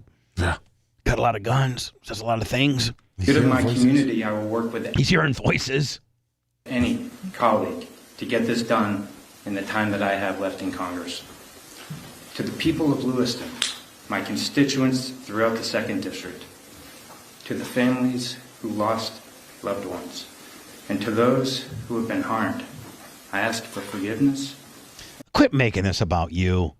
Quit making Yeah, this is just so that he gets about you. reelected next You're time exactly around. right. This really is very sexy Because for his profile as a politician, but this is very narcissistic. Taking responsibility for something you have nothing to do with. Because the red flag laws were already in place and they failed under his leadership, right? But if he blames it on something that he hasn't been able to get done yet, but he's been trying, it's a work in progress, then they're like, yeah, we'll keep this guy in power so he can just keep telling Congress to ban assault rifles. I just wish people could see this guy for what he is. He's a narcissistic trying to make this about him. He's a con. He really is. Yeah. Oh, I'm so sorry I failed you. This is on me. Okay, you know what then? Hold on. If you're going to publicly say this one's on you, then then you know what? Jay, that mother effer better be right there to sign every lawsuit that gets hand delivered to him then. You're no Am I right? You're absolutely right. If you're going to say I'm sorry, this one's on me, and I'm going to try, then you better accept, civil liability then too. Well, listen to this. We've been talking red flag laws, and I was wrong. It's called a yellow flag law there, and they said yellow flag statute allows for guns to be confiscated from individuals, but only after a doctor has evaluated the person and found them to be a threat. Gun control advocates say the need for medical practitioners to be involved makes protections more cumbersome and harder to use. However, in this case, he was institutionalized. So under the yellow flag law, red flag law, whatever flag law, this guy should not have been released and had access to guns. Well, that's what I'm saying. It's a failure. It's a failure. Call it red, call it yellow. That's why I was asking if they could sue, because the military was supposed to notify the police in there, and they're supposed to communicate, and the police were supposed to get the doctor so then they could confiscate the guns. And said the military hospital just released them and didn't notify the police. Hold on, let me hear the rest of this. That's a big problem. Let me hear the rest of this. Colleague, to get this done in the time that I have left in Congress. To the people of Lewiston, my constituents throughout the 2nd District, to the families who lost loved ones, and to those who have been harmed, I ask for forgiveness. I ask for forgiveness. Jay, you would have a lawsuit on this guy's desk faster than, already. And support as I seek to. I know that you may have, immunity and municipal immunity and all that, but listen, but Jay, you may have that, but when you as a lawmaker say that this one's on me, you may have opened yourself up a little bit, right? Mm-hmm. Yes. An end to these terrible shootings. Morgan's going to be on this faster than your head would spin. They're already up there doing commercials for class action. Congressman admit to making a fault on a gun deal. Call pound law. That's all. In the days to come, I will give everything I have to support this. You're a piece of absolute garbage. Yeah. You an absolute fake martyr, sanctimonious bitch. Exact. I couldn't say everything that Anna's saying. That's what I said. You know why said. Well, you know why he's apologizing. He voted against all the gun laws they were trying to pass, assault rifle bans. Yeah, well, fine. So he's apologizing because he said if he would have passed, voted for it. He's not the only guy that makes the law. There's a bunch of other people that make the laws too, but he's the only one that says I'm responsible for it. So, bitch, let's serve you up a nice lawsuit. See how responsible you feel then, there, buddy. Back in a minute. Stand by. Let's all take a moment. Remember, this show is about words, not actions. Okay, there is a God. More of the Bubba the Love Sponge show after this. And 3 gun laws. Yeah. That yellow flag is interesting because it's just kind of one step of more protection for the individual. Like someone who say, you have periodic depression, that's not the kind of mental health condition that they're trying to get to. But if you're this dude and you're being discharged from the hospital, that doctor should make a decision. There should be an evaluation to determine if that person is a threat. There's just an oversight. They just didn't do it. Yeah, it's like the doctor. They can have a mechanism to say, doctor, let's make this determination. Why didn't you go after those fuckers? Hey, that's the liability. The military doctor said it was okay, but they were still supposed to contact the state police. They didn't contact. They tell the state police, hey, you need to be aware of this guy. You need to have a doctor evaluate him, see if he's allowed because he has guns. The military should have evaluated him. The military never called the state police. They never said, hey, you need to look at this. And the family, I guess, even seems like a lot of these are like that, like the shooting down in South Florida. The sheriff had run up on that kid like 30 times, and they didn't do anything. Yeah, I feel like there's always warning signs. There seems to be a lot of them. Normal does this shit. It's never like, it came out of nowhere. It's like, no. Well, didn't the last one like the parents actually report the person? I mean, it's like it seems like there's more and more like this one. The parents knew. Everyone said this guy's crazy, and still nothing happens. His sister, what she did. Yeah. He said he was hearing. He got a new hearing aid, and he was hearing voices. He said he heard a lot of people talking shit about him. And supposedly he used to go to this bowling alley, and he might have been looking for his ex-girlfriend. Oof. Oh shit. That's another story rumor. Yikes. I don't want to say too much. I'll be proven wrong even though the news reports that. Just refer to the report you're referring to, and they're cool. That's the way they always have their out. According to CNN, there's a report of a hospital blast in Gaza. You mean how reckless they were on that one? Yeah. Or the New York the Times. worst. Yeah. Because they got the information from Hamas itself. Right. Like the Ministry of Health, in Gaza is run by Hamas, and they're just like, oh, Israel did this. Well, I don't know if you're old enough to remember this, but when Probably not. when the Gulf War happened, it was Desert Shield and Desert Storm. And so Desert Storm is when we bombed Iraq for 43 days straight, and at the end of it, they waved the white flag. And so for 43 days, we were getting reports, but they would say, Saddam Hussein claims baby formula factory was attacked by the United States. It was being used to hide weapons. And so they would let you know this is who claimed it, but this is why the strike happened. So they were just saying, Israel attacks hospital, not, Hamas claims. Mm-hmm. It should be something that where the there's source comes unverified claims of Hamas. I mean, the source is not a reliable source, like you're saying. Well, no, Jay, the Ministry of Information is tied Ministry to of Health Hamas. is run by Hamas. Right. What they were doing on a lot of them, like the New York Times online, they put those clickbait. Yeah. So it would say that, and then you had to click on it, and then it explained it, and then said, Woody's on TV. Hamas source. It's like Woody from 820. Oh yeah. Oh. Yeah. So if you didn't click on it, people just saw headlines. And now it's so weird when you argue with people about stuff because they go, well, what are your sources? And then you give them sources and they go, oh, well, that's fake, or that's Israeli intelligence. I don't trust them. Okay. And then when they want to present a fact, they go, these are my sources. And then the other person just goes, oh, well, that's fake. That's AI. Like you can't trust fucking anything. Kind of is I think like a really disingenuous argument is when like someone will split hairs and say, where's the proof that babies were beheaded? Like that makes some kind of moral distinction from what we actually know happened, and whether it was a baby or 40 babies. And, people were arguing over that for like a day. There's no evidence it was 40 babies. Who gives a fuck? If it was one baby, we know they did it to women. We know they did it to old people. We know they raped. We know everything. So that there's some kind of moral distinction to be drawn by the fact that. Let me tell you why that is. It's because that image specifically, gets people really fucking fired up. So people that maybe were on the fence about it are like, you know what, green light it, fucking destroy the Palestinians. But there's no doubt they shot babies in the head and their cribs. I understand that. It's like, but that distinction of them is like, you can blow their head off with a gun. But I understand that, but just even if you think about the difference of the visual imagery. The visual adds an element of depravity. They did it to their mothers. Fuck it. I know. I don't know. It just seems like it's such splitting hairs, such bullshit. I know.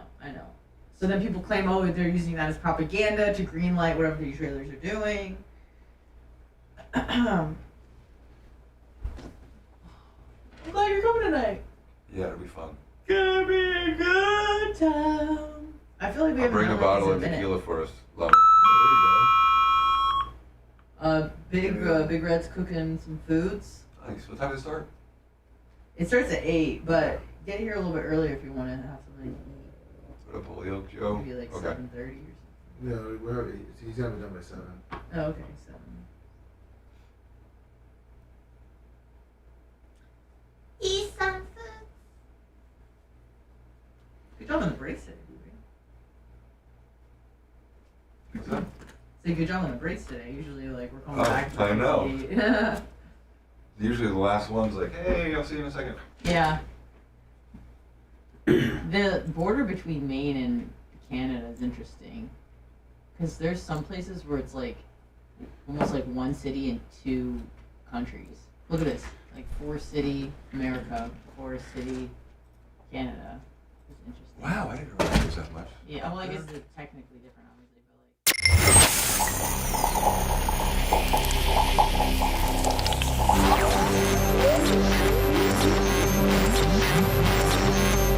Splintered memories looming up out of the time fog. Lost somewhere between fiction and reality. Madness that made no sense at all. You're listening to the Bubba the Love Sponge Show. Look at that. We actually got 3, 4, 5, 6 minutes we could talk Whoa, a little bit. a here. real segment. Usually I'm like, man, I'm out of here. See you later. Don't forget, for you fine people of Fort Walton Beach and Florida Man Radio 103.1, one of the greatest of all time. Probably one of the very few people that I actually think's good on the radio. And a very dear friend of mine as well. Plus his wife's got big jugs. Shannon Burke will be live today from Emerald Coast Harley-Davidson, kicking off Biketoberfest. So go out and see Shannon if you could. Appreciate that. Anna today at 10:30 sharp, the Anna Hummel Show. She's running 4 Knuckles Deep. Facebook, Rumble, YouTube, and Twitch. Anna, isn't that great? Super great. Bubba 199 tonight, and Lummy, I think that's 2 Nucks. And I think we'll be on. It. I think 2 Nucks F it. F it Friday or something. I think we're on Twitch and Rumble tonight at 8:00 sharp. Anna and I coming up with the music list. So, and I think Jay and Dan making a couple rare appearances. Yes. Yeah. Jay's like, hey, I'm free this weekend. Let's do something. So I'm in. Looks like we're going to be Diaco infested, which is great. There's now been confirmed, or I guess they're saying that the main what's the guy's name? Robert Card. That indeed he was admitted to a mental hospital this summer after telling friends and family that he's hearing voices. He was a former firearms instructor, and he spent 2 weeks in a mental health care facility before killing the 18 that he did. Now, the congressman that we just saw that represents that area, that wants to take responsibility for this and all this kind of stuff, don't you think that maybe you should also look at his voting record on how we handle people with mental health issues? Absolutely. And that should be in play too? Yep. Hey, read that third bullet point. He recently reported hearing voices and threatened to shoot up the military training base. Isn't that sort of a yellow flag? Kind of. I mean, I'd say it's even a red one. What the heck? Well, that's One why- would think that maybe you want to ask that guy a few questions, that's or why- let's let that guy come and go as he wants. That's when they put him in the hospital.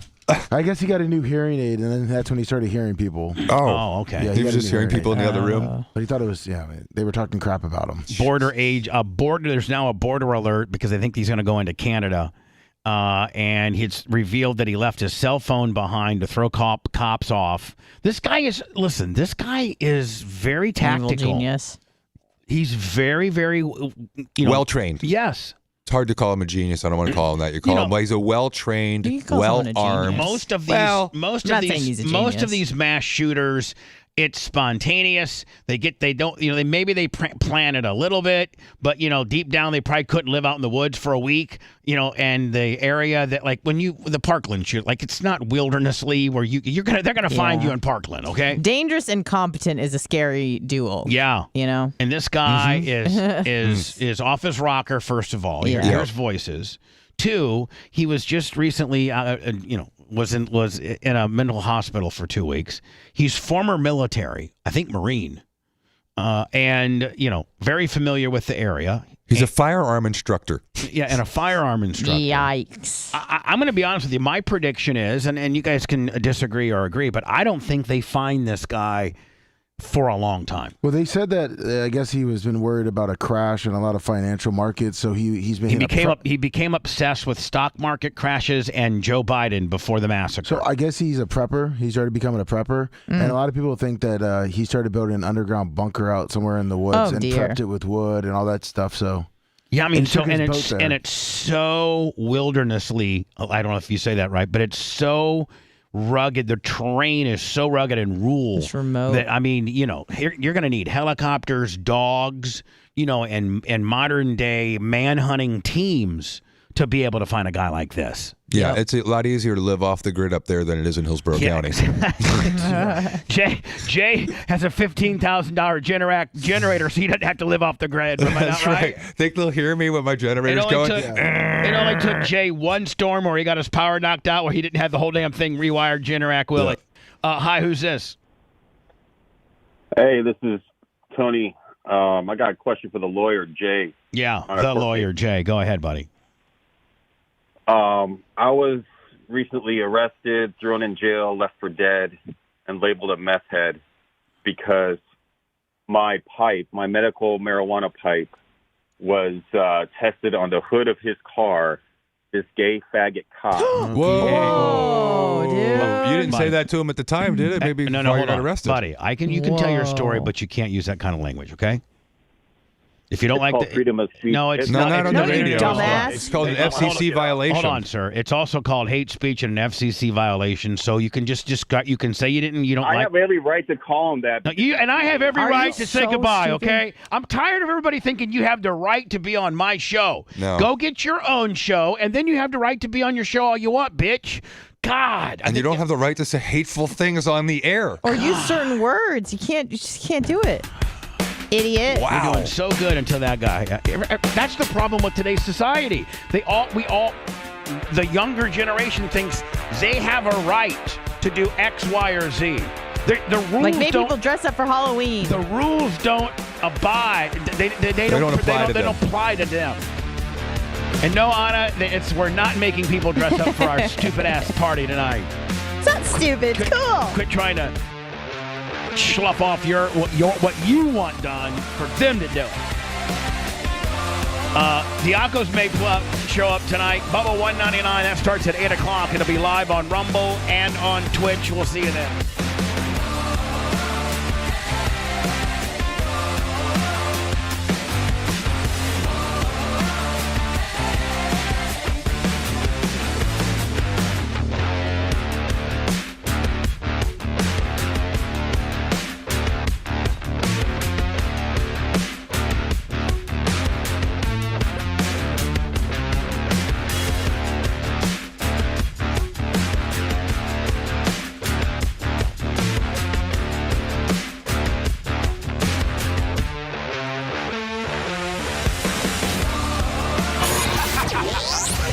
Thanks for letting me finish. You've been listening to the Bubba the Love Sponge Show, starring me, Bubba the Love Sponge. Co-host and show historian, Lummox. Co-host, Anna Hummel. Co-host, Dr. Dan Diaco, Esquire, of Council. Co-host, J. Diaco, Esquire, the Spitting Cobra of Council. Rhett, the Filthy Ginger video editor. Yeah, back here wiring up. It's Mini Macho. The BRN agent, Thomas Buttoned Up B. And for everything else, go to thebubbaarmy.com. Now, time for the legal disclaimer. Exactly. The Bubba the Love Sponge Show is intended solely for the enjoyment of our listening audience. Any rebroadcast, retransmission, or other use of this show without express written consent of the Bubba Radio Network is prohibited. We must dissuade him of this delusion.